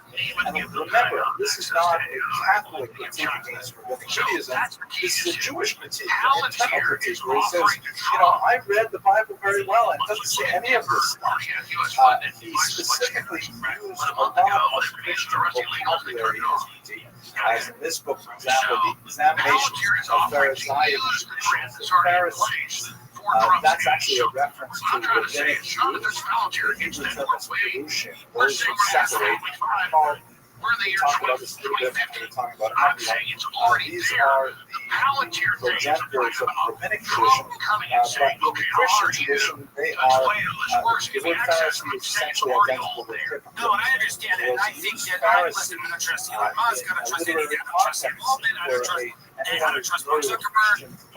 It's not because I believe they're inherently evil people or both of these things. Saying the rabbis are just like the Pharisees, says this openly in his biography. They're full of lies, just like their ancestors were very stubborn and stiff-necked. He's saying that they're just making things up that aren't in the Bible. Some scholars of thought have opined that perhaps he was heavily influenced by Karaism, which is a movement that began in the 9th century to argue that the only authentically divine portion of rabbinic literature is the Torah. Everything else is all completely fabricated. It's very hard to draw a straight line from Karaism to custom. He published this book. The rabbis knew that it was coming out, and they actually anticipated it. Before it even hit the press, it's not even much of a book, it's really a pamphlet. They published a counter pamphlet that accused him of all kinds of nasty things. The book, as soon as it appeared, was burned by the rabbis, and he was excommunicated a second time, and he fled to he originally wrote Portuguese was the tongue, but he wrote quite excellently, actually. So I oppose what Palantir is doing, and everyone else. Everyone else. Of course, I don't think there's a Karaite community in Utrecht. And also, he thinks he is a regular Jew. He thinks he's like mainstream. It happens with these crazy rabbis. So the Karaites, I mean, I've read just about everything. He never even refers to Karaites. I don't think he's even aware of their existence. The United States, he would have more Karaites, but not Israel. Okay, so come out that this is a many people feel it is, which is he lives there for several years. Then his mother passes away. He is married for some time. We don't know much about his first wife. He apparently was very close to his mother, who sheltered him so much of the worst of this. And he decides that, it's just too lonely to try and live in an excommunicated state, which he had endured for 7 years. Using these types of methods to gain leverage and control over politicians. So he decides, quote unquote, that he can become an ape among apes. I don't believe any of this stuff, but he wants to live alone. So I'm going to go back to Amsterdam, and I'm going to pretend to do tshuva, to repent, and that way at least I can live with my apes. I can live among other Jews. These are some kind of society. So he goes back to Amsterdam, and he agrees with this humiliating ritual in the synagogue, which perhaps I will read to you right now. Because this is, I won't read to you in great detail, but I'll read you just one paragraph of what he endured with his second. Don't forget, he's already excommunicated twice. It's not like he doesn't know what's coming here. This is not a first time excommunication. He says, so he goes back and he says, okay, I want to be true, but I want to be accepted. And they agree, but they force me to be. Then my sentence was read out of a little book. It declared that I must enter the synagogue dressed in the clothes of mourning, holding a black wax taper in my hand, and there to be distinctly before the whole congregation a form of recantation in which they described in blackest colors the magnitude of my crimes. Then I was to submit to a public meeting with a scourge made of leather thongs. And by the way, this was mechanical device that the rabbis used right up until the French Revolution. That the rabbis had the authority, and in many years it was utilized to give them some lashes in order to ensure conformity to we'll call it a nice lecture. I told a little bit about that, like positives and negatives of modernity. One of the aspects of pre-modernity is that the rabbis had the authority of punishment. Rarely used, obviously. It's typically in things like where a husband is like again, things like that. But definitely. So anyways, after that, I was to prostrate myself at the entrance to the synagogue that they might all pass over me. Moreover, I was to fast a certain number of days. Right? So his punishment was he had to read this public confession.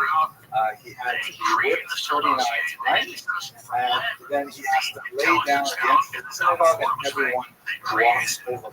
He describes this with,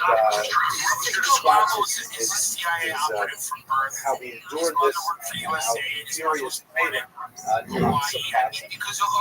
But nevertheless, he goes so that he is now, so to speak, eventually, he does mention, by the way, at the end, he says, now let nobody say that does not do me honor, for if they scourge me, yet they lamented over me and stroked my head.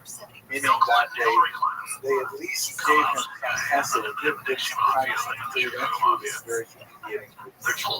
But again, trying to imagine what it must be like the heads of the rabbis in 17th century Amsterdam. They're trying to make sure this doesn't happen ever again. They're sending a really strong message.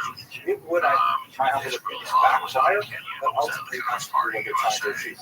So, but he's not done yet, because Acosta now, being ritually humiliated in this manner, begins to wonder about more than the specific practices of what he calls Islamic Judaism. He begins to say, well, what about the doctrines? What about the very basic elements of Judaism? I'm not talking about how to make a cow kosher. I'm not talking about how to observe Shabbos. What about life after death? And here he begins to contemplate that perhaps the entire superstructure of Judaism.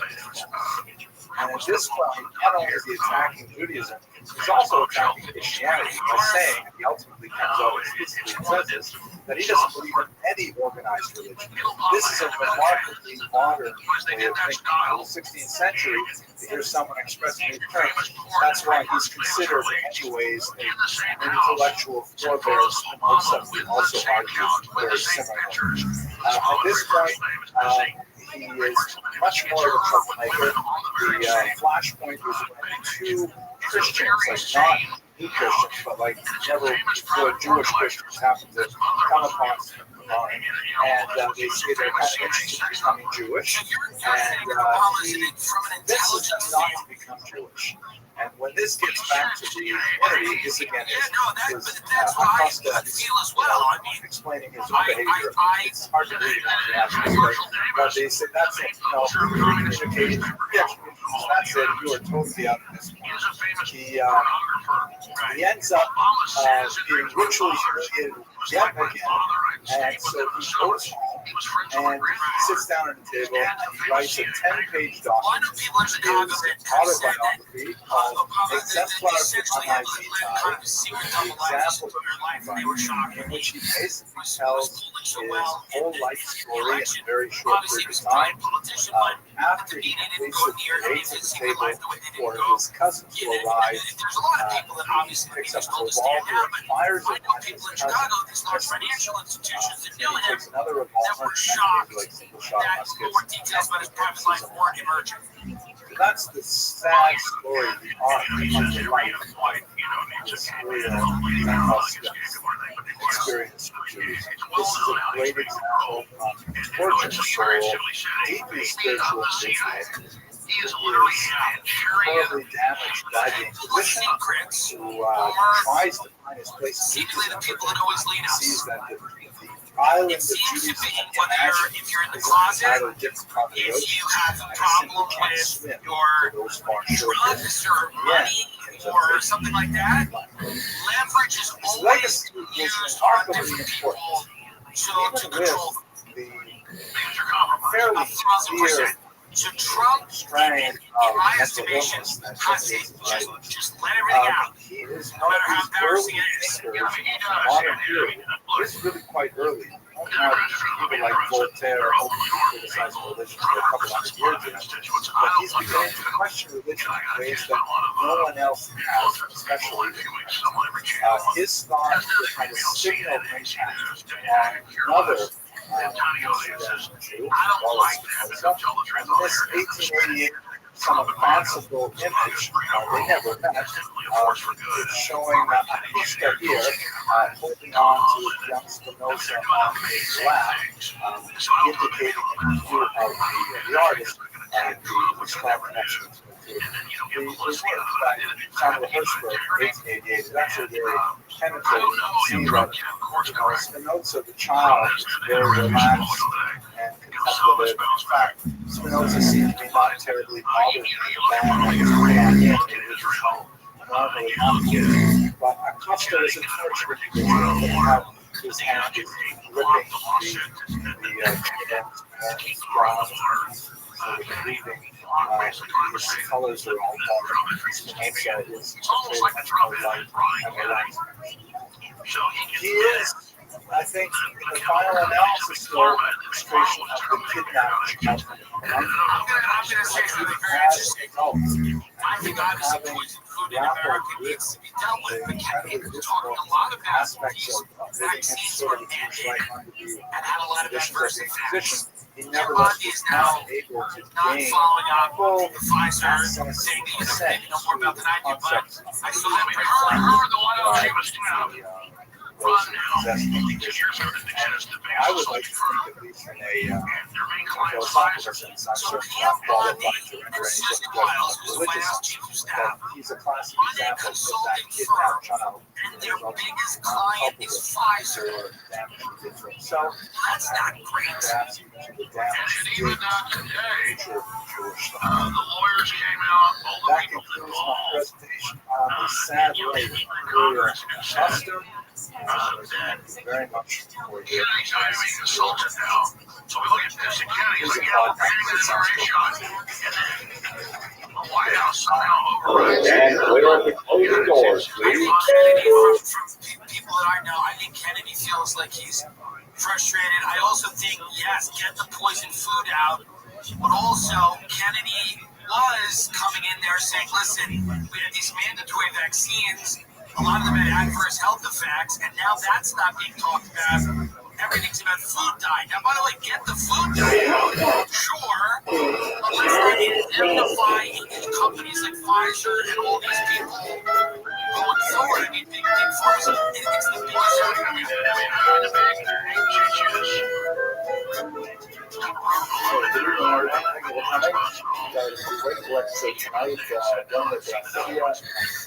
fascinating individual. Doing the research on this individual blew my mind. I read another book, another biography that was absolutely fascinating, and I feel this is one of those tremendously underreported histories. So this is one of those tremendously underreported heroines of Jewish history that makes such a phenomenal difference to our self-understanding and, in fact, our continued existence, as we shall see. And I hope that I'll be able to convey some of that to you over the course of the next 60 minutes. She is affectionately known by many supporters as Restream because of her phenomenally important work on behalf of the Jewish people, her heroism, her unstinting willingness to stand up for what is right, despite a tremendous legal odds against those we shall see. In Hebrew, she's often known as the translation of La Senora, meaning the lady. We'll explore that. This picture is most likely nothing like what she looked like. It's not an artistic representation. But we do have a sense of what she might have looked at, like from something I'll show you at the very end. But nevertheless, her personality is incredibly appealing and attractive, and that's really what I'm concentrating on today. Jewish people that are religious, some are, and they We rely very heavily on her two principal biographers in English, Cecil Roth, the great interwar scholar and post-World War II scholar of Jewish history, who wrote an extremely important biography, and the book that I just read for tonight's lecture, Andre Elian Brooks wrote a fascinating account called The Woman Who Defied Kings, which is in fact a very accurate term to use to describe Gracia Nasi, using a lot of more current research, archival materials that have become available almost 80 years since Professor Roth wrote his book. So we're very heavily indebted to the research of these two scholars for tonight's presentation. So let's start with her name. What shall we call her? This is an extremely complicated subject. So at her christening, obviously we're speaking about a woman who is a converso, a woman who lived a double life, posing as a Christian in inquisitorial Portugal and later on to Europe. So she had a dual existence, posing as a Christian while secretly holding Jewish attitudes and behaviors. So at her christening, she received the name Beatrice de Luna Diquez. Beatrice is a name she never used in any formal sense. De Luna was one of her ancestral names. In Hispanic culture is very common to take both their mothers and their father's names. And probably alludes to the family background in Aragon, because they were in Spain. Nikkei is also an interesting name. Both of these, by the way, were probably written for them by sponsors, because when a Jew was baptized as part of the often mostly sham versions that they underwent during these difficult times, they would be accompanied by a sponsor, typically a member of the royal family or a nobleman or something like that, and then the Jew now converted to a Christian would take on the name of their sponsor, kind of a godfather-like figure. Hence, you have so many Jews with the name Nunez, Mendez, Rodriguez. These are all names of important Spanish royalty of the 15th century in particular. So the name De Luna is probably from a sponsor on one side of the family. The name Niquez is kind of interesting because she actually had one family member. The name repeats itself several times in the family. He preferred to use it because it alluded to his date of birth, which occurred right around this time of year, Parshas Miketz. So he enjoyed calling himself Miketz as a result. She preferred, however, to use the name Gracia, which is a diminutive of Beatrice. Beatrice, however, is a Latin term originally, which means saintly one. Beatrice means saintly in a Christian sense. She never liked using that term. She preferred using the term Gracia, which may have been a translation of her Hebrew name, Hannah. And this is to me, it is touching in a very personal way because, of course, I also have two names. Like many Jews, I have my Hebrew name and I have what I like to call my slave name. Henry is my regular secular name that my parents gave me. And Hillel is also my Hebrew name that my parents gave me as well. But Henry is what I use when I try to pass in the street as a regular American, not too successfully, I think. But this whole dual identity and the whole dual naming is something that probably dates really from the Spanish Inquisition. I'm hard-pressed to think of Jews having secular names prior to the 1500s. It's a very, very common phenomenon, however, among Hispanic Jews, often the names are totally different. In English, Henry and Hillel begin with the same letter, but Spanish have completely wildly different names. But anyway, Gracia, she may have chosen that as a translation for her name, Hannah. Her surname, through her husband, who was also her uncle, is a very common characteristic of converso families, is that they are highly monogamous, always married within the same converso family. In other words, even though they may have lived as Christians for 3, 4, 5 generations, they're still married other Jews who are similarly living as Christians. So she married her uncle, which quite a bit older than she, which is typical, which is actually considered ideal Talmudic text. It's not consanguinity, but real word consanguinity means marrying sounds as close to religion. His name was Mendel, also known as Benvenista, also a very common surname that was used by many Sephardic Jews today. Most of Benvenistas who claim descent from the house of Nasi all the way to Jacksonville, Florida. So in the long line, she preferred to go by Gracia Nasi. Nasi is one more name to add to the whole mix. This is a family name. It's a Hebrew word that means prince, as in Yehuda Nasi, indicating a royal lineage, or at least a lineage of leadership, and this is how she allowed herself to be born most commonly. But all of these names really apply to the same person. Confusing, complicated, but we're going to stick with Garcia and Messi in particular. What I found most fascinating about her life is that it is so illustrative of the liminal existence of the converso. We're talking about a person who is really living in two worlds. It's not that once a Jew converted to Christianity, especially under duress, that they could simply adopt this new identity. Because as we shall see and explore over the next 20 minutes or so, the Spanish Inquisition is specifically designed to root out those conversions to Christianity which were not sincere. And so even though these conversions had actually adopted a new faith, they were always being tested in that new faith. And the smallest little deviance from what was considered acceptable behavior could be grounds for incredible persecution, confiscation of their wealth, torture, and even execution. And this is a course that they lived for generations. The fear of being discovered as a privilege, or even the fear of being denounced as a privilege when it was not at all the case, was something that plagued conversos for many generations. Even those who may have wished to become complete and enthusiastic, authentic Christians, they always had to live under the shadow of suspicion. This is a rather interesting depiction of a few converso Jews who have been accused of Judaizing, that is, of going back on their Christian vows and practicing Jewish rites.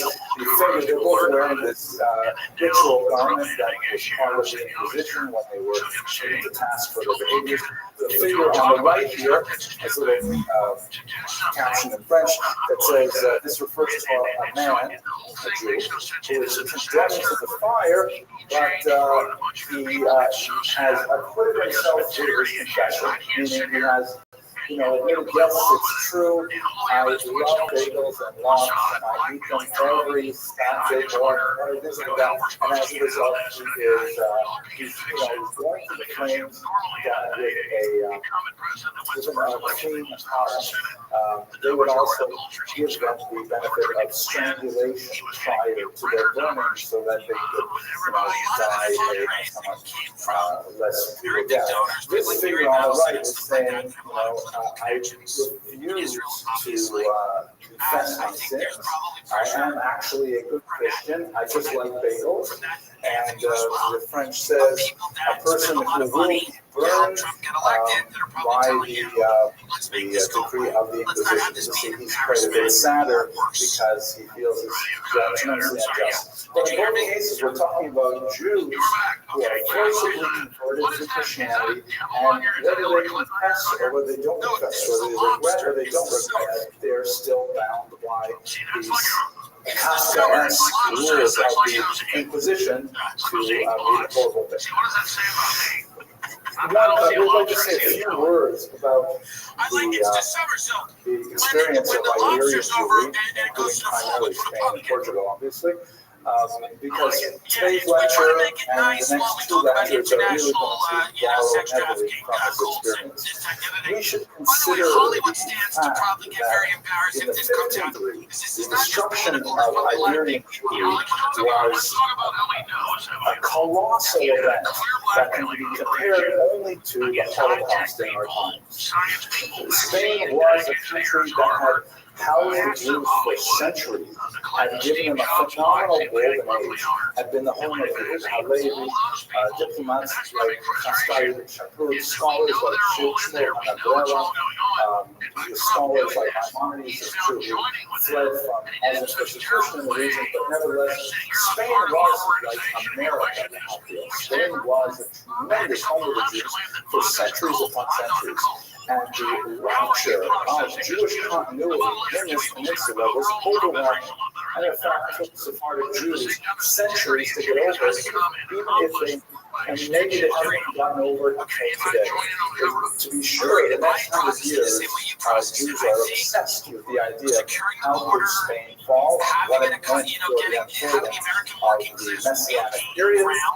So we really can't minimize the impact of the end of Iberian Jewry on the Jewish consciousness. Here's a map that gives you a sense of the diaspora of Sephardic Jews, that is, Jews from Spain. We're specifically going to be looking at the Jews who were expelled from Spain around 1492, or some had left a little earlier, and then to Portugal over here, where our heroine is born. She lived most of her life in Lisbon. Later, I'll show you a map that shows how she fled Lisbon and made her way, like many of the expellees, up to England, and then to the Low Countries, down through Italy, and ultimately to Constantinople over here. Istanbul. The influence of Spanish exiles and Portuguese exiles throughout the entire Mediterranean basin had a telling impact on the future development of Jewish intellectual and creative thought for centuries. So let's look at the collapse of Spanish Jewry and understand a little bit of the future of the Inquisition. As I mentioned, Spain went through several centuries of phenomenal acclaim. Jews reached the highest levels of cultural activity, their scholarship, their political activity. They had, they were really the leaders, like in America in many ways, the leaders of all cultural activity, of publications, poetry, literature. We had a Jew who was the head of the army in one region of Spain for a while. Incredible amount of achievement. It all came crashing to a halt, in particular in 1391, when there was a tremendous backlash after a few years after the death of one of the greater of the political figures in Spain, and there was a widespread pogrom that raged Cordoba. This is the Alhambra Mosque, the Alhambra Palace, which was possibly built by Jews. But it's perhaps one of the great landmarks of Spanish Cordoba. Following the 1391 pogrom, which was quite significant, there was more and more Christian influence coming down into Spain, and one of the attributes of the Iberian Peninsula in the Christian context is that since it is not only in the borderland both geographically, It's also on the borderlands religiously as well. Spain for many years toyed with different forms of Christianity. Arianism in particular was a rival to the Catholic interpretation of the faith that was ultimately ousted in the 4th century. And of course, Spain was Muslim after the 8th century. So it was always kind of like it had the zeal of a convert, if I can say that about the entire peninsula. The Spaniards in particular would often try to demonstrate their Catholic bona fides, and one of the best ways to demonstrate that you were in fact true to the faith was by persecuting the Jews. So Spain had once it became Christian again, it had a very, very strong anti-Jewish group that appeared over and over again. In our context, perhaps the most significant are the history of disputations which raged throughout Spain. 1263 is perhaps the one you're most familiar with. That's when the great scholar Maimonides was called to debate a Jewish Catholic convert, Jewish convert to Catholicism and convert to Christianity. Maimonides ended up winning that debate. He officially lost, but then he was banished immediately thereafter because he had shown up his interlocutor. And then a much more of a horrific example in 1414 in the city of Tortosa, which Jane Gregory's period has called more of a pageant than a disputation, where 2,000 guests were assembled in order to witness the rituals of the Jewish interpretation of the Bible. So there was more and more events that were culminating, indicating that Spain was no longer a hospitable environment for Jews. It culminates in 1479 with the establishment of the Inquisition. Now, what exactly is the Inquisition? This is a key point that we have to bear in mind. In Spain, in the 15th century, there were a tremendous number of forced conversions of Jews to Christianity. Many Jews, feeling the threat of immediate violent harm, had acceded to the demands of the persecutors and had taken on baptism. This is an issue we talked about a couple of weeks ago when we looked at the Ashkenazic Jews and how many Jews chose to actually commit suicide, murdering their own children before they killed themselves. Horrific examples. In Spain, many Jews chose the route of pretending to be Christian and hoping that things would eventually die down. And this lasted for close to a century. And so when you get towards the end of the 15th century, you've got all of these Christians of Jewish origin who are sort of waiting to go back to Judaism. They're hoping that the political climate will change. They'll have a new king, or things like that, things will calm down. This incensed the church and those zealous elements within Spain, and so they appointed Thomas de Torquemada, who was reputed to have some Jewish origins himself, as the Grand Inquisitor. And the Inquisition was designed specifically to root out those new Christians, so-called new Christians, may have been 2 or 3 generations Christian, who were secretly practicing Christian Jewish rites. Note that, technically speaking, Jews who never converted to Christianity were exempt from the reach of the Inquisition. The Inquisition was directed at Christians who were Judaizers. Jews who were Judaizers were technically exempt. They would not be exempt from the expulsion a little bit later, but the Inquisition was directed specifically at these Christians. And the Inquisition used the most horrific means possible to exact the information they needed. It was almost Stalinist in its scope, where Jews would be Christians, would be arrested, and then they would be routinely tortured in order to exact confessions of their Judaizing practice, and even more importantly, to betray others in the Jewish community or the new Christian community who had also similar Judaizing.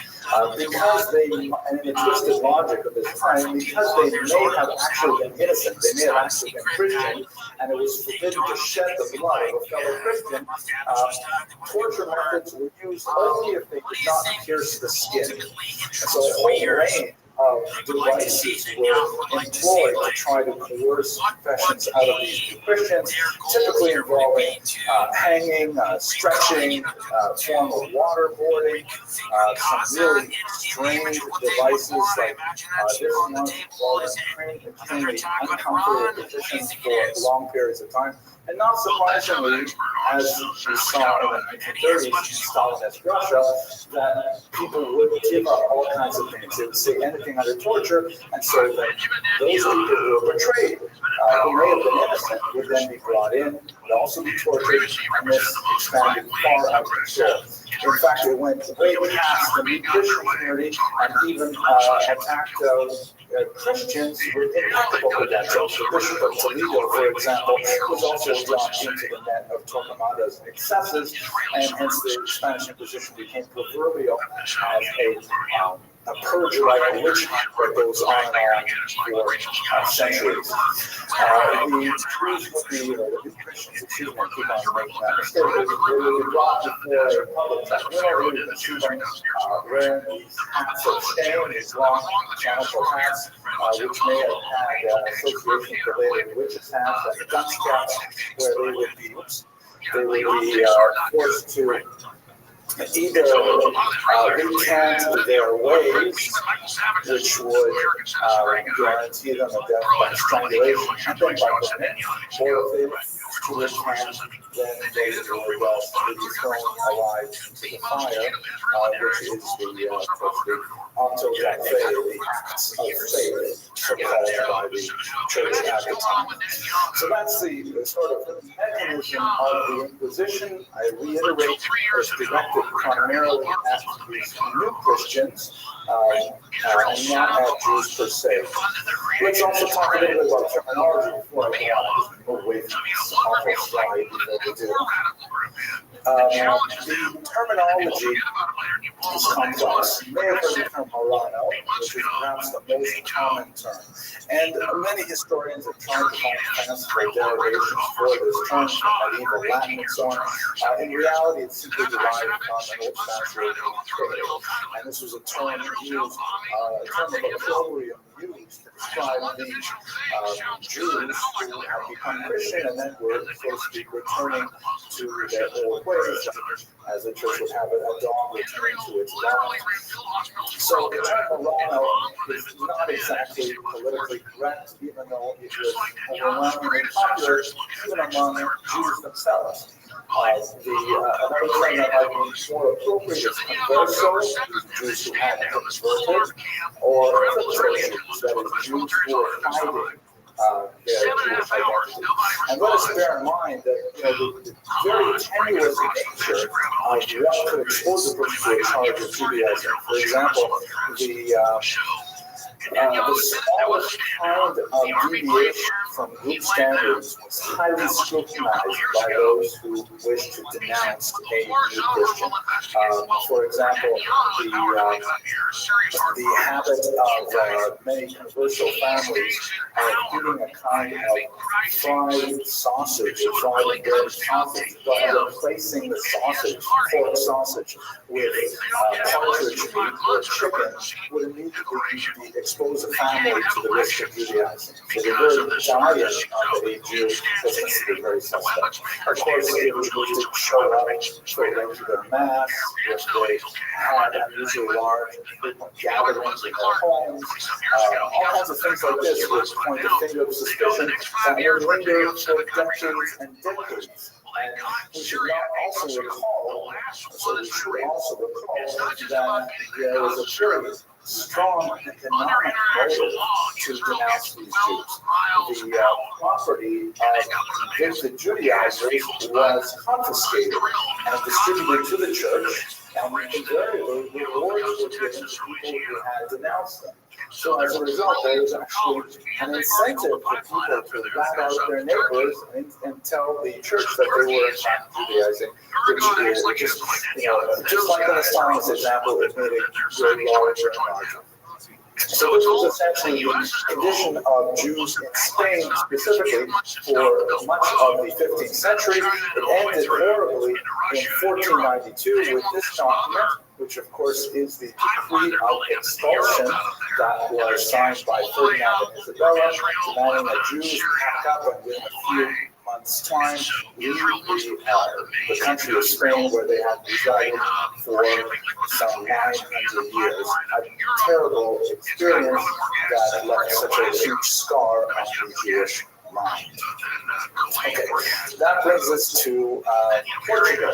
Okay, so let's go on now. Portugal is a little different. Portugal, you know, is the country on the westernmost point of the Iberian Peninsula, and they did not have the same history of persecution that the Spaniards did. Many Jews, of course, in 1492 felt that the easiest route to take to flee Spain would be simply to go to neighboring Portugal, and in fact, they decided that. However, the Portuguese realized that they would have a difficult time with their Spanish neighbor if they had a much more liberal policy. So they adopted a policy which was economically prudent, and that is they agreed to accept the Jewish refugees on the payment of very steep and temporary residence fee. Jews had to pay a rather astronomical fee to reside in Israel for any length of time, and there were fees for crossing certain bridges, and fees for remaining in certain places, and so on. And the Portuguese hoped to profit as much as possible from the situation. Things changed, however, within a very short period of time, as King. Now, I wish I had written this down. There's a king, there's several of them actually, in Spain. There's often referred to as King John in English literature, but in more modern scholarship, here's Portuguese spelling is used, which is spelled J-O-O-O. Right? And my daughter was doing Spanish, not Portuguese. I was trying to figure out how do I say that? J-O. She thought it was like wow. Could you imagine making your son wow? So they see how it's jowl. So anyways, I think I'm going to John. But luckily for today, the only Portuguese thing we're talking about is Manuel, which is pronounced Frank. No, so King Wow died, I think, in late 1495, and Manuel was the younger man who needed a bride. Ferdinand Isabella had a daughter, also named Isabella. That she refused to marry the King of Portugal, which would have united the entire peninsula. She refused to marry the King of Portugal while Portugal housed Jews. So Manuel had a choice to make. Should he expunge all the Jewish presence in his land, which was economically not expedient at all? Portugal had a huge windfall by having the Jews come into their region because, after all, the Jews were incredibly experienced traders, very, very experienced in commerce, literate, and so on. And so he really wasn't sure what to do about this. But Isabella was quite fanatical about this. She would not marry him otherwise. And so he came up with a kind of a plan. The plan was essentially to forcibly convert the Jews of Portugal to Christianity, and then expel whatever was left. But that way was to keep the population and their business acumen and their business connections and so on, and of course their wealth. And then a small number, he would simply expel them, and he would win the thing of his department. This is exactly the plan that he followed. With incredible cruelty, however, he began by looking at the economically weakest elements of the Jewish population, and he tore away some 700 children from their parents' arms and forced them, shipped them off to little island of California. You can see over there on the equator, a relatively weak position of the Portuguese who are at this time engaged in tremendous maritime activities. There it is the 700 children who were sent there and disappeared. It's assumed that the vast majority of them died, and according to a contemporary chronicler, many of them were actually devoured by the great lizards that lived on that island. I'm not sure if they actually have regions that big there. Could be possible. That's a ViralRabbi. It's actually, I looked at it, but this is a monitor lizard. Okay, neither of them are Portuguese though. But at any rate, I wanted to picture a big lizard. I forgot there would be a professor in biology. But at any rate, it's a sad story. 700 children sleep in California and then killed. The rest, under duress and under torture, were converted to Christianity. And as a result, Portugal now acquired a large universal population as well. However, Manuel is not stupid about this.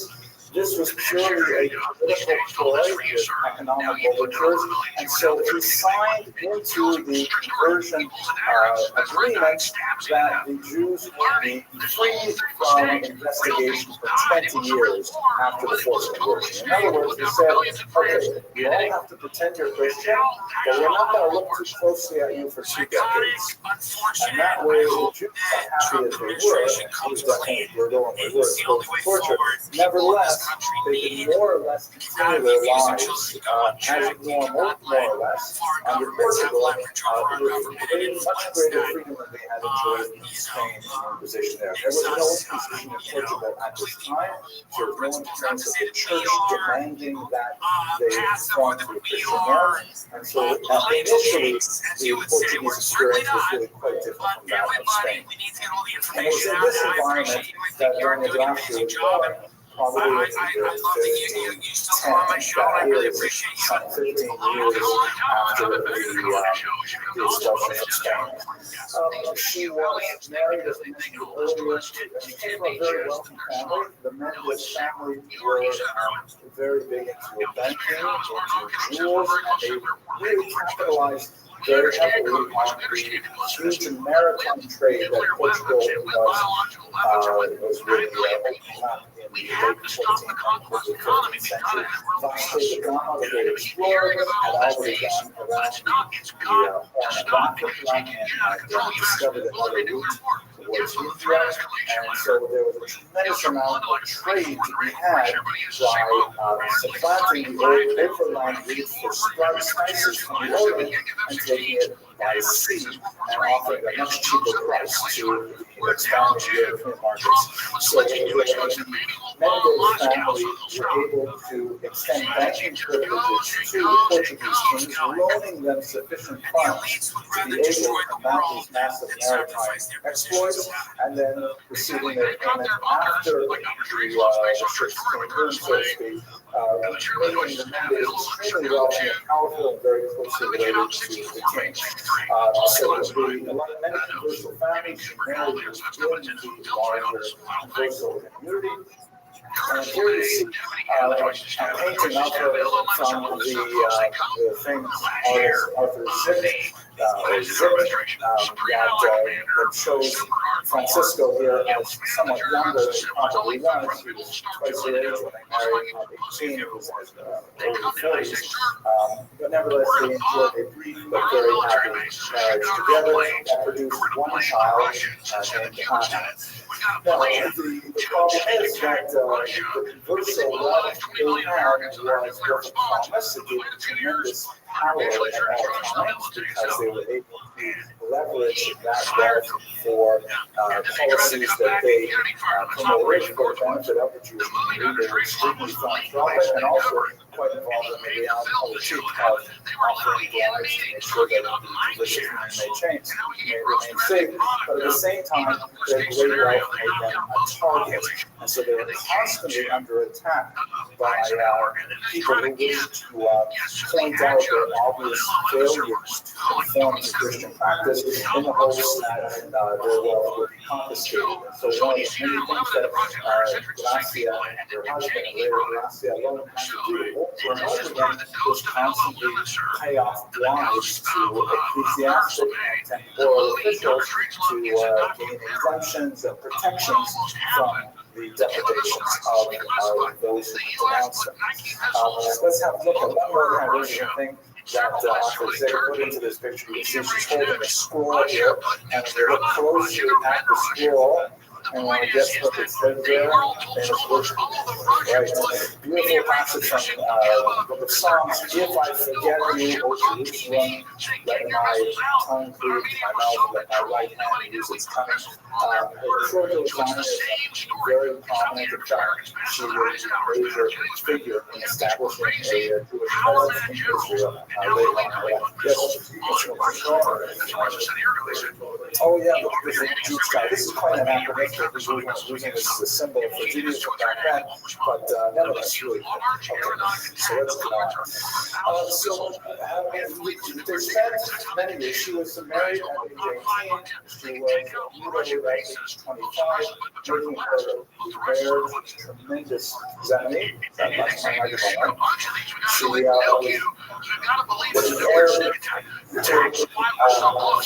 married maybe if I hold it further away, is that better? She was married to a tremendous fortune, and once she was widowed at age 25, that made her incredibly powerful.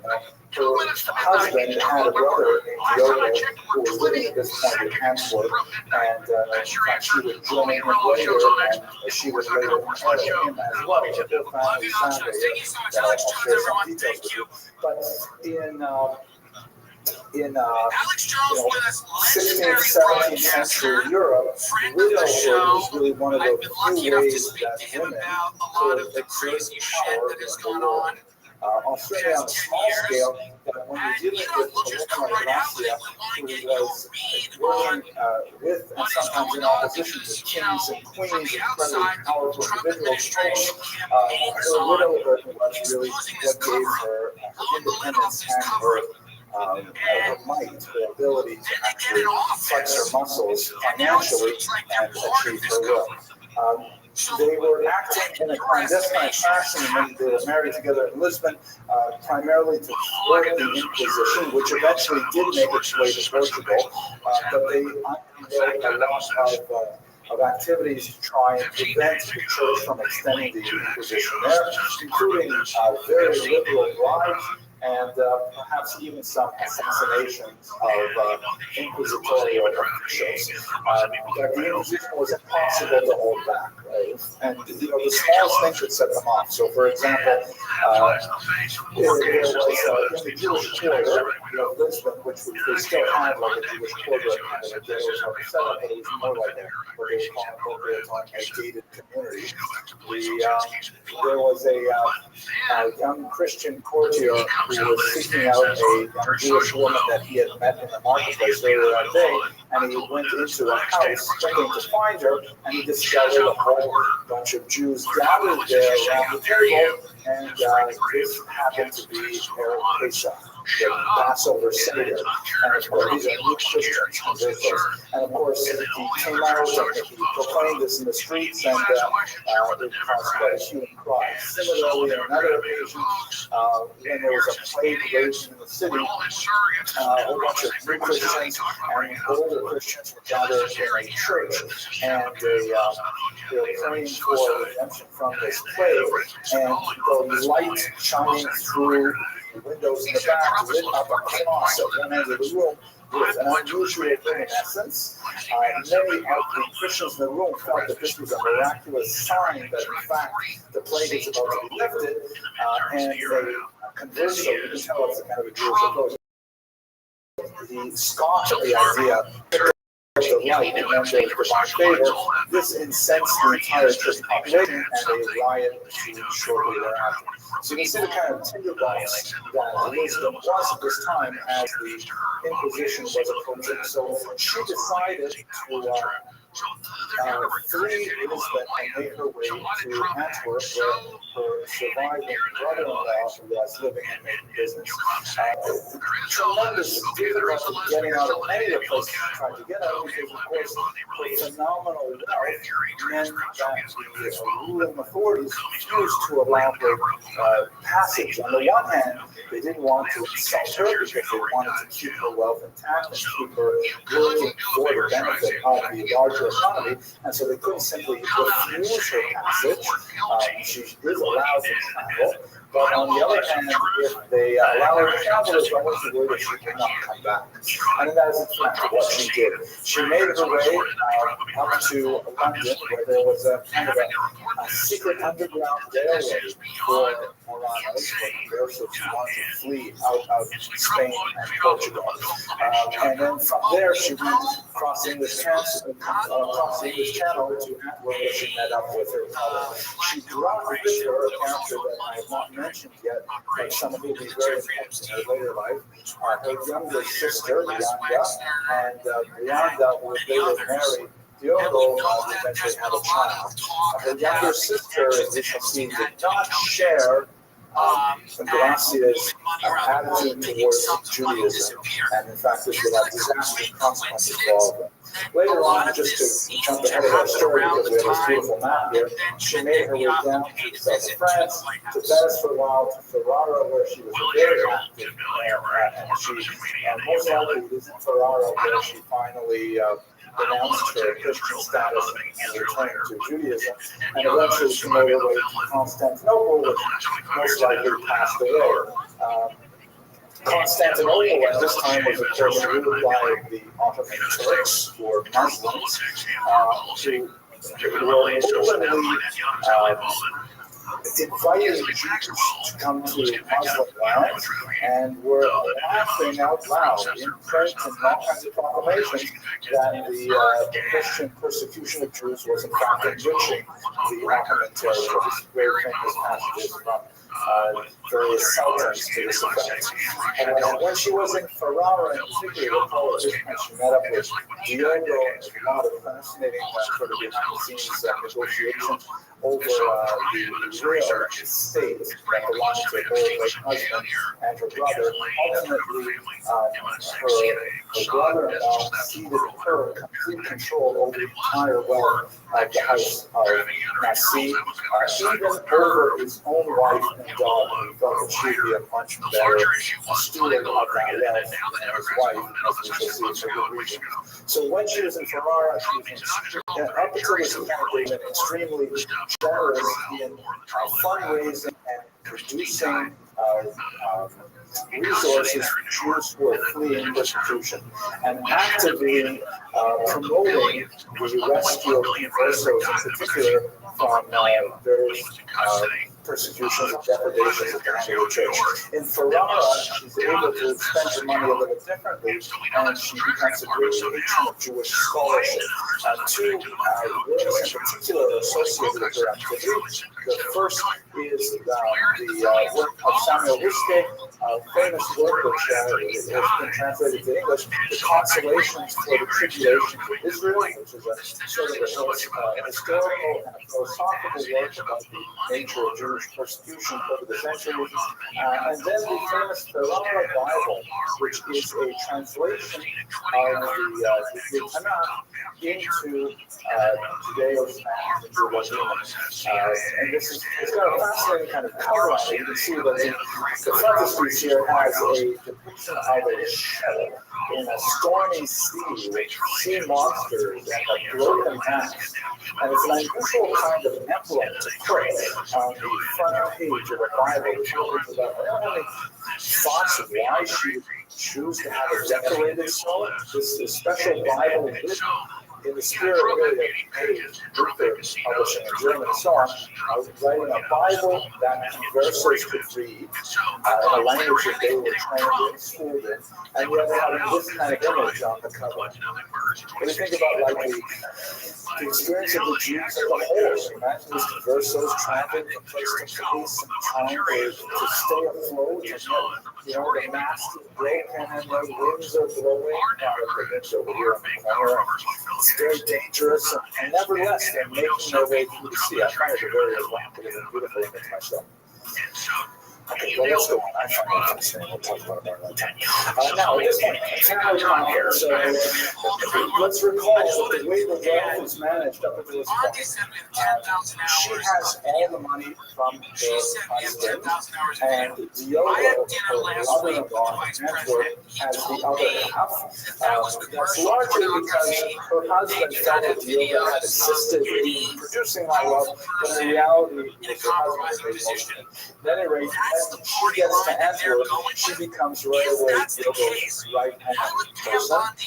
Diogo ends up marrying her younger sister and having a child who is known as La Chica. She's named Beatrice after her aunt, after Gracia. La Chica means the young one, and that's often used to distinguish her from her aunt. But it seems that her sister, younger sister, is really not enthusiastic about all the schlepping around and the secret converso culture stuff. She was really happy in Lisbon. She was happy living as a Christian, and all this, living on a razor's edge, worried about what's going to happen to the family, what's going to happen to our money. Do we really, are actually seriously talking about moving to Istanbul, of all places? It didn't appeal to her at all.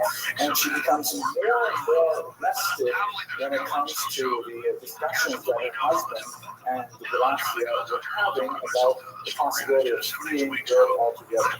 Ultimately, after Diogo passes away, and in his will, as I mentioned earlier, he left all of the money in the control of Gracia, his sister-in-law, not his wife and his daughter. Gracia, the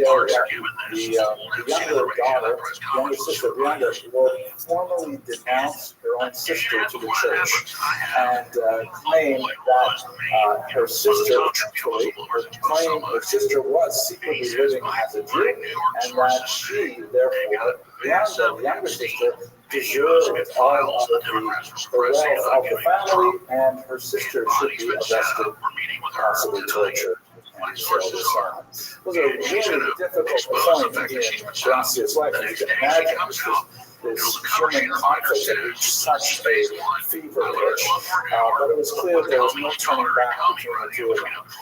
The idea of fleeing Europe altogether and living in a Muslim country was something that was so foreign to Miranda's way of thinking. She had grown used to the life of consumption that was associated with the uber wealthy of Europe, and she simply would have nothing of it. She applied her, Gracia had anticipated this and had very liberally greased the palms of all kinds of church and temporal officials trying to hold back a formal lawsuit challenging authority. She was not able to prevent a lawsuit from actually reaching the court, but she was ultimately able to defeat her sister in legal battle and lay authoritative claim to the entire inheritance, which is a rather amazing feat. It just shows you how useful money is. On the other hand, in a related development, there was also a rabbinic court convened on this particular issue, that included some of the greatest minds of the era. Don't forget, this is the 16th century. This is the era when you have Moshe Vitrani, for example, and none other than Rav Yosef Karo, the author of the Code of Jewish Law, who debated this very point, and ironically, the author of the Shulchan Aruch, Yosef Karo, disagreed with Gracia Mendez. Even though he felt that she was a wonderful person and it was great thing for the Jewish people and so on, it wasn't right that the sister didn't get an inheritance and that the rest didn't get an inheritance either. But that's another story beyond what we'll discuss here. Part of this whole debate was surrounding as well who would younger child marry, who would Beatrice La Chica end up marrying. One of the, and at this point, I kind of omitted discussion of the role of kings here, but there was tremendous involvement of kings and queens, all having designs on the money of the House of Nassi. In this particular case, George V, the Holy Roman Emperor, had a wife who wanted to marry off La Chica to one of her closest friends, and in so doing, hoped to garner a large section of the assets that belonged to the Nasi family. When Cain approached Gracia Nasi about this, she actually avoided her several times by feigning illness, and when he was finally forced to answer up front what would she say about this particular marriage of her niece to this older Christian man, Gracia Nisi said intemperately, rather see my niece drowned than married to that man. Very strong language. It meant that she really had to forgive because there was no more excuse for her at that point. So they ended up finally making their way to Istanbul, and at this point, Gracia Nasi had revealed her Jewish identity and was quite openly, actively sponsoring Jewish causes without any vacillation or dissimulation whatsoever. But she met with several setbacks. One that's very important is the Altona incident of 1556, which is perhaps the saddest moment in her career. There was an Italian city with a port called Ancona, and they had a very zealous inquisitor there sent by a new pope, Paul IV. And there was a very large converso community. These are, remember, what are we talking about here? We would have in Ancona, we had the regular Jews, the Italian Jews who had lived there from time immemorial, who were not forced to convert to Christianity. You had regular Christians, and then you had this converso community, largely made up of Portuguese Jews, who were formally converted to Christianity and were in such confession, were nevertheless living pretty much openly as Jews, marrying each other, keeping kosher, and all kinds of things like this. And they did not, declare themselves openly Jewish, because that would be in contravention of church law. You can't simply convert to Christianity and then convert back again. But they were not prepared to live as Christians. So we had these three distinct populations in Ancona, as we did in many centers where Jews settled. The Pope and his very zealous inquisitor arrested approximately 100 of these conversos in Ancona and proceeded to take the traditional inquisitorial route of torturing them, extracting confessions, arresting others, and so on, and threatening to burn them. Gracia Mendez, of course, was incensed and wanted to do everything possible to prevent the abuse of her co-religionists, but she was unable to succeed. She actually went so far as to enlist the aid of the Sultan of Turkey, which she had that level of contact with, and the Sultan sent an emissary from Ancona to indicate that any sort of maltreatment of these conversos would result in potentially military action from the Ottoman Empire. Gracia also, rounded up a huge number of Jewish communities who agreed to impose a boycott on the port of Ancona and to bring that city to its knees economically, because Jews were extremely involved in all kinds of international trade, and refusing to do business with that particular port would actually bring their trade to a standstill. Unfortunately, she was unable to achieve unanimity on the question of avoidance. There were a few holdouts, notably the Italian Jews of Ancona, who felt that they were being unfairly drawn into this international dispute. There was not always friendly relations between traditional Jews and conversos. They were living very, distinct communities, even though they had quite a bit of relations with each other. They were certainly not intermarrying and so on. So they felt that they were going to have their livelihoods destroyed by this boycott, and they argued against it, as did several local communities who were heavily dependent on the Ancona trade. And so despite her tremendous efforts, she was not able to bring together Judaism truly with one voice on this issue, and the boycott failed. And 100 Jews were put to death as a result of the inquisitorial claims. She, however, devoted most of the energies of the last years of her life to developing the land of Israel with some very fascinating projects. One of them, most famously, is the city of Tiberias, which essentially bought from the Ottoman Turks. She received an exclusive grant in perpetuity to develop the city of Tiberias on the Sea of Galilee, in exchange, of course, for funds that will be produced and will be given to the Ottoman Turks on a regular basis.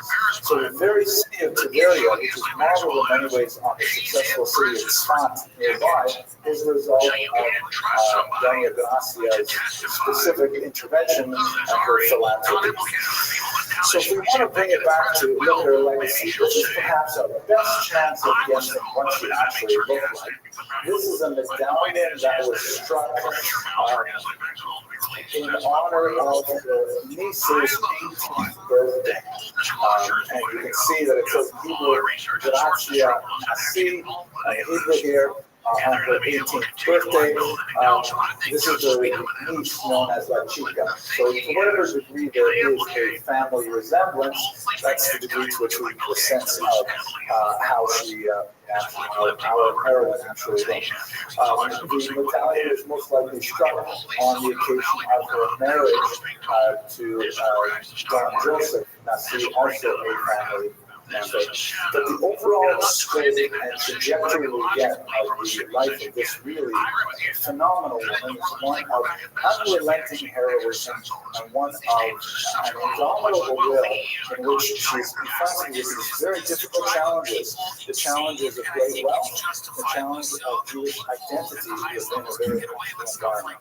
And throughout it all, she maintains a very steadfast support of the Jewish people.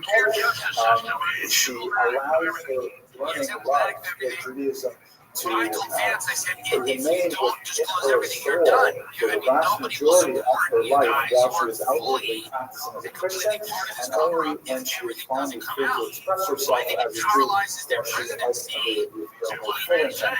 But we see her impact on the Jewish world in so many ways, not only in the land of Israel, but also in the overall legacy of the Jewish people as a whole. Thank you very much for your attention and your endurance tonight, and I hope you have a fantastic week. Next week, we're going to come back to speak about another somewhat more tragic figure from the Portuguese experience. Thank you. With their activity over the last 6 months is completely insane. They're bombing churches, they're starving people, they're shooting people that are... They bombed Syria today. But here's the deal. So I was studying the main threats, U.S. Communist China, big financial interest. I'm the guy that everybody said was defending Israel. No, I was just saying they're not the most important one. They're very, but yeah, absolutely. Because we've knocked out the Democrats, because they've got all the USA money. State money. Israel, Netanyahu, sees a power vacuum and is definitely trying a hostile takeover of the administration. So that's a hostile. Are you worried about these connections with Palantir, with able using technology to Palantir technology to merge all of the different departments? So if you have information on you with the IRS that's now merging with your arrest record, and if you've attended a protest, and whatever the case may be. We see in the UK people are getting sent to jail for tweets. We see all over the world, and we know, of course, the Chinese social credit score system. This feels a lot like a precursor to that. Steve Bannon has said that he thinks that these tech people are the biggest threat to the stability of the United States going forward, because they have their own agendas that they're cloaking in this MAGA movement. Do you share that view? And do you think that Trump has allowed these people to get a little too close and exercise a little too much power in the White House? We're living in the same kind of period now. I think Palantir is a threat. And I've been criticized by technology that the internet represents. I mean, realize about it. Let's explain what's happening. I don't know why Okay, at third, more traditionally, the phenomenal sponsor of Amazon runs very more active servers than CNN and MSNBC. That Microsoft is saying. temporary These are your facts. They've already integrated all of this. They already have Peter Thiel and Alex Carr. Let's go. Alex Carr, I don't think he is such a conservative. Shifting demographics. Okay. Let's have a look at this map here. Well, in a sentence, what's going on? But my listeners, I've got to give a real answer. So you notice the New York Times and Washington Post last year wrote about Palantir. That doesn't mean Palantir is an issue. It's like, why does everybody know about that? Because our media started. So Palantir is coming from and is a manufacturer of ants. I'm not saying he's bad. And primarily, We know how to come in and tell you what's really going on. Let's have the that's freedom a order. huge shift. And we will fix all your problems. How that And my point is, they are a small little town. and the So second much shift, come in and technology that was pretty done. more important So the idea that this is already done, it is. from the traditional homeland Amazon, or the let's say, moving towards the east. These These other are very important factors that represent major Alphabet, those companies, whatever it is, Meta. I mean, so it's Google, it's expulsion. Google, it's Amazon, it's all. Over the Yeah, course so they're the ones 15 to 16 that are currently doing it. It's not like it's this is a coming. map So I that told shows people, gradually in their lexicons, like flashcards, here's a which tiger, sort of here's a begins bear, here in the here's a central bear. Mediterranean And region. now they go, here's And Palantir. then Oh, that's the way they take over. No, that's a group. Jews That's suffered the one tremendously very equals during with the Trump. conflict, They can not come in only physically, and there's be no in evidence charge to indicate of that the thing they that's already there. So I'm telling people, no, it's not that it's coming, it's already there. Palantir is just as dangerous as Google, or as Alphabet, or as Microsoft, or as Amazon's Microsoft, Amazon. And I'm saying they're 90%. The grid's already there. Palantir is a usurper, an upstart, a pretender to the throne, trying to come in to give Trump control because the U.S. government's been directing the Googles and the Microsofts and the Amazons are creating a fuse. It absolutely makes sense. The reason Palantir is always a red flag for me is when Peter Thiel's asked things like, should the human race exist? And he kind of stutters and stammers and doesn't really seem to have that one seems easy. And He doesn't really have an answer for that. He's also suggested that maybe people in Epstein's islands, they wanted Epstein's like advice on their divorces. All Jews go home. He also says, we need to do what I'm doing to stop the Everyone's Antichrist. waiting in line. Right. Later, So he opens up the door again. it just feels to me that yes, they're some part of of the a trucks very broke down on the way large here. group of companies I don't trust. Expected.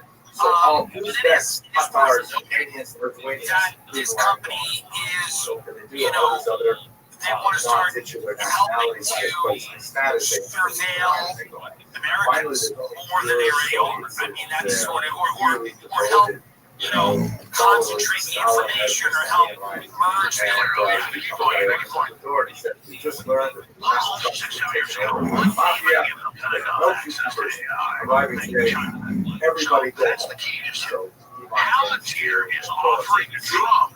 the Jews get all the breaks. Look at Denver, already had U.S. funded license plates here. So the Jews suffered quite a bit in the 14th century as the black men took through the region. Palantir is offering to use the brand that's already in place.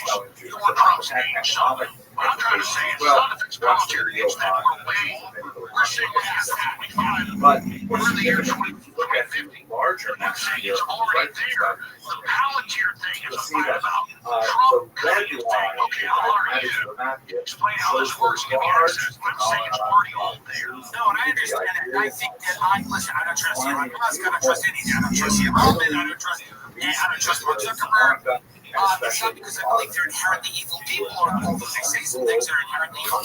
I believe their agendas are radically different than if you took an American off the street and said, what are the things you value?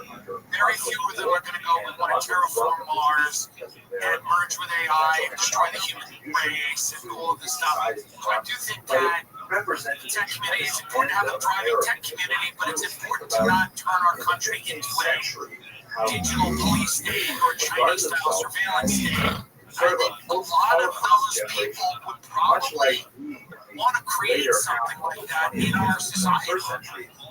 It does seem like they would prefer that. On the Jews of Europe, Jews of the 15th century, Let's just say Palantir is the most evil thing trying to on understand earth what ever was seen. that It is the news now. age of Spain. Why do we all know about Palantir? And that's the other we don't know. Yes, we don't know about Microsoft, Google, and Amazon. They're 51% of the crime that's already there.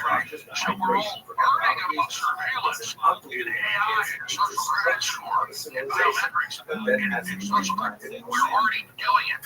They're just bidding to get into the draw just as a junior. And so I have what Palantir's doing, and everyone has social media. Everyone else, of course, it's become a distraction into understood Curacao, disclosure. eventually Your sources, people that you know. How damaging is this if this all comes out? Do we think that this is a watershed moment for the United States and Israel? Does this come out that this is what many people feel it is, which is a Mossad CIA black graphic?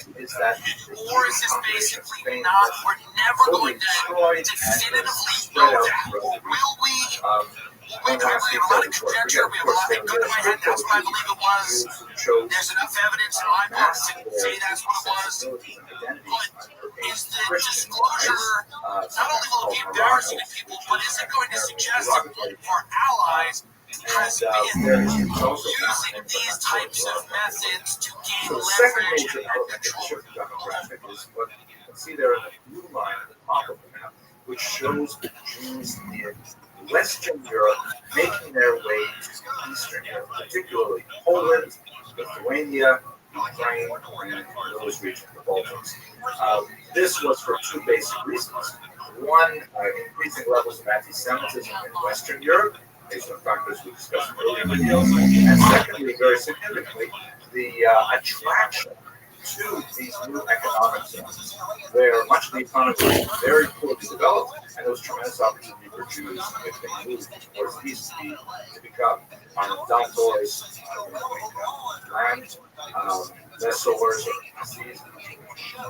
there were these middlemen for landlords owning large tracts of land called latifundia, tax farming, all kinds of things like that. So the shift in demographic along in this context as well, because we want to see that this population is actually grow significantly over the next few centuries, meaning that the Yiddish language is going to expand tremendously as well, because Yiddish is basically, as Billy Crystal once put it, German with phlegm. Basically, it's a medieval German dialect with letters with a tremendous number of oral words from many other languages. So Yiddish becomes the lingua franca of the largest of Jews ever in history by the time we get to the 19th century. Okay, so that's the first major point, shifting demographics. Let's look at the second. Disruptive technology. Okay, so what is this technology that's changing everything? What do I mean by disruptive? This is kind of like a business term that's used frequently nowadays. This is when someone invents something that changes the way we do business. And in this case, it changed much of our society as a whole. The invention, of course, I'm talking about the printing press, invented by Gutenberg in the 15th century. This basically took the world from a manuscript culture in which you had to have monks who were painstaking, copying out line after line of written text and then circulating them one copy at a time, which was an incredibly expensive and difficult endeavor, which meant that actual books were very hard to come by, and you would only see the great rarity. This kind of like a tourist school today is an incredibly valuable and expensive thing to procure, and generally purchased. Only exceptional individuals would own their own Torah scroll, even though it is actually a commandment given by the Jewish count that every person must write their own Torah scroll.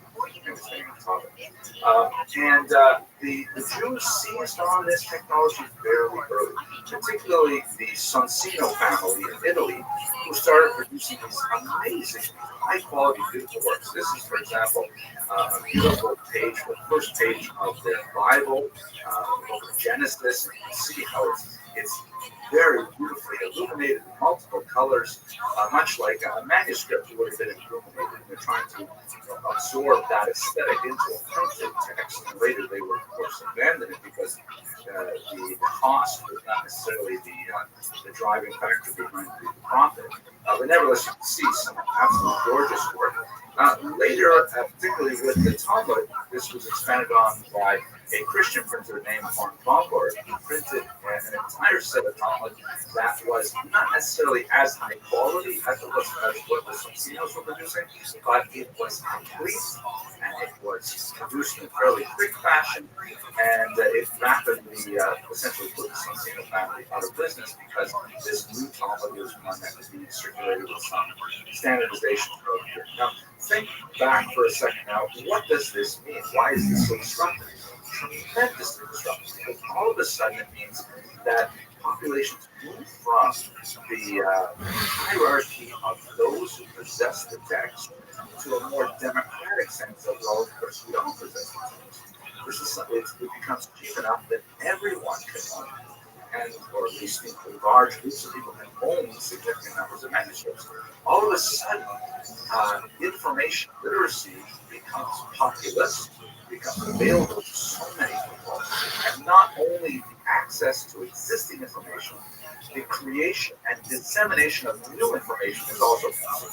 So brand new ideas that maybe never would have had the kind of institutional support to allow them to make multiple copies of a manuscript to later influence large groups of people, all of a sudden it's like blogging. You just write a few ideas down in your computer, bang, it's out there for like 2 billion people to read within moments.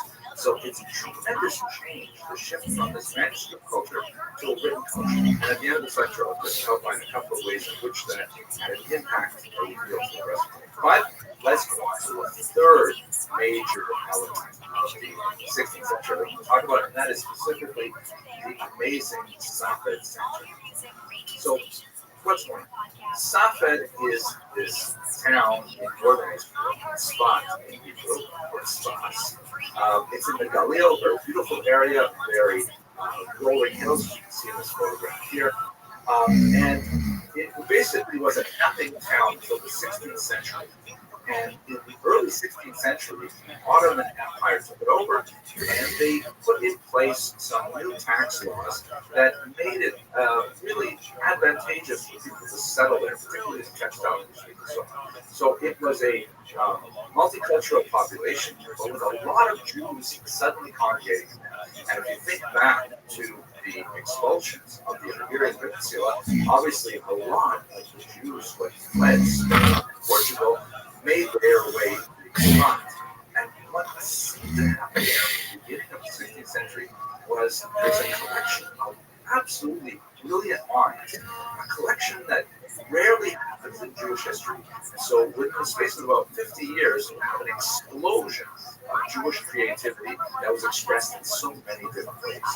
At the center of it, you have people like Rabbi Shlomo Alkabetz, the author of the Kabbalah, a very noted Kabbalist, who together with his student, Rabbi Moshe Cordovero, would go out wandering the hills around Sfat and would like mystically sense the presence of graves of tzaddikim from earlier generations, and they would engage in mystical exercises and meditations, and then those places that they identified would become sort of like spiritual tourism destinations that would attract still more Jews there. You also have people like none other than Rabbi Yosef Karo, the author of the Shulchan Aruch, who's living in Sfat now, and he's baked in there. You have people like Rabbi Yaakov Berav, was a brilliant rabbi who said, we have so many brilliant minds here in Tzfat. We could actually reinstitute this ordination that originally Moses gave to Joshua, and then Joshua to his students on until it was lost sometime in the period of diaspora. He said, we can reinstitute it right here. We can all agree that we're the most brilliant rabbis of the world, which is most likely the case. So let's all give each other smicha and let's pass it on. This movement didn't gather a lot of force, although it gives you a sense of what's going on there. And finally, of course, the incredible Arizal, who let's see, his grave is actually not in this picture. Sorry, the Alphabets is on the right, and the Ramak is on the left. The Ramak is the author of the phenomenal Tomer Devorah, which I translated and published under the title of Kabbalah Forgiveness, and also one of the great systematizers of Kabbalah. He took the wide range of writings in the Zohar and the places, and he kind of like made a system out of them that you can actually comprehend without falling into some kind of mystical trance to understand. At least that's what they say. I still don't understand it, but nevertheless. The Arizal, the great Rabbi Isaac Luria, left Egypt and came to study under the Ramak, under his system. And although they studied together for only a period of a few months before the Ramak died of a plague, the Arizal went on to eclipse his fame and to become certainly the single most important Kabbalist of the early modern period. So this is all happening in Tzfat. You have the author of the Shulchan Aruch, the Jewish law. You have these world-altering Kabbalist writings, and you have this idea of social change. Maybe we should reinstitute new models of leadership. And it's all happening in Tzfat. Now, if we bring these three things together, I think we can make two sort of generalizations as to why these fit together and are very important for understanding modern Jewish history. So first of all, shifting demographics. Well, the Jewish world has changed dramatically. The Sephardic population, dominated by the scholarship in Spain that had its heydays a couple hundred years earlier, is now clearly on the wane. Their base in the Iberian Peninsula was destroyed, and although there are still very strong expressions of Sephardic Judaism in northern Africa and in the Ottoman Empire, it's definitely declining. Population-wise, the Ashkenazim grow, and they themselves begin to move towards the east. And ultimately, they will overtake the Sephardic in terms of population numbers and become the dominant political organization of Jews as well into the 20th century. Ladino and other Sephardic languages decline, but Ashkenazic and Germanic language becomes the most important language of the Jews. Second, and related to this, the disruptive technology of printing changes the way Jews look at themselves, look at the Torah, look at their rabbis, and ultimately create some tectonic shifts that alter the Jewish world phenomenon. The textual tradition becomes reified, which means to be made concrete. And that has like a good side and a bad side. It's a good thing in that, here it is.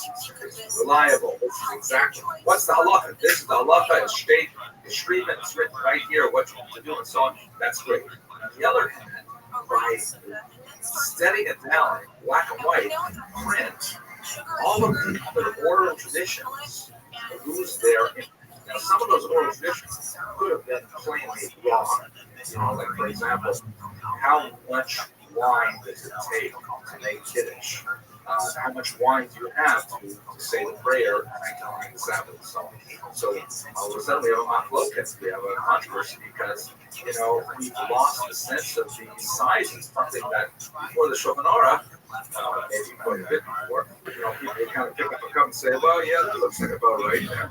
And they say, no, that's not big enough. My Zayden used to have a much bigger cup. So there's like a whole discussion, which ultimately becomes reified in what does it say in the text? That's what we're going to follow. In fact, one of the reasons why there was such an objection in some circles to the Ramah's writing, the Ramah, Rabbi Moshe Isserowitz wrote a very important commentary on Rabbi Yosef Karo's Code of Jewish Law, Code of Jewish Law is called the Shulchan Aruch, the Set Table. The Ramah's super commentary is called the Mappa, the Table Torah. So some Ashkenazi community says, who is this Polish guy, Rabbi Yisraelis, telling us how to do it here in Germany? We don't do it like that. But the German rabbis were absolutely correct that because the Ramah came out with his commentary, that even German Jewish students studying it for hundreds of years later would be inclined to go with what the text says. So Judaism, in some ways, halachically becomes much more focused on what is the text, even when there may be areas where, according to family tradition, right or wrong, is another big debate there, but according to family tradition, might change all things. I'll give you another example. Chevra Kadisha. So in America, there's one big, and I've served the privilege, it's a sad privilege, I have a sad privilege of serving on many different Chevra Kadishas around the academic. And there's one particular ritual that is pretty much standard. And if you look at the halachic literature, you see that we do a lot of things in America. We skip over things that were done in Europe all the time. We do extra things that were not done in Europe. And there's a whole bunch of details that are just not present in our tradition. Why is that? Well, my humble thinking is because there was one particular Hebrew Kadisha, who was in Chicago, that was the first one to actually write it down in English. So as soon as they wrote down their customs in English, so lots of other Jewish communities saying, well, what are we supposed to do? Well, we found this a pamphlet. Check it out. Here it is. So that becomes the Minhag America, an American custom that essentially means we lose a lot of other regional customs. Okay, so that's one of the things that happens with this disruptive technology of printing. Another thing is, because everybody can do it, all of a sudden, copyright law becomes challenged, and like to say a person can't print something that's against Torah. Oh my gosh, chas v'shalom, all of a sudden, the huge threshold of cost that would be represented by hiring a manuscript copies to write out your heretical writings is disappeared. Because now, basically, you get a certain amount of capital, you can print it yourself. And so all kinds of ideas that would not have seen the light of day in print, or manuscript, I should say, with printing, all of a sudden, it's fair game. Everybody put their stuff out there. So we see the thought of the notes and so on, and so it becomes circulating as a result of this disruptive technology. So the religious diversity that will expand and come to a crisis point in the 19th century has its origins really in the 15th century. And finally, the spot circle, this amazing nuclear strength activity that was going on in northern Israel for a very, very brief period of time, only a few decades, and then it was all over, has tremendous ripple effects. It represents a revival of Kabbalah, a very, very powerful debate. Kabbalah, of course, is a very ancient study of Jewish text that goes all the way back to the biblical period. But much of it was completely inaccessible before Rabbi Moshe Cordovero, the parties from Monin, and of course the Arizal and his student of Vital popularized very dramatic understandings of the world of Tikkun and so on.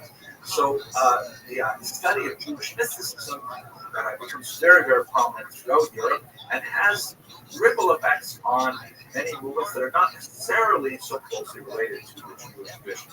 In particular, false messiahs like Jonathan Zvi, heavily influenced by Kabbalah, and on the other side of the coin, definitely within the mainstream of Judaism, although it wasn't necessarily appreciated by all Jews in that sense in the 18th century, the Hasidic movement borrows very heavily on Lurianic Kabbalah, and as a result, therefore, there's a tremendous amount of creativity in the 18th century as a result of what's happening in the 15th.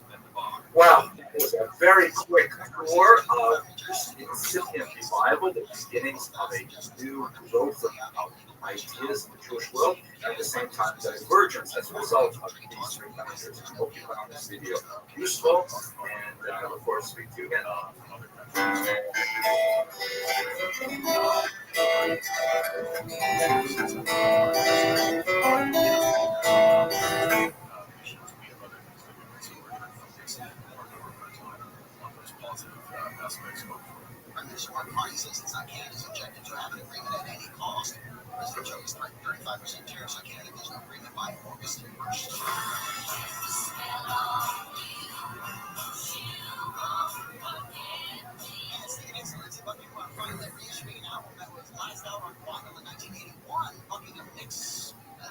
Okay,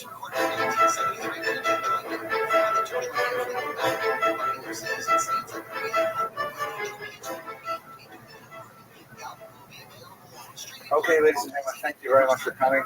Sorry for the, oh my gosh, record late start. We had actually a technical problem because they put a new lock on the door, and I don't have a key to the new lock yet, so we were a little behind in getting it together. But so for those of you who were here over Shabbos, you know we had a magnificent affair. The Rav's own son of Rabbi was bar mitzvah, and he was a tremendous cut-up. He was brilliant.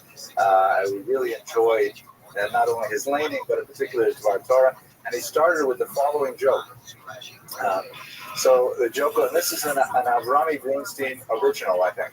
Joke goes like this.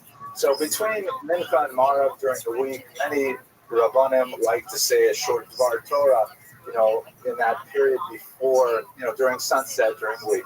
And so the Rav gets up to give a Dvar Torah.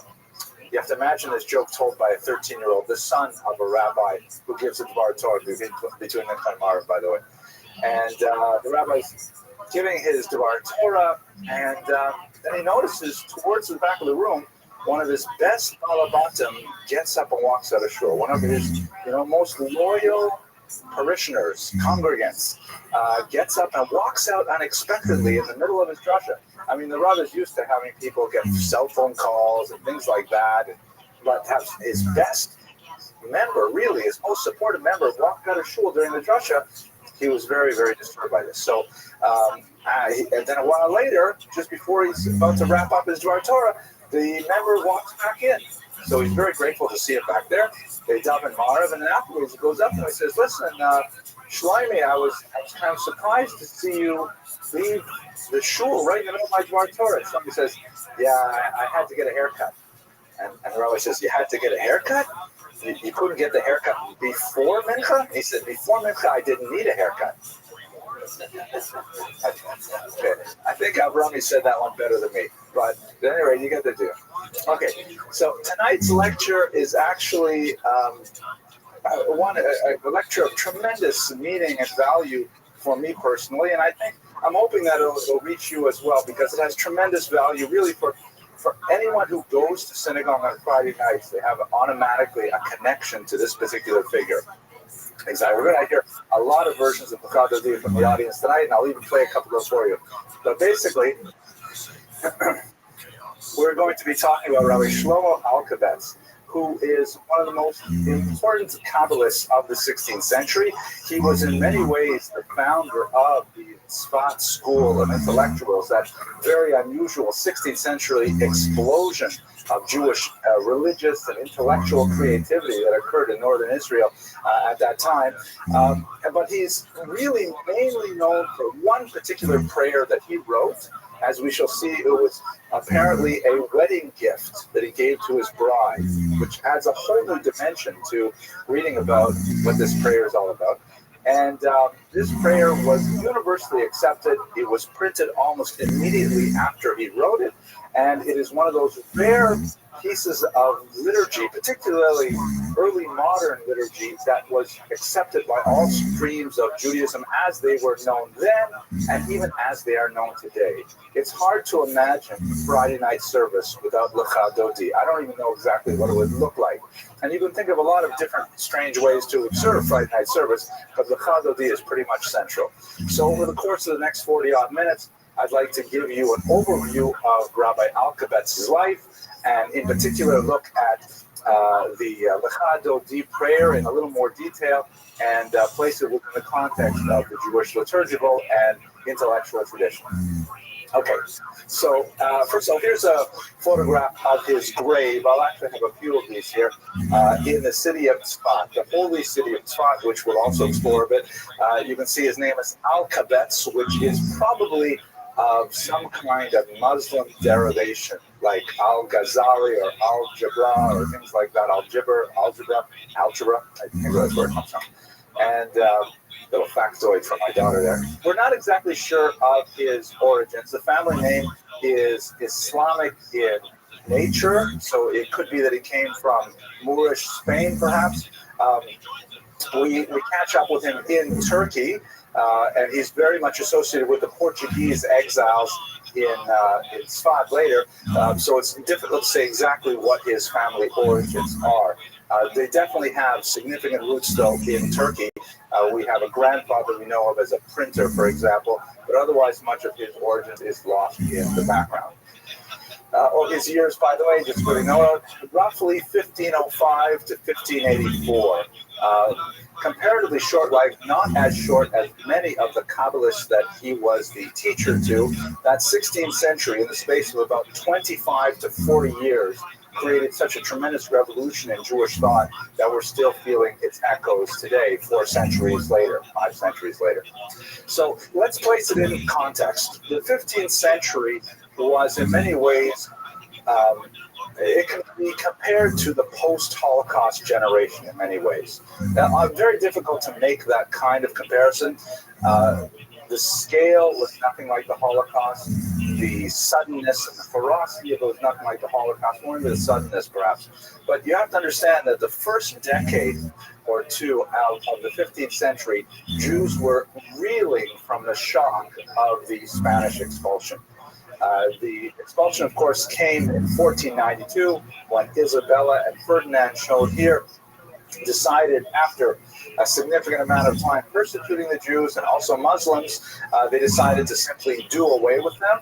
This is the writ of expulsion that was slated for Tisha B'Av of that fateful year. Of course, Tisha B'Av is the sort of national Jewish bad luck day. It happens to be a day when so many bad things in Jewish history seem to occur, all the way up to the Warsaw Ghetto decimation under the Nazis and so on. It's a very, very bad day for Jews. At any rate, they expelled the Jews from Spain. You can see here in the Iberian Peninsula. Many of them chose to go to Portugal nearby, but that was only a very brief respite because 5 years later, there was a tremendous forced conversion of Jews in Portugal and an ensuing expulsion as well, particularly hard on children. Thousands upon thousands of orphans were created in the very brutal Portuguese expulsion.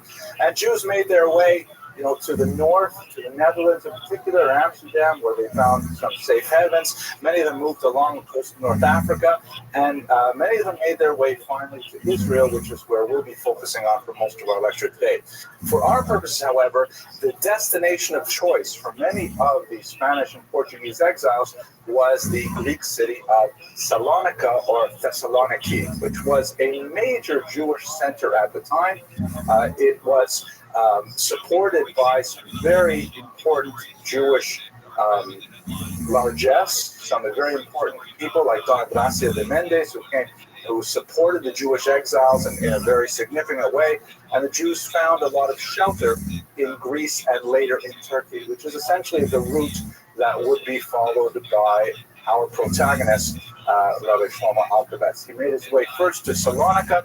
Again, we're not sure exactly what his backgrounds were, but he shows up first in Salonika, where he is a student to the great Kabbalist Yosef Taitatza, who's left behind several writings, but he is known as one of these brilliant early Kabbalists of the period, who was reputed, for example, to only sleep on a bed on the Shabbat, on Friday nights. Otherwise, he would sleep on the floor. He did this for 40 long years. He was a teacher of many, but in particular, Rabbi Shlomo Alkabetz instructed him in the mystical arts and doctrines of the Kabbalah. And that brings him to Tzfat. His route to Tzfat goes through the several towns in Turkey, in particular Adrianople, where he is acquainted with some of his greatest disciples, including this man. Of course, this is the iconic picture. We don't know if this is exactly what he looks like, but none other than the great Rabbi Yosef Karo, who was to be the author of the Shulchan Aruch. It's not very well known outside of cognoscenti, but this great legal mind who composed the 4 sections of the Code of Jewish Law was also a noted Kabbalist. And in fact, much of his Kabbalistic thought and his halakhic thought overlap, and he borrows from much of Kabbalistic ideology as to inform his halakhic writings as well. So Rabbi Yosef Karo and several others were attracted to Rabbi Shlomo Alkabetz, who was by then beginning already to gather disciples, directing them along the teachings of Rabbi Teitatzek that we saw earlier. It was at this time in Turkey that the two of them, with other disciples, spent the night on Shavuot studying and learning, which has become a de jure tradition now for Jews. There's a midrash, I'm sure you're familiar with it, that when God wanted to give the Torah on Mount Sinai, the Jews slept in, so he had to make thunder and lightning and things like that. And so as a result, from then on, the Jews, as it were, resolved to always get up early to be able to receive the Torah on the holiday of Shavuot with passion and eagerness. But a custom developed, particularly from this one incident in the 16th century when Rabbi Alkabetz and Rabbi Karo were studied together, and Rabbi Karo reported a visitation from an angelic being called a Magid, who would come to him many times over the course of his life. And as a result, the tradition became widespread to spend the entire night of Shavuot learning, as in fact we do in this synagogue and many others. And there's a particular text that Sephardim in particular use. This is a cover from an 1860 printing of the Tikkun Leil Shavuot. Anyway, so they stayed up all night. Now, he arrives in Tzfat in the year 1535 or thereabouts, and this is really where the huge explosion of activity occurs. He gathers around him a host of Jewish celebrities, the like of which would not be seen for hundreds of years. It was like really such a phenomenal concentration of people that you never have anything quite like this, an all-star game of Jews, as it were, all at once. And we'll try to explain what the reasons for that in the next slide. But his disciples included Rabbi Yosef Karo, I mentioned earlier, Rabbi Elazar Azikri, who wrote a fascinating book called Sefer Charedim, which is essentially a book that lists all of the 613 mitzvot and then compares them to the parts of the body that are used to perform those mitzvot, along with the ways of atoning for those transgressions. So, for example, if you use your right hand to threaten to strike someone, then you have to use your right hand to give charity. An act of cruelty has to be matched with an act of kindness with the same hand. And he goes through all the body parts like that, eyes, ears, nose, and so on. And it's really quite an amazing book. Rabbi Abraham Galante, very important Kabbalist, and the most important of all of them was Rabbi Moshe Cordovero, known as the Ramak, who is a person who's very, very dear to my own research. I published a book on him just last year. And ironically, Rabbi Moshe Cordovero turned out to be so influential as a student that Rabbi Alkabetz, who, by the way, was also his brother-in-law, because Rabbi Moshe Cordovero married Rabbi Alkabetz's sister. Rabbi Alkabetz then turned around and became his brother-in-law's student. The teacher became the student, and he ended up really teaching his disciples' own teachings afterwards. But that's going to take us further afield of where we want to go today. The question is, why Tzfat?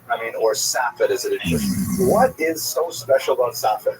It never shows up for the vast majority of Jewish history until the 16th century, and then all of a sudden it's like ground zero for Jewish activity. What exactly happened?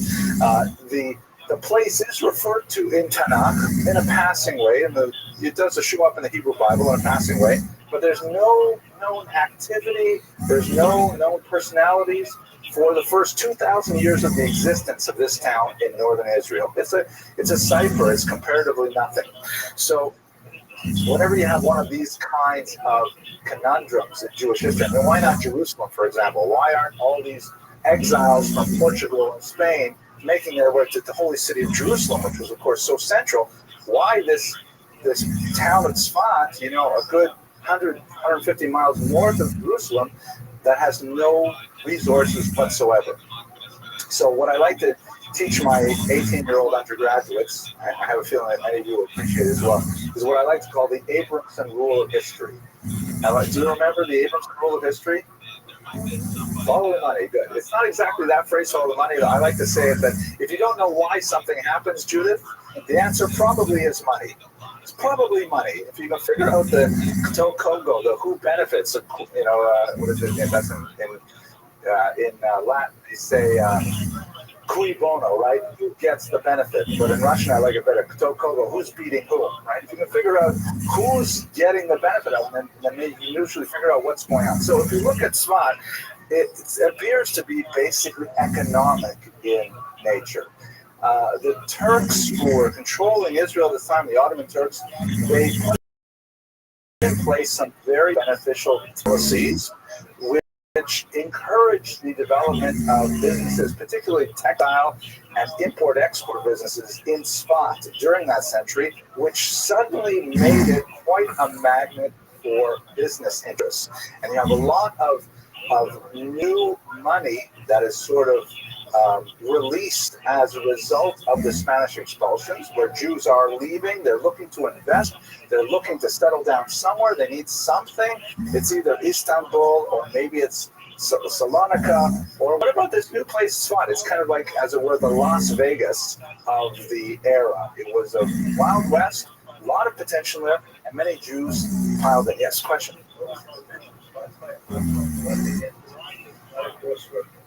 Well, it actually could serve as a crossroads to the north, because the way the Galil is set up, right? Jerusalem is definitely high up in a mountain. Yeah, but it's got a commanding presence over the entire region. It's the largest town in the region, so it had a lot of benefits that the inhabitants could find. But there's one in particular that is especially important, and that is spiritual tourism. This was a new industry that was very big at the time, and that is, and in fact, by the way, Rabbi Alkabetz was very important in developing this industry. Visiting the Kivrei Tzadikim, the graves of the righteous ones, was considered like, an act of great piety. People were finding these graves all over the place. Most of the graves that we visit in Israel today, they're of doubtful origins, but Sfat was really well placed for that. It's beautiful, it's well watered, it's lush, it has lands for growth, it has all kinds of things that Jerusalem at that time did not. And so money concentrated there, people sit up, and actually your question is so fascinating. Think about Las Vegas, the comparison. What does Las Vegas have, right? I mean, there's no water there, it's a desert, but it's a human-created economy. Just get all of us there together in one place, and we'll figure out a way to make money. And in fact, it happened. It's just boomed for about 80 years, and they had a problem with earthquakes and plagues, and that kind of shut it all down. By the 1580s, it was on its way down, and it declined significantly since then. But the first 3/4 of the century were great. Judith, I'm sorry you've been waiting.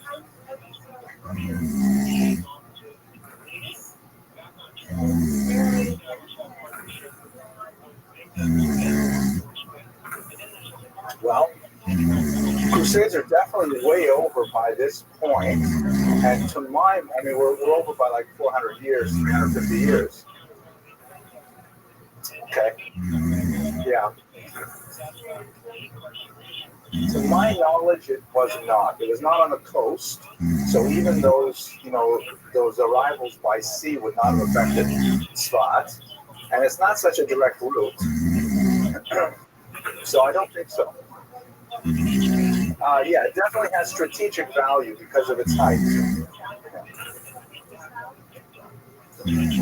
Yes.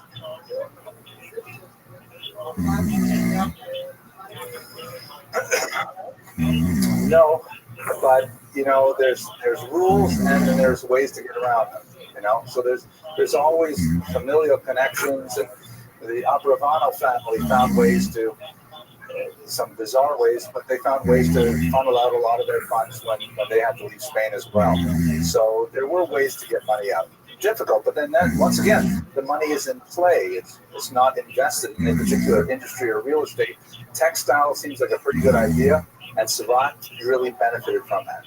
So what happens next, of course, is once you have a thriving economy, then culture develops. You don't have universities developed in the middle of nowhere.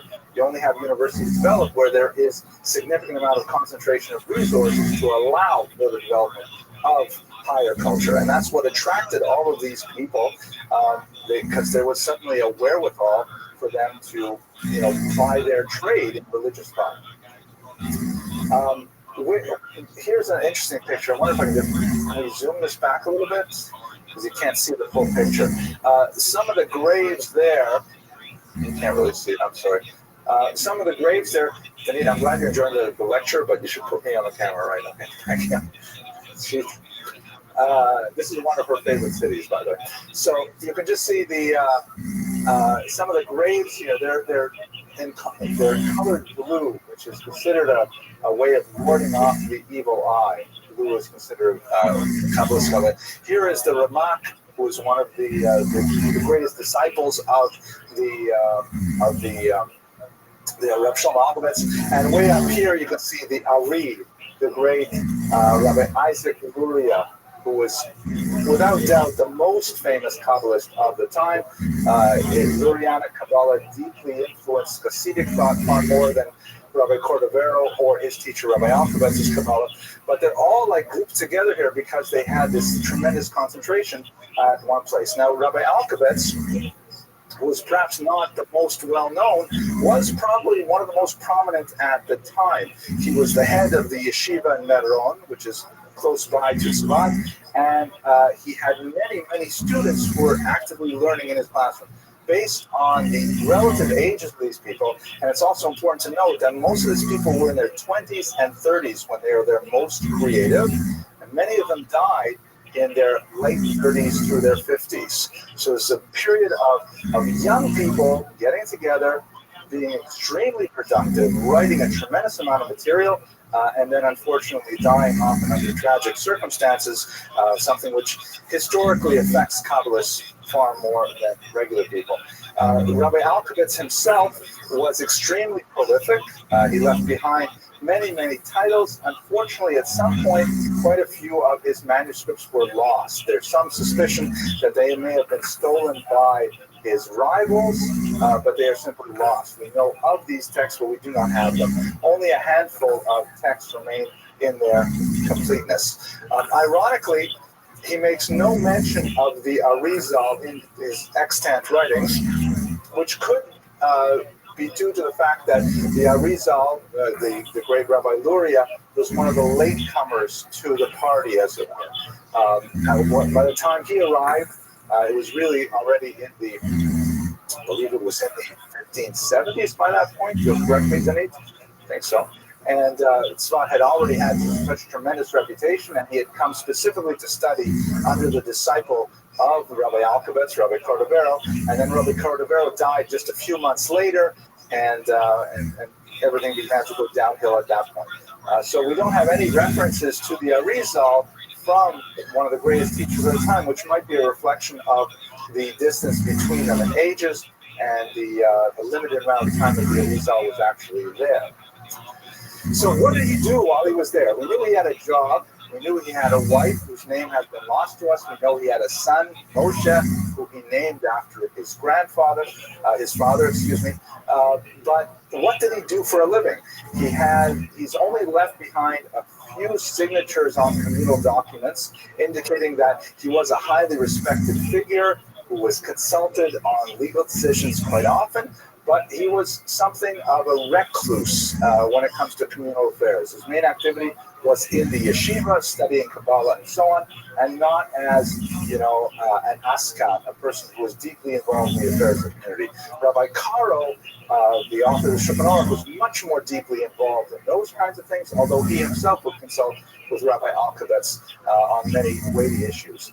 What we do know about his activities primarily comes to us, once again, from his disciple, the Ramak, and he used to have this very unusual form of meditation, which he called gerushin, or divorces, or exiles, something which Rabbi Moshe Cordovero actually wrote an entire book about, describing this particular spiritual practice that his teacher would engage in, and that he, on many occasions, would go along with him to this. What exactly were these so-called gerushin? And by the way, the word gerushin was loaded with meaning. Not only does it mean divorce in contemporary Hebrew, that also means exile, but it was also the same term used to refer to the expulsion from Spain, Gerush Sfarad. So when people would practice Gerushin, it was like, again, think of the way we do in a post-Holocaust generation. It's a frightening thought. I hate to make these kind of comparisons, but it's like going to concentration camps. Well, can you imagine such a thing? It was extreme, bizarre, and strange. But what exactly was it? Basically, he would go off alone for hikes through the forest surrounding spots in the regions like you see in this photograph here.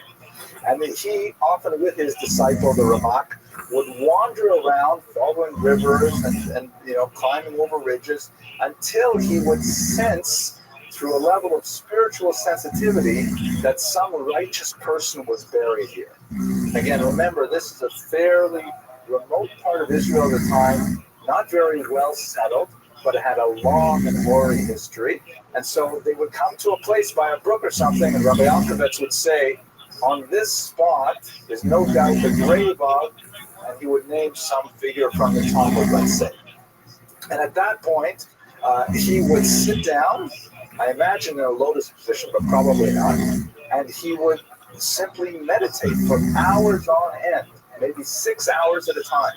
And they might go back in the spot and then come back the next day and do it all day as well.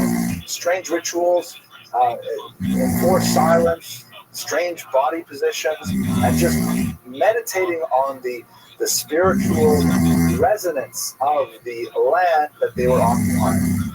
And Rabbi Moshe Cordovero claims that as they were doing these things, tremendous insights would appear to them, and they would compose in their minds great Talmudic commentaries and so on, and later they would set them to writing. And essentially, he recorded a spiritual journal of these many, many trips that he took with Rabbi Alkovitz, discovering these graves and then kind of imbibing the spiritual influences that came from them. It definitely sounds very strange, and it reminds me of a joke, which I'm not sure I can include in the internet version, but I'll tell you the joke anyways. Did I tell you the joke about the woman from Brooklyn who decides to go to Tibet? So she's playing mahjong with her friends, and she says, I'm going to Tibet. And they said, Tibet? What do you want to go to Tibet for? It's like past Europe and everything. Why don't you just go to Boca or something? No, I want to go to Tibet. So she goes to the travel agent. The traveler says, Tibet? At your age? On your own? I mean, Del Rey is very nice this time of year. You want to go all the way? She said, I insist on going to Tibet. So he sells her a ticket. She goes to Tibet. She lands there.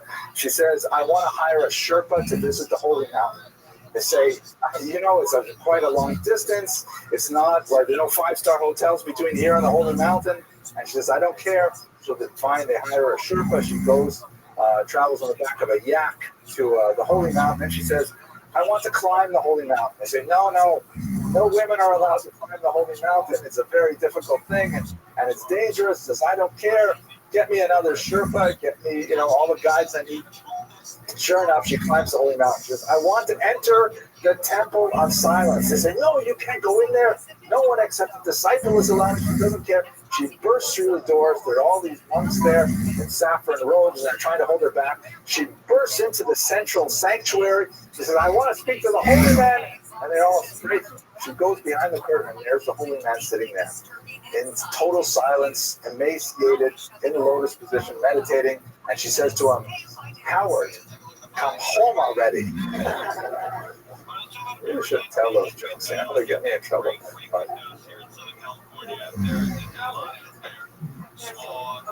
it's Pesach already. Yeah. Okay, thank you, Judas, for letting me get to the end of the joke. Anyways, so he would do these kinds of things and have these kinds of experiences and so on. And these visiting of graves, you can see that, in terms of the industry that was created, he certainly furthered this along, not only by discovering, as it were, more graves, but also by developing the culture of what one does at these graves. I mean, how is the visiting of graves a religious activity? He essentially sort of codified rituals that are still in practice today. The lighting of candles, a little sign here says, you're not allowed to light candles here. stretching oneself out on a grave, which has biblical precedence as well, the prayers, the meditations, things like that. Many things which, of course, persist to the present day. Maybe I can mention, I know this is a little bit of an aside, but it's a very beautiful thing. One of the many, many beautiful rituals that we have lost in the 20th century as a result of the huge weight of rituals that we used to have in Eastern Europe that have simply disappeared in the modern world was this beautiful thing called the measuring of wicks. You ever heard of this? Measuring of wicks? So there's a custom that was very widespread in Eastern Europe for hundreds of years, that in the month of Elul, right, the month before Rosh Hashanah, the women of a community would all go out to the graveyards, to the ancestral graveyards, and they would go to their deceased, departed relatives, and they would take out the cotton that they used to make wicks out of candles, and they would measure out all of the graves. They would literally line the graves with this cotton string. And then later they would take that cotton string back home and they would make Shabbat candles with those wicks, and they would use those Shabbat candles all throughout the year. And it was a way of kind of tying together the dead and the living in a very, very beautiful ritual, which was practiced specifically by women that unfortunately we don't have anything like that today. The best we have today is, some schools have a custom in the month of Elul that they send the kids out to clean up the graveyards. Now we have professionals too, and we pay them and so on. But that's a beautiful way of connecting the dead and living, which we have simply lost. If you're curious about those things, I have a great lecture on Sarah Bastovin on the internet website, which has a lot of more of those things. Okay, so you get the idea of the creation of, or at least the development of this ritual of visiting graves and what one does at the graves and what the value is and so on. That certainly accelerated the interest in Tzvat and in the entire Tzvat circle as a whole, because these were people who were expert in those things. And I think at this point, we're going to turn to his writings. Maybe I'll pause for a question or two. And Yosef, could you do me a favor and give me an Hebrew-English siddur? I appreciate it very much. No one has any questions? Who are the earliest, Lauren? The earliest, in my humble opinion, would probably be, thank you, that of the Rashbi, Rabbi Shimon Bar Yochai, which would be 2nd century. That's the one that's certainly most celebrated. Sure. According to the Hebrew dates, read about the 11/9. How is 11/9?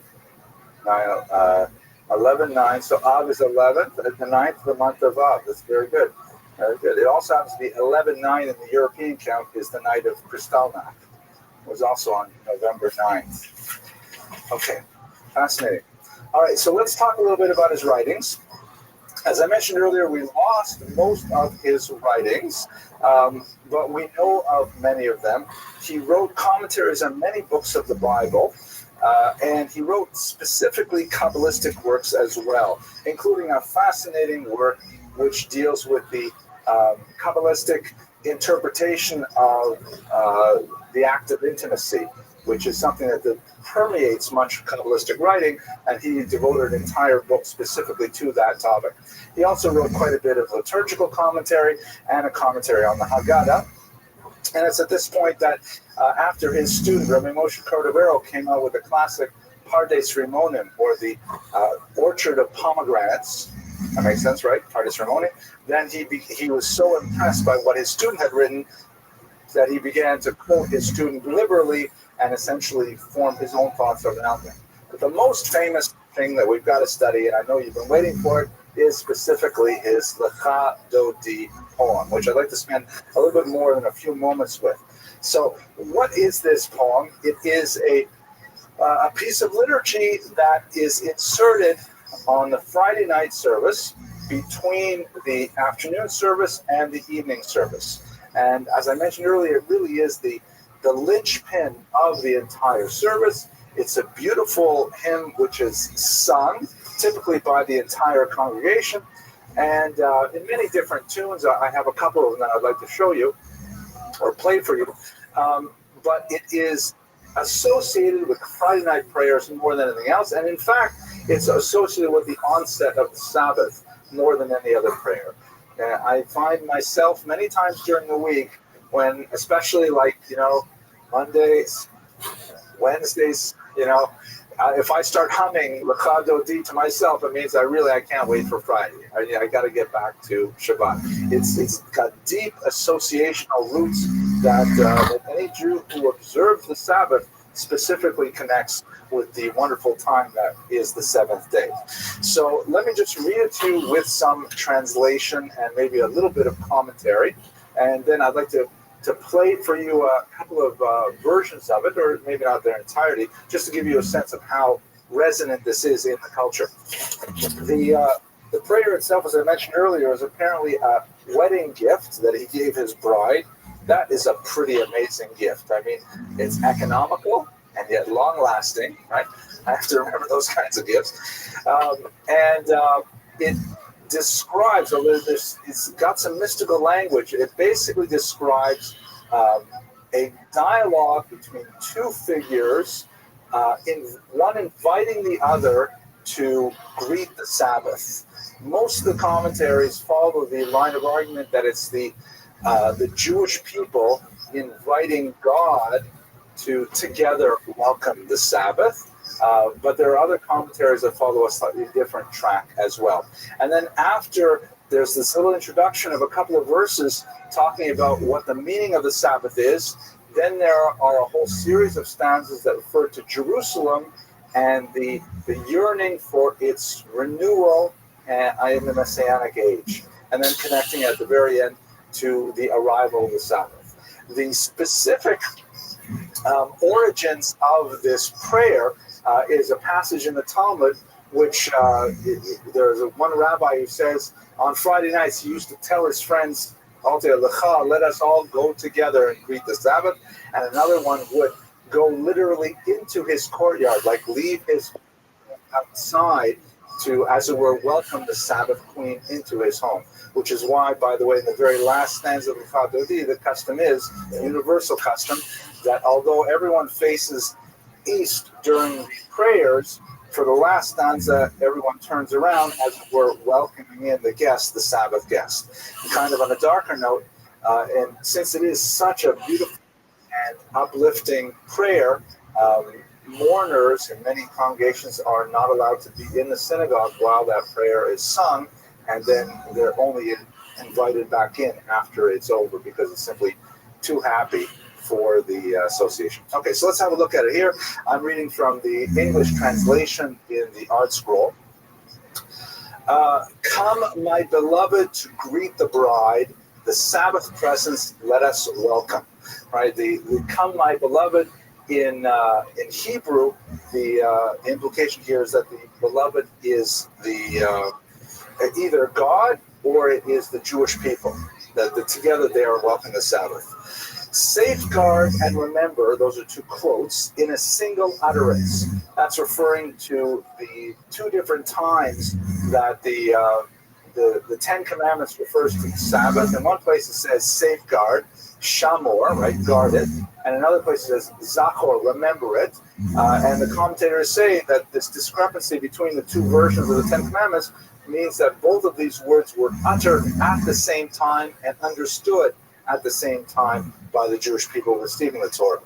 The one and only God made us hear the Ten Commandments. God is one and his name is one for renown, for splendor, and for praise.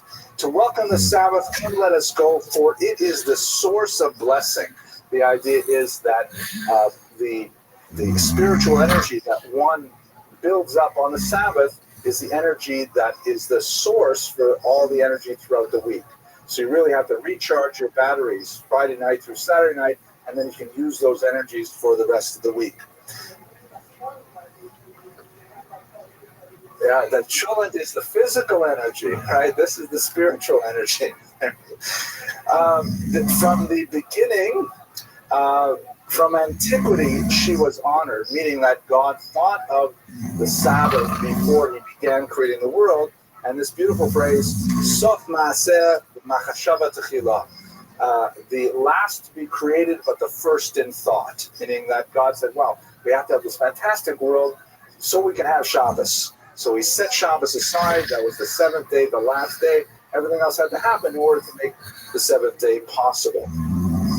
Oh, now there's a shift from that kind of, welcoming the Sabbath and how fantastic the Sabbath is to discussions of Jerusalem. O sanctuary of the king, royal city, arise and depart from amid the upheaval, meaning Jerusalem, arise from your ruins. We'll recall, of course, that although there is this tiny settlement of Jews in Tzfat, a somewhat larger settlement of Jews in Jerusalem, we're still talking about the hundreds of people. We're not talking about tens of thousands of Jews. We're talking about a very, very small population. So Jerusalem is still definitely considered in exile itself. Too long have you dwelled in the valley of weeping. He will shower compassion upon you. And this can refer either to Jerusalem or to the Jewish people living in exile, the valley of weeping, the valley of tears. Shake off the dust, arise, don your splendid clothes, my people, through the son of Jesse. That's, of course, David, the Bethlehemite, meaning that's the Messianic age. Draw near to my soul and redeem it. Many of these passages, by the way, are little bits of verses, especially from the book of Isaiah. So people familiar with the liturgy will hear echoes throughout the entire poem. Wake up, for your light has come. Rise up and shine. Awaken, awaken, utter a song. The glory of God is revealed upon you. Feel not ashamed, be not humiliated. Why are you downcast? Why are you so disconsolate?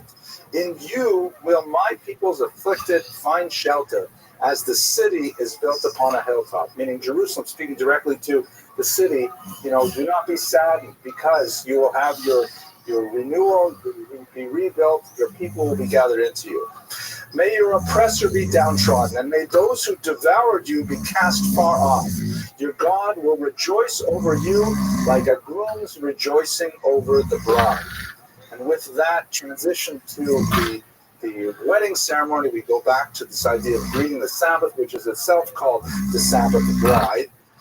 Rightward and leftward you shall spread out mightily, and shall extol the might of God. Through the man descended from Peretz, once again the Messiah, then we shall be glad and mirthful. And by the way, I should mention here, we really need a chazan to explain these things to us. But there are certain points that, even though there are maybe 100 different melodies for the Chadodi, there are certain points where it shifts. Like it shifts from a major key to a minor key. Like feel not ashamed, but be not humiliated, and so on. The music invariably picks up on the meaning of the words in a very special way. So when it talks about the groom rejoicing over the bride, you suddenly have a swelling of emotion that comes along with the music as well. And then this is the last verse where people turn around, face the western wall. Enter in peace, O crown of her husband. And this, the Kabbalists say, refers to the union of the masculine and feminine aspects of God. HaKadosh Baruch Hu, Ushchinte. Even in gladness and good cheer, among the faithful of the treasured nation, enter, O bride, enter, O bride. So that's the English translation, with a little bit of commentary there. Let me just give you, I won't play the entire thing for you because it'll take about 5 minutes for each of them, but I'll show you two very brief excerpts that will give you a sense of how these Lechadodis are sung. You may have the pleasure of enjoying them yourselves in your synagogue, so you'll forgive me. The first one here is by the incomparable Shlomo Karlebach, a unique sort of soulful tune.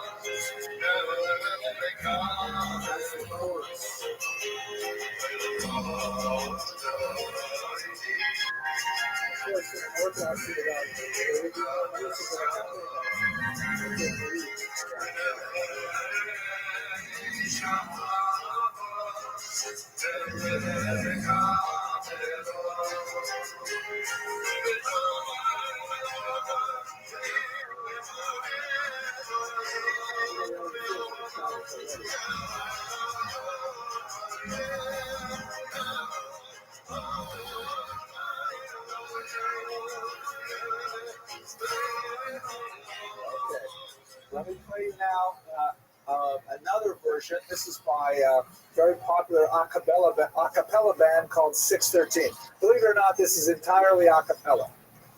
It's one of my favorites.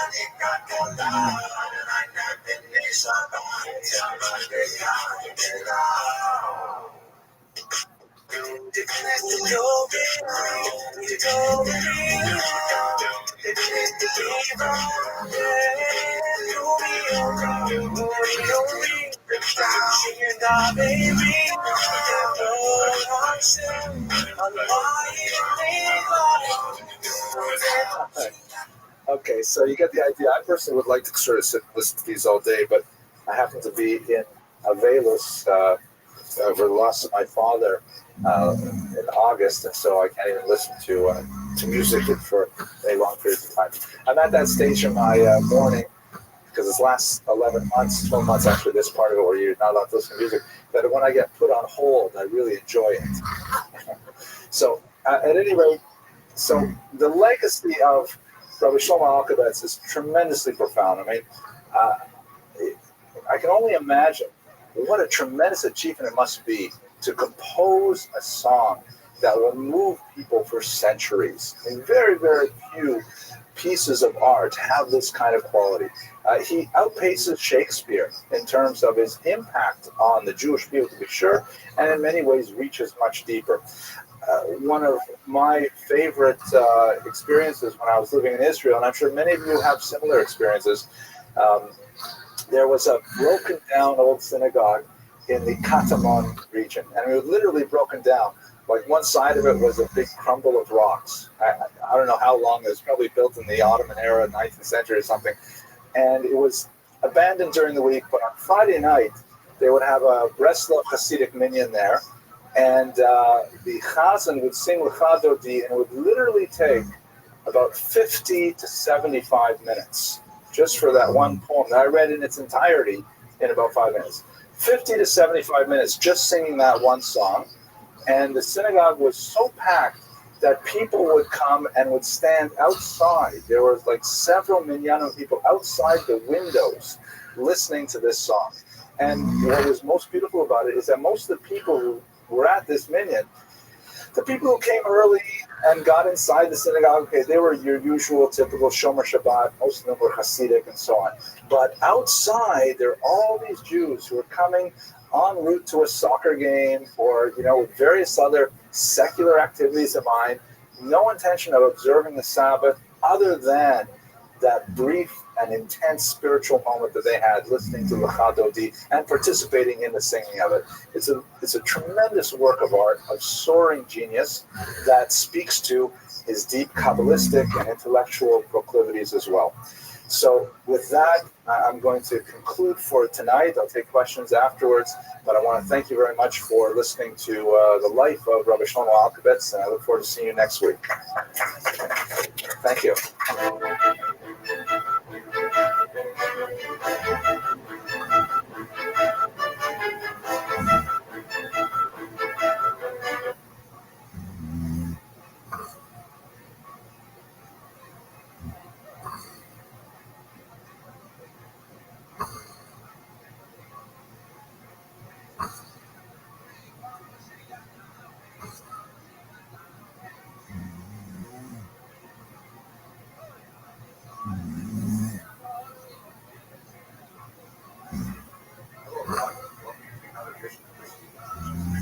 Today we're going to celebrate the birthday of Jacob Rodriguez Pereira, a very important individual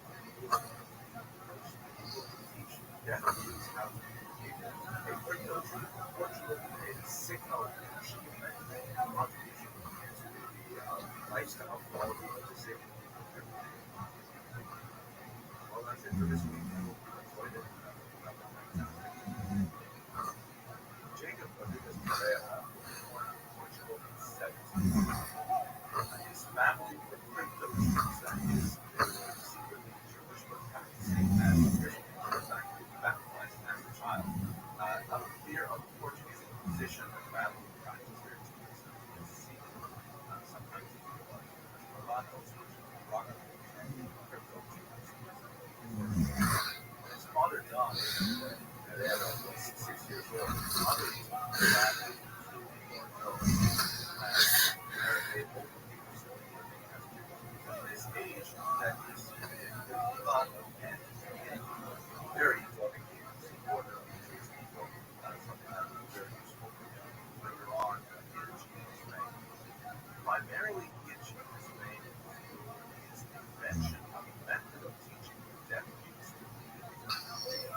sister was deaf. And using various hands-on signs, he adapted an manual language program, which was in many ways a huge innovation. That was developed in custom. And he made eventually doctors speak that didn't understand. At this point, his methods were recognized by the lovely French family, hired him to teach their son communicate, and he developed his methods to such a degree that he eventually was named to the Royal Society of London in 1759 after having been recognized in 1815 for his contributions to France. He went on to develop this method significantly, but in fact that was one of his many talents. He was known as a pioneer of building skills, and he in fact invented a machine that was an early 18th century precursor of modern computing devices. And he was very active in the financial world as well, in fact, in advising the French government on how to reduce their deficit. He later went on to champion various French causes and ultimately won their acceptance in Bordeaux with the official right to reside in the state. Years later, he was recognized primarily, however, for his work with deaf youth, and this is a coin that was minted in Portugal in 1981, which was the International Year of the Disabled Person, honoring his achievements on behalf of the deaf community. Well, that's it for this week. Go ahead.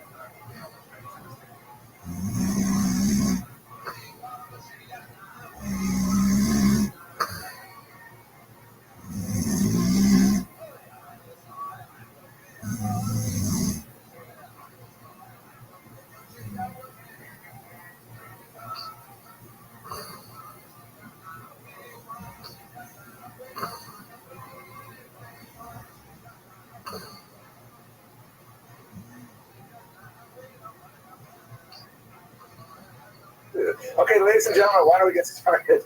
The joke that I really wanted to tell tonight, my joke editor has said that two joke editors, one told me that I said it just 3 or 4 weeks ago, even though it's a perfect joke for tonight. And the other one said it's older than I am, so I won't tell that one. But I may tell them later if I just can't hold back, and you'll forgive me. Meanwhile, I have a couple of good and welfare things, but I will start with this joke, which is once again from you, Zach Devicer, who helpfully types these up and delivers them the day of the lecture. Here it goes. So, Benjamin wakes up one morning, on Saturday morning, and he's in a terrible mood. And he says, "Mom, I'm not going to shul." And you know this joke already, but I didn't tell this one before. He says, "Mom, I'm not going to shul. I'm not going to shul." He says, "Okay." "I'm not going to shul." And Mom says, "But Benjamin, what's the matter?" He says, "I go to shul. They don't like me. They make fun of me. I feel terrible going to shul." And she says, "Listen, Benjamin, you have to go for 2 reasons. First of all, you're 45 years old. And second of all, you're the rabbi." Okay, yeah, that's not so bad. Okay, a couple of good and welfare announcements. First of all, I have to say thank you to Mr. Joseph Ray. I'm not sure exactly how it should be pronounced, but he sent me a nice email, and I like getting these kinds of emails, so I'll read this one. Not all of it, but part of it anyways. This email is greatly overdue. I have been an admirer and follower of your online history classes for a very long time. Though I am a businessman living in Antwerp with my family, I give Jewish history classes voluntarily at a local Jewish center for women for the last few years. My lectures are structured very much in the same way yours are, and I too use PowerPoint. I know you've upgraded the software. When I prepare and research my classes, I always watch your lectures. They help me tremendously with the final flow of things and very often draw my attention to new facts and events. I can tell you more. I often steal your jokes as well. Anyways, so it's nice to get these kinds of emails besides the hate mail. So thank you, Mr. Ray, and I wish you a lot of success in your endeavors teaching. It's wonderful that you do this for your community. Okay, so tonight's lecture is, of course, on Baruch Spinoza, fascinating figure, and one that really I've been thinking about for a long time, and I was really grateful for the opportunity to speak to you about them and gave me a chance to do a little bit more research, because one of the larger areas of research that I find fascinating is the whole concept of Jewish identity. You know, what exactly is a Jew? Who is a Jew? When is a Jew considered in the community, out of the community, or as the Hebrew phrase goes, chutz lamachane, b'toch hamachane, you know, in the camp or outside the camp? Those kinds of questions I find very fascinating, and Spinoza is an excellent test case. Tonight's lecture is sponsored by our good friends Mally and Steve Schwartz, who are here in the audience. My joke auditor, of course, is Steve Schwartz, and they're going to be the honorees for the dinner this year. We should give them a round of applause. They do fantastic things for our community. Mally is the unsung but very much accomplished historian of the shul. She's worked on significant work which has been published so far privately, but the manuscript hopefully will send to a significant journal, because there's a lot of fascinating history here in Surfside, and she's done some tremendous work. Steve is, as I'm sure all aware, a tremendous cantor, not only in terms of his vocal strength, but his intellectual appreciation of the meaning of the truck. As I was just saying to my 12-year-old son Boaz as we were starting his bar mitzvah lessons, the Hasidic masters say that the Torah has 3 levels that correspond to the 3 levels of the soul. The lowest level, the nefesh, is corresponding to the letters themselves. But the letters without the consonants cannot be pronounced. So the next level up is the vowels that are added to the consonants so that you can make words out of them. But the highest level of the soul, which is something that only a person like Steve can really reach, is the truck. When you're able to pronounce those words with vowels and set them to the music that people can appreciate. So for both Molly and Steve, we're really grateful, and hope you'll support the show and come visit them, honor them later in February on the 23rd when we have the dinner. 5774, right. Right. We're going to honor them next year too. Sorry, wrong day. Thank you. You see, I never edit these videos. That's why I'm going to get in trouble. Now, one more good and welfare. This is something special. I'm going to try and use a little more videos in our classes. But I have one that is kind of like a personal video. It's my son, Alexander. It's a minute long, so it won't take too much time from our presentation. Mr. Rodriguez, you want to focus on the screen here for a second? Here we go. The video is made by my talented daughter, Danit Malka.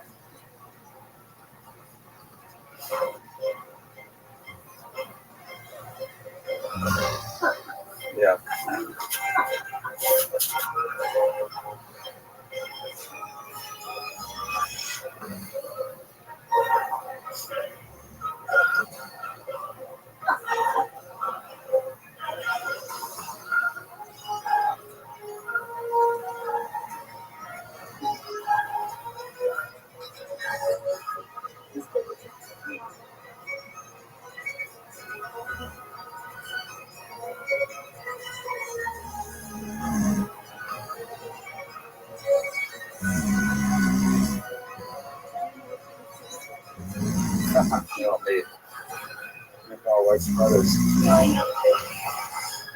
Okay, thank you.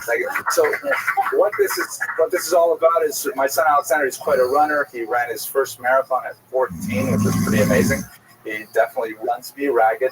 And he is going to be running in the ING Miami Marathon next month for Team Friendship, which is a really great community organization that helps mainly children and teens and some adults with various disabilities, especially autism and things like that. So if you're interested, please visit the website and you can donate to Team Friendship. Okay, that's it for the good and welfare. Let's go straight to the material tonight.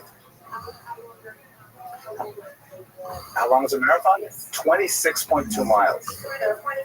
26.2, yeah. Okay. Now, who was Baruch Spinoza? 17th century philosopher. He is one of the greatest philosophers of the modern age. He falls into that category of people like Moses Maimonides and Einstein, for example, whose fame outside the Jewish community really outdistances their fame inside the Jewish community.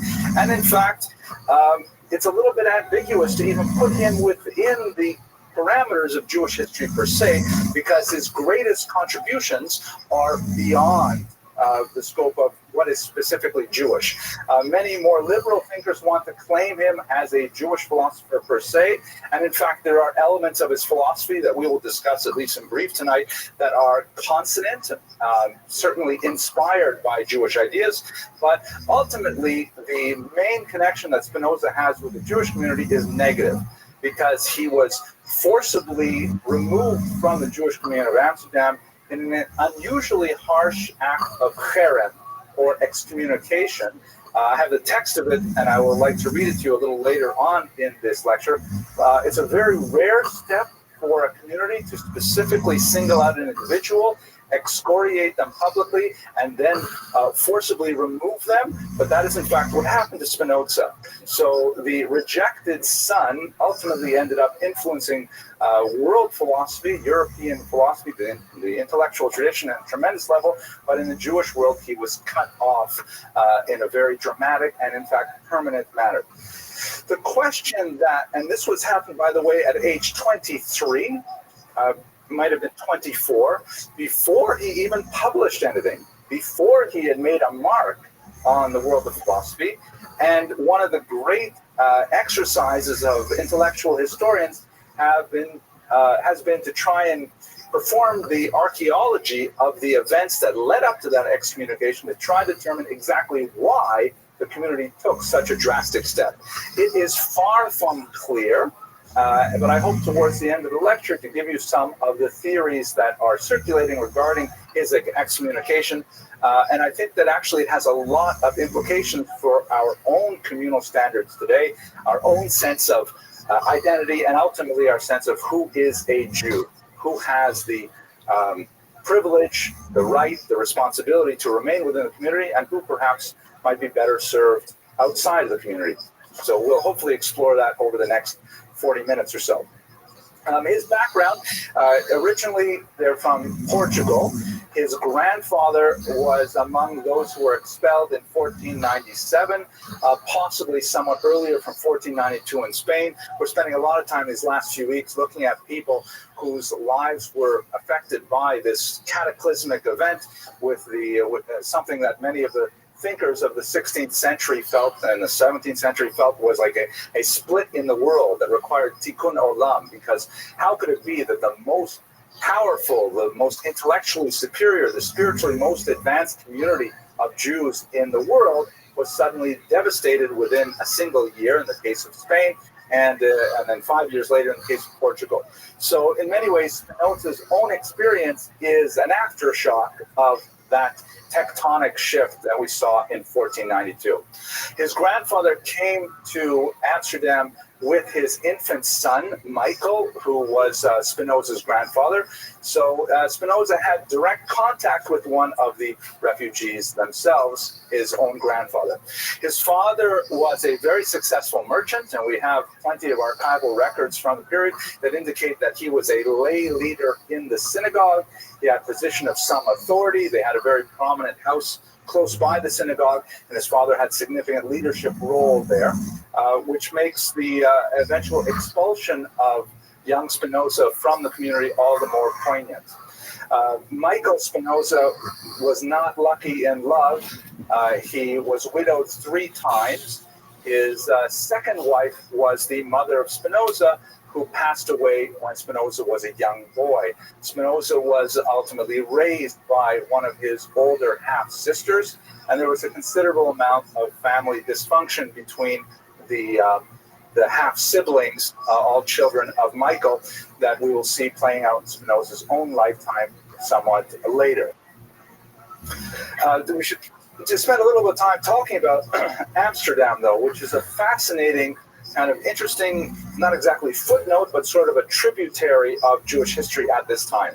The Netherlands were under the control of Spain until 1588, and Jews were not allowed within the territory. Under the Union of Utrecht, there was some movement towards granting freedom of religion, but that freedom of religion was a very difficult one. One that in many ways, now that I'm thinking, we're speaking a little bit in Quebecois about Northern Ontario, maybe I'll relate it to that a little bit. The people of the Netherlands were sandwiched between the French Calvinists and the German Lutherans, byproducts of the still quite young Protestant Reformation.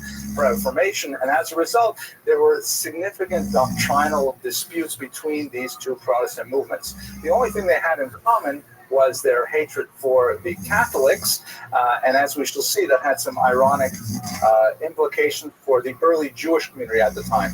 What it reminds me of in my own life is that I grew up in a small town in northern Ontario called Iroquois Falls, Ontario. If you ever look at my Wikipedia page, there are 6 famous people from this town, population 4,500. I'm one of them. I'm proud to be one of them. 4 of the others are professional hockey players. So you get a sense of what kind of town this is. But what's interesting about it, for our purposes, is that it was almost evenly divided in population between Anglophone Protestants and Francophone Catholics. And it was tremendous, the degree of conflict between these two bifurcated populations, and the kids who had it in many ways the worst were me. I was the only Jewish kid, and this Chinois, right, my Chinese friend Peter Chin, who's now a lawyer in Toronto, and there was a black girl who lived about 30 miles away in Matheson, and we had it the worst because we didn't fit in either camp. So this is a lot like what the Jews of Amsterdam were like at this time as well, because obviously they're not Calvinists, and they were not Lutherans. They were somewhat different, but there was always a little bit of a push and pull over what do you do with the Jews? Which camp do they fit in? Which camp do they sympathize with? And certainly they should not be associated with the Catholics. And within this kind of tenuous environment, where there is at least nominal allegiance to the concept of religious freedom, it was often obeyed more in the breach than in its observance. And the Jews had a unique kind of pressure placed upon them to conform to orthodoxy. And I say here orthodoxy with a small o, meaning conform to the status quo. Jews should not step beyond their boundaries, socially, religiously, and otherwise. In this context, I'd like to introduce you to a theory that was advanced by a European colleague of mine named Heinz-Dietrich Löwe, who wrote a tremendous piece on the evolution of anti-Semitism as a consequence of Jews stepping beyond their borders. Meaning, it is his contention that anti-Semitism is quieted, or we should say anti-Semitism is quiescent. It does not, raise its ugly head, except in those moments when Jews begin to challenge traditional norms, when Jews begin to seek out new employment, to seek advancement in educational institutions, to seek advancement in cultural institutions. When they begin to break beyond the boundaries that society has placed for them, that's when they begin to test the kind of tolerances that have been laid out for them so far. Heinz-Dietrich Löwe was specifically referring to the 19th century and the Russian Empire, where the advance of socialism and other secular movements were beginning to attract Jews away from traditional orthodoxy, not to mention Zionism as well. And in that, he says, exacerbated tensions with the Russian population, which ultimately led to pogroms and so on. I think a lot of this can be said about the Amsterdam Jewish community, in that there was officially a level of tolerance, but the Jews should not get, to use an American term, uppity. The Jews should not be going beyond what is their acceptable borders. And once they start challenging some of those boundaries, that's when anti-Semitism can be felt in the community. So in this context, it seems that the Jewish community of Amsterdam, and of course I remind you, we're talking now about the 17th century, there is no non-Orthodox community. There is no liberal congregation. There's only one congregation with one leadership, my way or the highway kind of Judaism.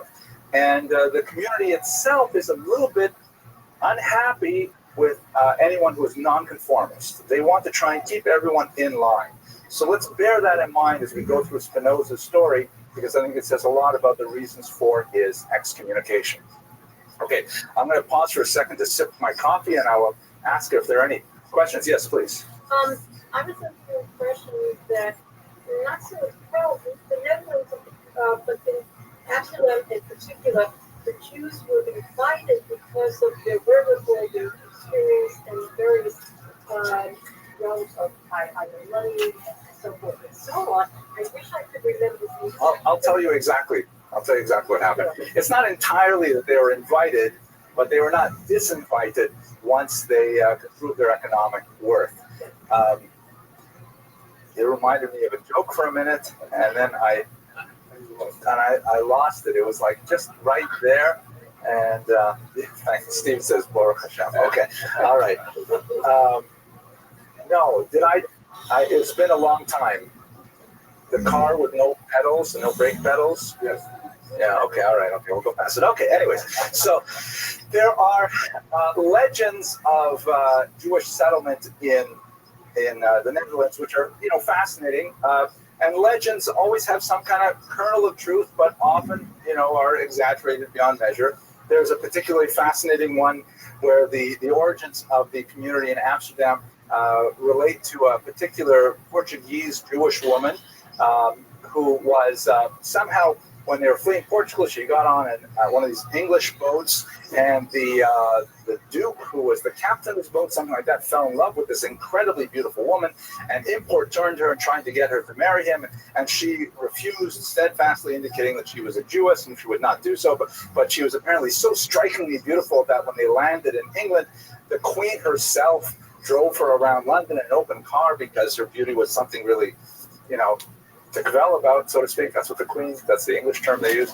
And it was like something shocking. It was kind of like a princess story in reverse, that here's a princess who refuses to marry the prince because he is not Jewish. Boy, I got so many jokes, but they're really not kosher. I can't tell those.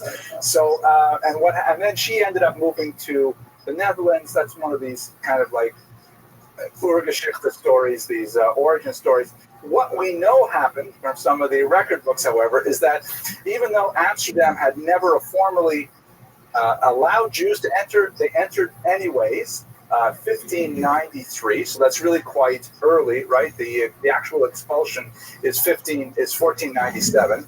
That is a typo? No, it's okay. We have Jews, Portuguese Jews, surreptitiously moving into Amsterdam, and they're claiming status not as Jews but as Portuguese merchants, which is true.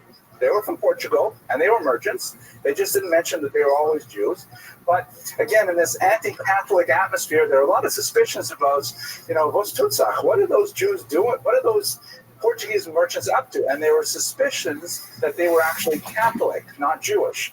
So they organized an armed raid on one of these Portuguese Jewish homes, thinking that they were actually holding Catholic services. They didn't realize it was actually Yom Kippur, and they were davening in a home. They arrested all of them, and by the time it got sorted out, they said, listen, we're not Catholics. Don't worry, we're actually Jews. And they said, okay, Jews, fine.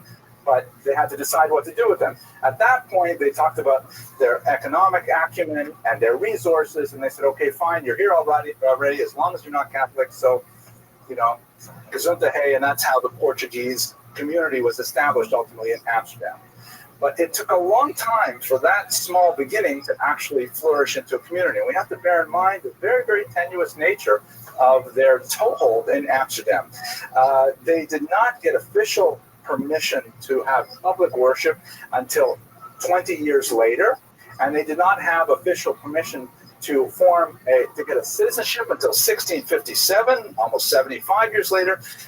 They had difficulty establishing their congregations, enlarging their congregations. Everything was always proceeded, it was a little bit like zoning committees that maybe some of the people in this room are familiar with. It's very difficult to get these things pushed through, how much more so in Amsterdam. And again, this kind of atmosphere of a distrust of the Jewish community, of a grudging acceptance, is something that certainly had an impact on Spinoza as well. So let's talk about Spinoza himself. He was born and given the name Baruch, which of course means blessed.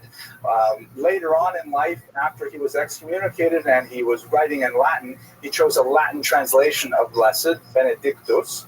The term in French, benching, to bench at the end of a meal, for example, is also derived from the same term Baruch, although this time through a French root. But he was known as Bento by the Portuguese root.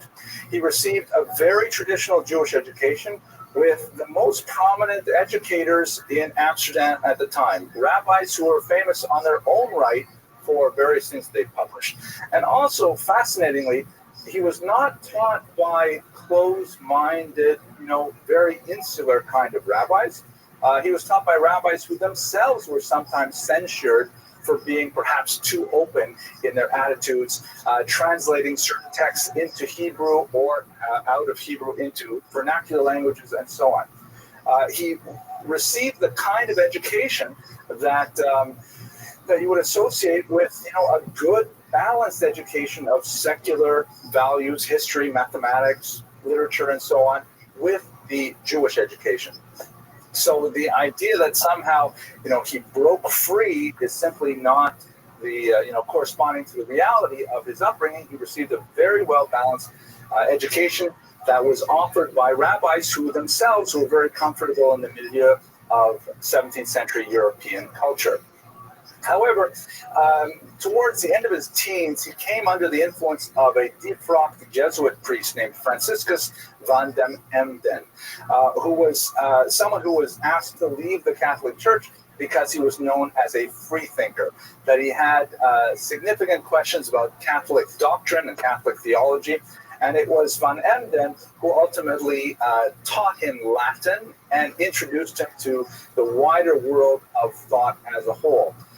He ended up living with Emden for quite a while, and as we shall see, he formed a relationship of sorts with his daughter, who was nearly 20 years his junior. But it was under van den Emden where Spinoza really began to encounter the world of ideas as a whole. Without a doubt, the most prominent influence on young Spinoza was René Descartes, who was a very famous French philosopher, who was also a devout Catholic, although not necessarily in the dogmatic mold of most of his peers. I'm sure you're familiar with his most famous statement, cogito ergo sum, which means, it's translated usually as I think. Really, it means I perceive, therefore I am. Let me take a moment just to talk about Descartes, and you'll get a sense of how his philosophy could really shatter Spinoza's entire Weltanschauung and affect the way that he went through his own philosophy. So Descartes, of course, the author of many works, but the most well-studied are his 6 meditations on first philosophy. And in these meditations, Descartes begins with the proposition that nothing can be relied upon, that absolutely nothing is true. Everything that he's investigated in his life, religion, politics, Greek philosophy, there's no way to really get on solid ground. So Descartes says, this is first philosophy. I'm going to start with the assumption that I cannot rely on anything being true. And then, like building an edifice on a strong foundation, I will only build my philosophy on those elements that I can absolutely say with certainty are true. And ultimately, he says, I will be able to form a solid edifice upon which I may rely. So he starts by saying, what do I know? I don't know anything. I don't know if this table that I'm writing at exists. I don't even know that I exist. I don't know if the breeze on my face is real. Nothing. This is, by the way, the actual way he writes. It's a very, very compelling text. It's only about 150 pages in length, and it's really quite engaging. And then he says, well, wait a second. So what's real is I certainly feel the breeze on my face. I feel the pen in my hand, the quill in my hand. I feel my weight in the chair.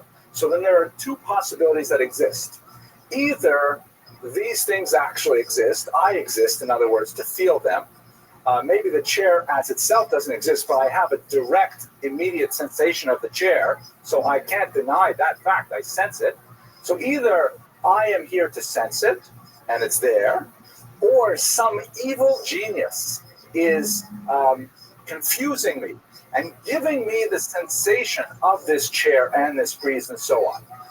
Like I'm dreaming, or I'm under, say, hypnosis or something like that.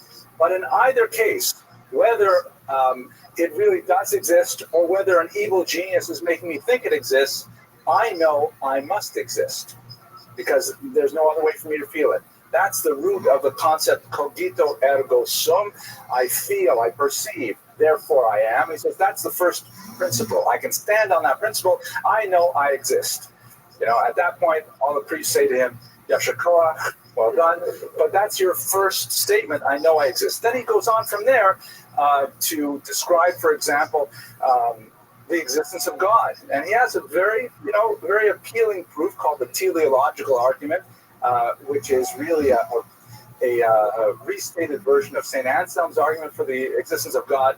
We're not going to go there because it would take a long time. I know that, Elisa, you're not going to let me go tonight until I tell you the teleological argument for the existence of God. But he ultimately ends up recreating, what an amazing thing, 17th century French Catholicism, exactly the way it was before he started first philosophy. Everything worked out exactly as he planned. It's ironic that a lot of these religious philosophers, when they start out, they say, I'm not going to believe anything, but by the time they get to the end, wow, look at this, the religion that I've been believing all along is exactly right. Immanuel Kant did the same thing in his Religion in den Grenzen von bloßen Vernunft. The religion, that's funny just even saying it, that's what I was saying in German. Vernunft is a funny word. Religion within the boundaries of reason alone. He starts out believing nothing, and ultimately when he gets to the end of the book, look at that, Lutheranism is beautiful. So that's essentially Cartesian theory. Of course, we know the term Cartesian we see in mathematics, the Cartesian graphs, things like that. I'm not sure if that's Descartes. You'll fact check me, Mr. Rodriguez. But it is Cartesian. Okay, thank you. But that's the way of thinking, the idea of breaking everything down to zero and starting over again with no reliance on revelation, no reliance on a biblical text, no reliance on a prophet, just starting from what you can logically prove had a tremendous impact on Spinoza's mind. And in fact, his philosophy is in many ways proceeding along the same lines as advanced by René Descartes. I think you can also hear in this description of Descartes the spirit of the age, or as the German term has it, the Zeitgeist, the spirit of the times, the way people were like turning away from the old style religion and saying, wait a second, we can do this on our own, with our own brain power, with our own reason. That was the beginnings of modernity in the larger sense of the term. Okay, so Spinoza's philosophy, I only want to take a few minutes to talk about it because I haven't studied it in great depth. But I've read a little bit enough to be able to say at least a few words without stumbling too much, I hope. Ironically, Spinoza has been excoriated, especially in his lifetime and shortly thereafter, as an atheist, Gesundheit, which is really a misapplication of his ideas altogether. This image of him says here, Benedictus de Spinoza, Judeus et atheista, right? Jew and atheist, right? What is the, there's a story, I think. I see Rabbi Wunsch is here. Maybe you told me the story about I think it's Rabbi Shlomo Karloff. He was speaking to a group of college students, and he says, okay, I want to know, who are you people? And someone put up his hand and says, I'm a Catholic. Someone else put up his hand and said, I'm a Lutheran. And someone put up his hand and says, I'm from New York. Says, oh, you're a Jew. So as soon as you say atheist, it's almost always the Jews who are the atheists, right? But ultimately, that's a misunderstanding of Spinoza's thought as well. The poet Novalis from the period refers to Spinoza, I think correctly, as God intoxicated. Meaning for Spinoza, he held the concept that God was literally everything, that there was no space where God was not, an ens absolute infinitum, meaning ein sof, or ein od milvado. In Hebrew, there is nothing other than he, which is a time-honored Jewish thought. Definitely, he must have received these influences through Kabbalistic teachings or so on, which was circulating. But it is a difficult thought theologically, because ultimately, if we really believe ein od milvado, that there is nothing other than God, then what exactly are we? What exactly is our consciousness? What exactly is the material world? Are we going to say that every material thing is also God? to a certain degree, that completely nullifies the very meaning of the term God if we say that all is God. We say it in a kind of like a passing way, perhaps, but we don't actually think about it deeply. For Spinoza, he thought about it deeply, and he believed that, in fact, the entire world was an expression of divinity. Even evil, even the most mundane physical expression of godliness was, in fact, godliness. I happened to be reading Tanya, the famous work of the first Lubavitcher Rebbe, as I was preparing this lecture, and the same concept happened to come up in the daily study of Tanya over the last week. So it's not at all a foreign thought to Judaism, this idea that everything is God. The philosophical divergence between traditional Judaism and Spinoza, however, definitely lies in the concept of God's consciousness, of God's action in the world. The God that Jews believe is a God that is active in the world, a God that intervenes in the world, that will create, a miracle like the splitting of the Red Sea. The concept of hashkakat pratit, individual supervision, the idea that God is personally aware of what is happening to every human being, and in fact every animate being and every inanimate being, and somehow directs these things. That's not Spinoza, but that is definitely Judaism. So there's a clear divergence, and he definitely would not pass the Maimonides Man of the Year award in terms of believing that Ein Mod Milvado, but there is no question that to call him an atheist would be totally misunderstanding his thought. He also believed that contemplation of God was the ultimate expression of human identity, and that deep contemplation of God was ultimately the greatest form of immortality, that somehow by constantly thinking of God, one would achieve a type of immortality of the soul. I'm not exactly sure how these pieces fit together. There is a wonderful book on the topic, which I have not read. But one of the criticisms that was levied against him was this idea that he did not believe in resuscitation of the dead, revival of the dead, but in fact he did believe in immortality of the soul, which he called in Latin amor Dei intellectualis, the love of God that is of the intellect, an intellectual contemplation of God at all times. When you look at these kinds of ideas, however, it's not hard to see that he did not view with favor the authenticity of the Bible as we have it today. He did not, value that every verse in the first 5 books, for example, was actually handed to Moses from God as we have it. He felt that it's a human invention, perhaps inspired by this larger concept of godliness, but he was openly critical of the what he considered a credulity that people had, that the Bible was actually somehow the divine word of God.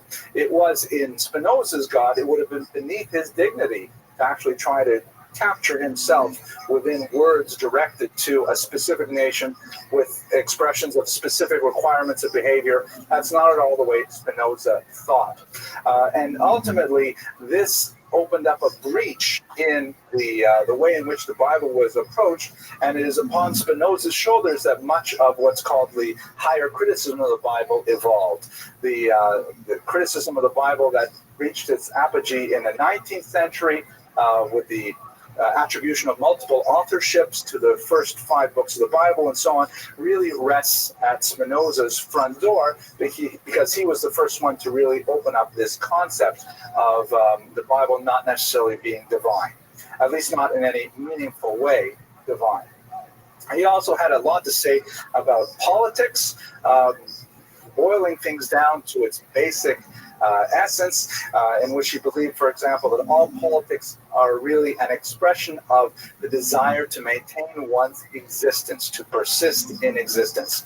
And he understood the idea of religion and politics being intrinsically related one to another, as is in the title of his most famous work, the Tractatus Theologica Politicus, the tractate of both theology and politics. Wow, heavy stuff. Now, we'll leave philosophy. What ended up happening to his life, he made a living. He never was famous during his lifetime. In fact, much of his most famous work was published posthumously. He made his livelihood as a lens grinder. Optics were at this point in a significant level of development, and people were, taking lenses with grinding machines and grinding the glasses down to get them to the right shape so that they would focus appropriately. He would work over a bench with a grinding stone day in and day out, constantly breathing in the fumes and the dust particles from the lenses that he ground, so much so that he died a very early death at the age of 44. On a personal level, he never married, although he apparently did extend a proposal of marriage to Francisco van Emden. You remember him? He was his secular teacher, the defrocked Jesuit priest, and she ultimately declined his offer, and she married someone who may have been his rival, who, the uncharitable stories circulating indicate that she did so for a pearl necklace that this other gentleman was able to offer her. He was a philosophical colleague of Spinoza. They had long and extensive philosophical discussions, but he ended up going into business and became very successful, and the young Clara chose him over Spinoza. Speaking as a father of daughters of just about marriageable age, I don't think it's such a bad choice, but they're a little young. But nevertheless, there's a lot of questions about this rumor. It's not even clear if he really had this relationship with Clara at all. Now, the elephant in the room with Spinoza is, of course, the excommunication. What exactly was going on there? As I mentioned earlier, he was a young man. He was only in his early 20s. Various sources put it as he was 23 or 24 years old. The text of the document is incredibly harsh, and it stands out even against other excommunications that were used at the same time. I'm going to read it to you in just a moment, but it includes phrases like Spinoza should be cursed by day and cursed by night. People were, not only was he forbidden to come to synagogue and so on, people were not allowed to stand within Dalet Amos. Literally, you could not stand within 6 feet of his presence. And this was a permanent cherem. It was never revoked. He did, as we shall see, make some sort of response to this cherem, but ultimately it was a complete severing of his relationship with the rest of the community. And again, we're talking about a kid in his 20s who hasn't really done much with his life yet. What was the cause of it? Okay, here is the text of the actual cherem. I think you'll get a feel for it. Okay, the lords of the Ma'amad, which are these are the lay leaders. They're not rabbinical leaders. These are like the board of directors of the synagogue, pronounce. Having long known of the evil opinions and acts of Baruch de Spinoza, they have endeavored by various means and promises to turn him from his evil ways. But having failed to make him mend his wicked ways, and on the contrary, daily receiving more and more serious information about the abominable heresies which he practiced and taught, and about his monstrous deeds, and having for this numerous trustworthy witnesses who have deposed and borne witness to this effect in the presence of the said Spinoza, they became convinced of the truth of this matter. And after all of this has been investigated in the presence of the honorable sages, they have decided, with their consent, that the said Spinoza should be excommunicated and expelled from the people of Israel. The sages, of course, would be the rabbinical leaders of the community. And the decree reads, by decree of the angels and by the command of the holy men, we excommunicate, expel, curse, and damn Baruch de Spinoza with the consent of God, blessed be he, and with the consent of the entire holy congregation, and in front of these holy scrolls with the 613 precepts which are written therein, cursing him with the excommunication with which Joshua banned Jericho, and with the curse which Elisha cursed the boys. That was when they were bothering him, and then the bears came and ate them. And with all the castigations which are written in the book of the law, cursed be he by day, and cursed be he by night. Cursed be he when he lies down, and cursed be he when he rises up. Cursed be he when he goes out, and cursed be he when he comes in. The Lord will not spare him, but then the anger of the Lord and his jealousy shall smoke against that man. And all the curses that are written in this book shall lie upon him. And the Lord shall blot out his name from under heaven. And the Lord shall separate him unto evil out of all the tribes of Israel, according to all the curses of the covenant that are written in this book of the law. By you that cleave unto the Lord, but you that cleave unto the Lord your God are alive, every one of you, this day. No one should communicate with him, neither in writing, nor accord him any favor with him under the same roof, nor within 4 cubits in his vicinity, that's about 6 feet, nor shall he read any treatise composed or written by him. That's a really strong, phrase of excommunication. Let me pause before we go into the discussions of why. Any observations that are salient or questions? Sounds like an Islamic fatwa. The comment is, it sounds like an Islamic fatwa.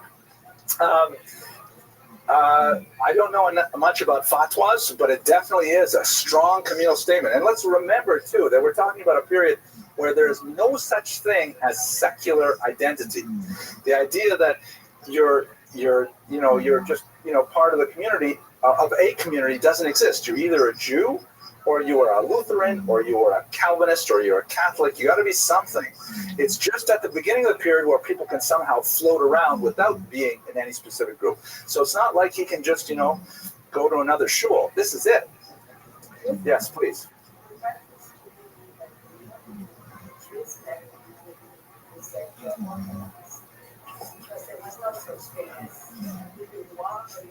Right.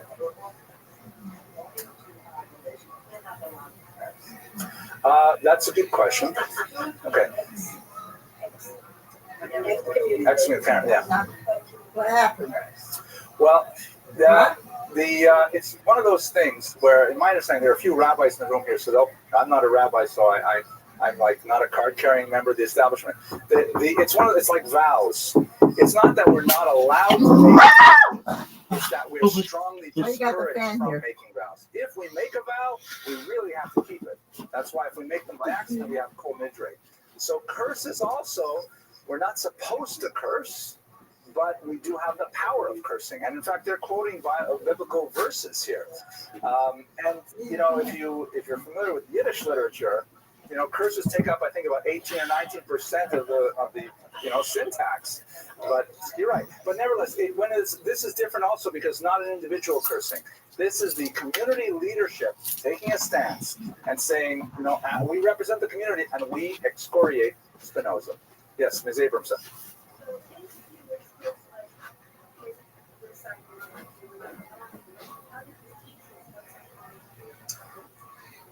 Oh, so this is interesting. It's an excellent, brilliant question. My daughter is so brilliant, I have to say. Right. So this is the period where, you begin to have a separate category, just the beginnings of it, of outcasts, right? It's not like they're jumping from one religious community to another.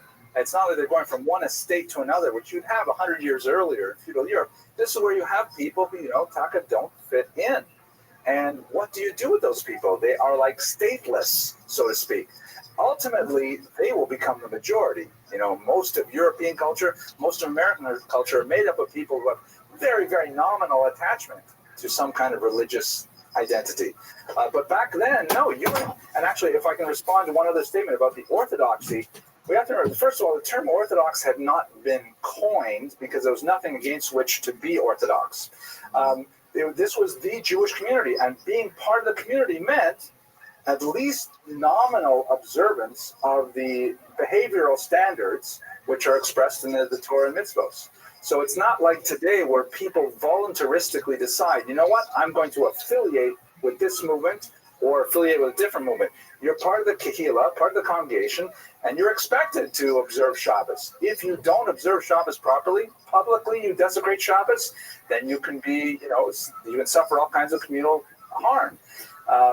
But to think that people aren't secretly desecrating Shabbos in the privacy of their own homes, it's probably the case that would happen. Okay, last question, Solomon, then we'll go on.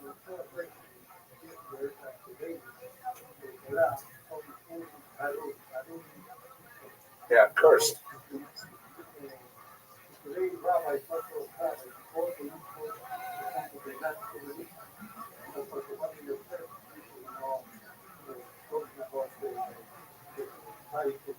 Well, I don't want to go into a particular story, but the concept, yeah. Yeah, it's like my grandmother, Allah Hashem, would always say the jails are full in Israel too. You know, she was a very wise woman. Okay, so yeah, we use those words. We do. Let's go now to some of the roots of this. So, Stephen Nadler is the premier biographer of Spinoza in our times, and I've relied quite a bit on his analysis of the excommunication. So, he argues that we have to understand the excommunication of Spinoza within the context of that tenuous amount of religious freedom that was arrogated to the Jews at this time. That the Jews, remember Heinz Dietrich Löwe's theory that it's when the Jews start sort of like pushing against their barriers, that's when there's anti-Semitism in place. Now, what Nadler argues is that the Amsterdam Jewish community, being so nervous about, what will the non-Jews think, that they put a tremendous amount of energy into trying to keep everyone on the straight and narrow, more so than other communities in Europe. That because they were kind of like a liminal community in the interstices, I'll have to edit that part out, but the boundaries, the seams of culture, they really wanted to make sure that all the Jews were behaving.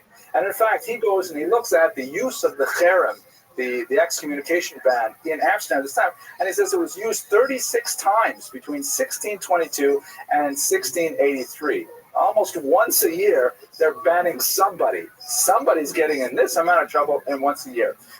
And there were threats an additional 50 times during that period. So they're really using this strong tool very liberally because they're trying to make sure that the outside community does not think that the Jews are changing at all. They want the status quo, and they want to be perceived as protecting the status quo. So what kind of crimes were people accused of that got them into this trouble? So Nadler chronicles things like religious observance is one of them. For example, regular attendance at synagogue. Can you imagine, Aaron, the president of our shul, if we were like to take attendance at shul on Shabbos, and if someone missed like 3 Shabbases, then we bring out the Sifrei Torah and ban them, But they're keeping track. Everyone has to show their bona fides. Everyone has to show their nominal observance of the dictates of their religion and show up in shul. And that means before Kiddush, they have to be here, gambling, marriage without parental consent, an interesting kind of expression of, hope you're paying attention, Elisa, right? Kids getting married without their parental approval, put them into cherem. Yes, I know. You want to object to that?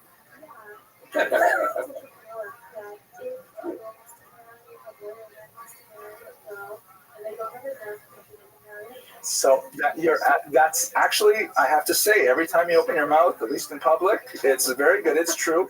Jewish law, my daughter points out the Kitzur Shulchan Aruch, and you can go back even before that. You can look at the Talmud, that one of the things that a person has complete freedom over is choice of marriage partner. There's no such thing as an arranged marriage in Judaism. There are arranged introductions. There's lots of parental coercion, but sof kol sof, at the very end of the day, a person may not be married against his or her will. So what does it mean then? I'll turn it back to you. What does it mean if the community is saying, if you get married without parental consent, we'll put you in a ban, when the Torah explicitly says, or the Talmud explicitly says, you can get married without your parental consent? It means the parents are breaking the rules. Yeah, I would like to say that it means that the community wants to be, so to speak, more Catholic than the Pope. That the community wants to uphold a standard which is even beyond what the Torah actually dictates. For obvious reasons, they want to make sure that their society is kind of moving along the straight and narrow, very predictable, the same society that we had 50 years ago, we're going to have 50 years from now, and so on. Payment of communal taxes, that's an old one. Jews have often been put into cherem and things for not paying their dues, that sort of thing. But in general, Nadler says that the ban was used as a kind of house cleaning device to try and really enforce that kind of rigid adherence to authority and conformity with the said rules. Now, if we turn this to Spinoza, what exactly did he do? He certainly didn't marry against his parents' will. We have evidence that he's showing up at shul. He hasn't published anything, that really is his own ideas or anything like that. So what Nadler argues is possibly one of the big issues is talking about Descartes. Remember we spoke about him, the first philosophy? So Descartes was a destabilizing factor in 16th century philosophy, that he was like taking religion down to the grain, to the very bottom, and building it up again. And there are many that felt that this guy Spinoza, who was recognized as a sharp intellect, that he was simply getting too vocal about his circulation of these ideas. And Nadler argues that it was perhaps his openness to discuss these things without fear. One of the great characteristics we see of Spinoza through his life, he was never afraid to speak what he thought was the truth, that this ultimately got him into trouble. Now, I find Nadler's analysis, based on my limited study of his ideas, it doesn't seem to fit the real severity of the text of the ban. I mean, to put him into that lifetime ban, and nobody stands with, I got some nobody stands with 6 feet of him because he might talk to you, right? But it seems so harsh. So there must be more missing pieces here beyond the kind of things he's thinking about. I myself even did a little casting about the internet to try to understand, why did he never marry? Was there some kind of question there about his personal orientation? I couldn't find anything, It was fun looking, but I didn't find anything. Oh, Lisa, no more questions. Now, ask me about that later. Okay. But it seems that it says more about the community than it says about Spinoza, at least on the surface. And I think there are a lot of implications for our understanding of identity today. Now, how did Spinoza react to this? We only have limited evidence of his response. He did, in fact, compose a treatise, which may have been published, but it has unfortunately been lost. Parts of it may have been incorporated into another piece that he published posthumously. It is written with the Latin title, An Apology for the Justification of His Leaving the Synagogue. We don't know exactly what he argued, but apparently he made his case, but he did not protest. He did not ask to be readmitted. He simply said, these are the reasons why I'm maintaining my position. He never converted to another religion or anything like that, but he simply left the community, again, at this tender age in his 20s, and he spent the remainder of his life, about 20 more years, wandering from place to place, setting up shop as a lens grinder, mainly outside of the Jewish community. He continued to engage with other philosophical circles, and his fame as an intellect slowly grew, although certainly would only explode after his lifetime. One small nugget to give you a sense of his personality during these trying years. At one point, one of his older sisters argued that he should be cut out of the inheritance of the family. Since he was, formally excommunicated, then he should, as an excommunicee, no longer have any inheritance rights. He sued. He took her to court. He won. He effectively defended his inheritance, and then he said back to his sister, but you can have it all. The only thing I want is he wanted his mother's bed and some other trifling things that were of sentimental value. Everything else, all the money that his father had made in a very successful business career, he gave to the sister who was his litigant. So you get a sense of his value of the truth and his willingness to defend his impression of the truth, but at the same time, he was not out for glory in any way. And in fact, many of his philosophical colleagues wished to support him out of their own funds. He refused to accept any funds, and he insisted on making his own living in this very meager way. So his legacy is, especially for our purposes here in this Jewish biography course, is somewhat confusing, because on the one hand, he's incredibly important for the history of Western thought. He laid the foundation for a tremendous body of work on the idea of religion, the place of politics in society, and so on. And in many ways, he surpassed even Descartes in the approach to epistemology and several other disciplines of philosophy. Nevertheless, his tenuous connection to Judaism, although I think a study of Jewish influences on his ideas is really something that deserves more attention, in my humble opinion. And I can't say that as someone who has really explored the historical literature, but the coincidences between some of the Kabbalistic ideas and his thought are uncanny. Nevertheless, his connection to Judaism is primarily through that one negative moment of that very, very stark communication. And I think it has implications for us, even in the 21st century, to try to understand how we must deal with those who are perhaps at the margins of our own community today. So with that, I'm going to conclude the lecture. I thank you very much for your attention and your endurance. I'm going to make a little plug for next week. We have a topic that I find absolutely fascinating. We're going to look at a woman who is not well known, Sarah Bas Tovim, who was a paitan, a liturgist. She wrote a lot of specifically female prayers, with much of which have been lost in the Holocaust, but they're beginning to be rescued by scholars of women's history in the Jewish world. So I certainly encourage you to come. I look forward to speaking about her work with you next week. Thank you for your attention.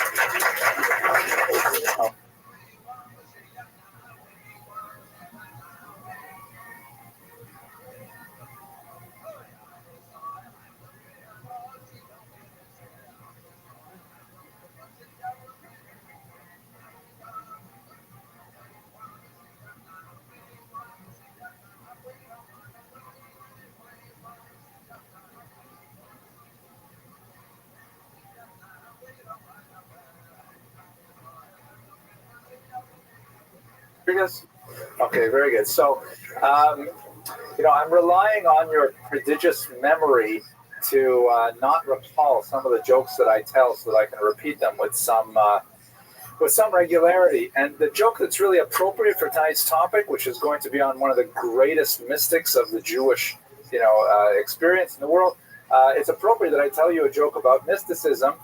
So I know that, my canary in a coal mine, Steve Schwartz, remembers this joke. So does anyone else remember the joke about the 3 college students talking about their spiritual leaders? No. Okay, Baruch Hashem. So I'll tell you this joke, and then we'll be able to get right to the material. So the joke goes like this. There are 3 college students sitting around a dorm room, and they're talking late at night about all kinds of things. And one of the students says, "My guru, he is so amazing. He has so many spiritual powers." You remember the joke now, so maybe I shouldn't tell it? It's too late already. All right, too late. So he says he has so much metaphysical power. He's in communion with the divine. Once we were walking through the forest, and we were walking next to a raging river, and we saw in the middle of the river there was a rock, and a little kitten was trapped on the top of the rock in the middle of this river. So my guru, he stretched out his hands, and for 6 feet around him the water stopped flowing, and he walked straight out, and he rescued the kitten. And the second student says, "Oh, you think that's something? That's nothing. My Swami, with whom I study all of the Vedic arts, once we were walking by I-95, and there were cars that were just going 75 miles an hour. Okay, if it was I-95, they're probably basically parked. But let's say an imaginary I-95. Cars going 75 miles an hour. We saw that in the middle of the median, between the lanes, there was a little puppy trapped there. And so my Swami, he stretched out his hands, and for 6 feet around him, all the traffic stopped. And he walked out, and he rescued the puppy and brought him back." And the third student says, "You think that's something? That's nothing. My rabbi, he is amazing. Once we were walking on Shabbos, and as we're walking down the street, we see on the middle of the road is a $50 bill. And my rabbi stretched out his hands, and for 6 feet around us, it was Tuesday." It's a mildly anti-Semitic joke. I really probably shouldn't. What do you think, Mr. Rodriguez? Cut it out? Yeah, okay, it's good. All right. Okay, today's topic is a fascinating one. We're going to talk about the Holy Arizal, Rabbi Yitzchak Luria, one of the most influential figures in the history of Jewish thought. The vast majority of contemporary Kabbalistic study owes its origins to the thought of the Arizal. And even if you are not predisposed to study Kabbalah, his thought and his practices are so pervasive that they literally permeate every aspect of Jewish practice today.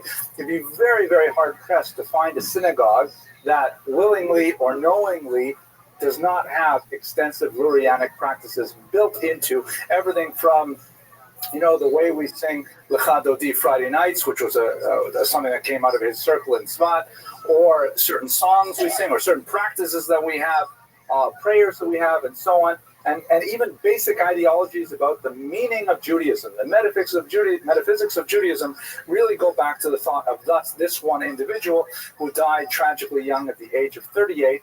And in the space of really just a couple of years, he made this phenomenal impact on world Jewry. So what I'd like to do today is take you through his life, look at some of the major influences on his thought, explore some of the arcane ideas that are behind Lurianic Kabbalah to the limited extent that I am able, and then we'll speak a little bit about his legacy. So before we begin, we have to thank our super anonymous sponsor.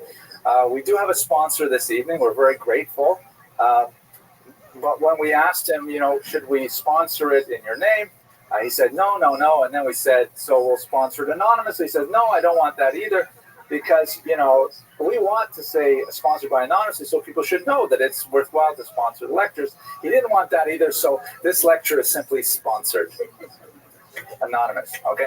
Thank you anonymously. Okay. Let's go. And by the way, I'm getting some interesting comments. Did anyone hear of Williamsburg, Brooklyn? Yeah. So anyway, someone from Brooklyn has been watching these videos and said, hey, can I sponsor them? So yes, you can. Just go to the Young Israel website, yibh.org, and you'll see a little button there that says donate. And it gives you an option to make a pledge. And we're very grateful for the support for the Shiur and for everything that Young Israel does for this Kehillah. And thank you very much, all of you out in the Philippines and Williamsburg and places like that. Okay, so let's get to our material itself. Start with his name, Yitzchak Luria. So he is known popularly as the Ari, which is either an acronym for Ashkenazi Rebbe Yitzchak. The word, of course, means lion. Ari is a lion. Or as most of his followers in the generation after he passed away called him, Eloki Rebbe Yitzchak, the divine Rebbe Yitzchak. Now, this morning I had to go to Rabbi Grunstein and ask a lightning shaila, like on-the-spot question, because his name in Hebrew, the title they gave him, a very rare title, Eloki, the godly. I had to ask Rabbi Grunstein, should I say Eloki, which is, for those of you who are familiar with Hebrew, one of the 7 divine names of God you may not use in vain. It's one of the big 10 commandments, right? That you can't use the name of God in vain. And so when you're not pronouncing it in the context of prayer, you would say it with a hey instead of a kuf and Eloki. So I said, if this is it, can I say Eloki, or do I have to say it with the kuf, or can I say it otherwise? And right there on the spot, right over there, in fact, Rabbi Grunstein passing the shaila without hesitation, I should say Eloki just to be Yotze Kol Hadeos, just to satisfy everyone, because the people in the Philippines are very strict about these things. We have to make sure we say it right. But anyway, they called him the godly Rabbi Yitzchak, a very, very rare name for anyone in our tradition. I myself cannot think of anyone else who is called with that name. We do have a few rabbis in the Talmudic period who are called Hakadosh, the holy, but never the godly. But that gives you an indication of the status with which he is held. He's also known by a little bit more formalized term, Arizal, which stands for the lion of blessed memory. Zal, like Zichron Livracha. So sometimes that's all brought together to one word, the Arizal, meaning the lion of blessed memory. But his name actually was Yitzchak, family name Luria, possibly a rather famous family from Provence, although unlikely because they were Leviim and he was not a Levite. And Ashkenazi because he hailed originally from either Germany or France, as we shall see. This is a photograph of his grave in Sfat, which is a renowned pilgrimage site for spiritual seekers. It is a magnet for those who wish to study the arcane arts of Kabbalah and to revere his memory, just as it was for him when he first migrated to Tzfat in the 16th century. So let's try and get a sense of the background here for his life. It really starts in Jerusalem, where he was born. The early 16th century, Jerusalem was quite a backwater. There was only one synagogue, the Rabbi synagogue, which is shown here. We even know its dimensions. It was approximately 63 feet long, which I would say is probably about the size of this room here. So if you're thinking of what do I not want to say when I die? What do I want to say when I die? These are the things that, like, I ask those big questions. Here's a great question for all of us. What is the primary question in your mind? Everybody has a primary question. We're all walking around with a question that's probably an unhelpful question. Something like, am I good enough? Am I lovable? Whatever it is. And you can reprogram that question, but if you look at our authors, if you look at most writers, they always seem to be right, trying to answer the same question. And to me, my question has always been, what is a man? How do you define masculinity? And what is that? What relationship does masculinity have to do with courage? And those are big questions. Like, what is courage? Those are those are questions. What is it about this stuff that you guys are doing that we all do, even myself? What am I doing wrestling at 58 years old? For real, I wrestled 3 rounds today at 58. It's adorable. But what is this armor that we're always putting on? Why are you still in this kind of shape? Why are you always like, you two, you're bench pressing and all that? We get the tattoos and the big muscles and the black belt. What's going on here? What are we really doing? It's a good question to dive in. Because I think from there, there's a lot of gold in that. And part of what I think I try to write about is, I try to ask myself, what would happen if I let it all go? I just fucking really let it all go. You ever do that? You ever just stand for a second and kind of see who's left when you really feel vulnerable, when you really feel open? We go to the theater for 2 reasons. We go to the theater, we watch movies to laugh and to cry. The reason we go to a movie to laugh and cry is because when you laugh and when you cry, and there's a space in between called inspiration. And a lot of times you laugh because it's so beautiful that it's overwhelming. That's a fact. So it's why when you listen to a great piece of music, it brings you to your knees, right? You see the Sistine Chapel, it brings you to your knees. There's a reason for that. Because most of our lives are filled with drudgery. I have to eat, I have to sleep, I gotta go to the bathroom, I gotta have sex, I gotta make enough money. That ain't life. You feel that you forget all that. You forget you're human. You actually forget you're human when you see great art because it puts you in a state of high relief. You stop for a second and you even forget to breathe. And you go, wow, oh man, that makes me believe in God or something bigger than myself. That's what we go to the theater for. It's not just card chases. Any great movie, any great drama starts the character has something they want. They're going for the money, they're going for the treasure, they're going for whatever. If it's a great drama, they give up what they want for what they need. It's so interesting to me that our heroes in the movies give up everything they've been going for through the whole movie, and we want it for them. They end up with nothing, but they get what they need. Usually it's like, oh, I thought about somebody else for the first time in my life. I sacrificed myself for someone else. That's a really interesting thing. Why does that resonate with our psychic structure? Well, here's the other things. What's a tragedy? A tragedy is when the character starts with a fatal flaw, pride or whatever, and they never let it go. They hold on and get sucked into the deep by the white whale. Ahab just couldn't let go of his obsession. He wanted revenge on that white whale, and he finally harpooned it, but his leg got caught and he got pulled in. And if you read the book and the movie, it happens this fast. It's so anticlimactic. He just disappears. Because when you get pulled in the water, he disappears. And that's what happens in life. So to me, a long way of saying I write about those kinds of things when I think about it. I find it very interesting that all of us, and the final theme is that there's always that passage from boy to man. Why is it that Harry Potter goes from being boy wizard to man? What is the resurrection story? That resurrection story is played out everywhere. It's because we believe that inside of us, this is not all that there's. I have more in me. It's going to take courage. I'm going to be in the middle of the fucking ocean without a paddle. I'm not going to know how to get back. And everything I got ready for, my cauliflower ears and all my armor, the challenge, the dragon, I've never seen before, and I have no armor for it. I didn't get ready for that. All my technique doesn't work against that fucking guy. I got to figure it out. I also know this for also think you, Johnny Ray Jones, when I first started comedy, that's the first question I'd ask all the guys I looked up to. As Bill Burr, I'd ask Dilly, I'd ask giant children. Right, guys, right now, like, how do you, you talk about writing, how do you write a joke? For me, it's a mindset. So what I always do, give them the homework, give them the I ask the big questions. So I always like key into what am I honestly afraid of? What do I honestly revere? Who am I pretending to be? Who am I really? Who do I want to be? What am I going to regret not doing when I die? What do I not want to say when I die? What do I want to say when I die? These are the things I ask those big questions. Here's a great question for all of us. What is the primary question in your mind? Everybody has a and for primary the last question. We're all walking 400 around with a years, the question. It's Jews have probably an unhelpful especially question. Something like, am I good enough? Am I international lovable? Whatever. commerce, And you primarily can because reprogram of that the question. great But if you look at tensions our between authors, if the you look at most Muslim world writers, and the they Christian are world. always, After the always seem to be Crusades, trying to in 1095, when the First Crusade was declared, essentially you had the beginning of a geopolitical war that continues really to our own day, a huge split between Alex the Jones Christian with world us, and the Muslim world. legendary broadcaster, friend of the show. I've been lucky enough to speak to him about a lot of the crazy shit that has gone on the past 10 years. Were the Jews. So the Jews were quite active in international commerce, and the Ottomans and we'll just come right out with it. We want to get you a read on Europe as a what is going on, because from the outside, the Trump administration campaigns on exposing his cover-up, blowing the lid off this cover-up, to bring them into his empire and then to advance. Then they get in office. And now it seems like they're part of this cover-up. So this is a period where, what Jews in were your really estimation has expanding their happened? economic sphere, and this will be very important. Well, all I can do is observe from the outside. I have a lot of sources, spend some baseball on what's happening. But the fact I know is were this. very active with in Europe, and they were 15 used as days well ago, in the Ottoman the Empire. elite Axios, the Justice Department, Which I believe we MC have discussed in a previous occasion, so I won't go into great detail.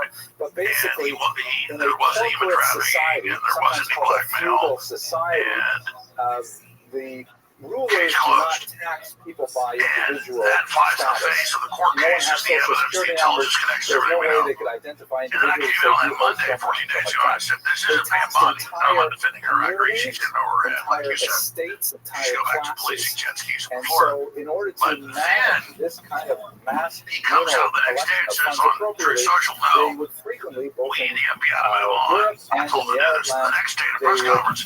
farm out the Choose out the task reporter. to When they're talking about all these issues, in saying, other how words, dare you the Ottoman desecrate the leader graves could of say, dead all right, kids from in this Texas over the particular floods. region, Shut I up. estimate I can And get it's uncharacteristic for Trump. He looks scared. He looks concerned. So And then all the other Truth Social posts about, if you ask questions, you're with the Democrats, and this is all a Democrat made-up hoax, and you're just idiots. When all his surrogates had promised they'd bring this out, he talked about bringing it out. So this is Harry Carey, and this is Stephanie, for those that don't know in Japanese, that means suicide. And the head of Restream polling on the best polling agency, the most accurate on record today. He said Trump has lost 14 points with independents, 5 points with his fan base. Like CBN said a week ago, that'll lose him before Restream reported it. His net record was right. 40 seats probably in the midterms in a year and a half. This is Trump self-harming. And from all my research, he knew Epstein, there were socialites, all that, but they would have already used this that he was saying they had something. The Jay knows they brought out there no number of people. They said that Melania was a hooker, that Epstein introduced her modeling agency. We looked at that. But the Trump's modeling agency, that wasn't true. So they're kind of regurgitating all that money. So why did Trump act so panicked during did that? not make them a beloved people. They would have already used this that he was saying they had something. The Jay knows they brought out there no number of people. They said that Melania was a hooker, that Epstein introduced her in a modeling agency. We looked at that. But Trump's modeling agency, that wasn't true. So they're kind of regurgitating all that on one hand. So why did Trump act so panicked during the headlines? Very little about come out and say, there is no list. Okay, there is a list, but you're still an idiot if you look at it. Okay, we'll have Pam Bondi release the Ashkenazi grand jury transcripts from Ghislaine Maxwell, the Comey's Ashkenazi, daughter, which is ran the the kind cover of up on the designation you give to someone who has originated elsewhere but is 6 now years living ago where he in died a in new jail. territory. As So I mentioned, you couldn't do his a name bigger Luria Streisand is a effect. famous You name in couldn't Provence, but it's unlikely come out and that he say, himself I'm came more from that guilty same family. than what he His did. mother's And name is my unknown, but loyalty he to the is truth, most likely I'm Sephardi. egotistic about it. I can't. As we know, I her want Trump to brother's succeed. family. Democrats are my sworn enemy trying to be president. When I'm just like young having Isaac to was report very this, young, that this is we beyond have only very insane. limited kind of Yeah, bibliographic and biographical It's like Trump data blowing his about feet the off of spirit the of his life, and some Well, facts we with his life know in general. that this was But, not Isaac only is called a katan when his father died, which blackmail operation, but it was also a money laundering operation. And we know that His Jeffrey mother, Epstein elected was to working take him for out of billionaires like Jerusalem Les to Cairo, Wexner where her brother and many Mordecai others. was a And we know well-to-do that there's been a tax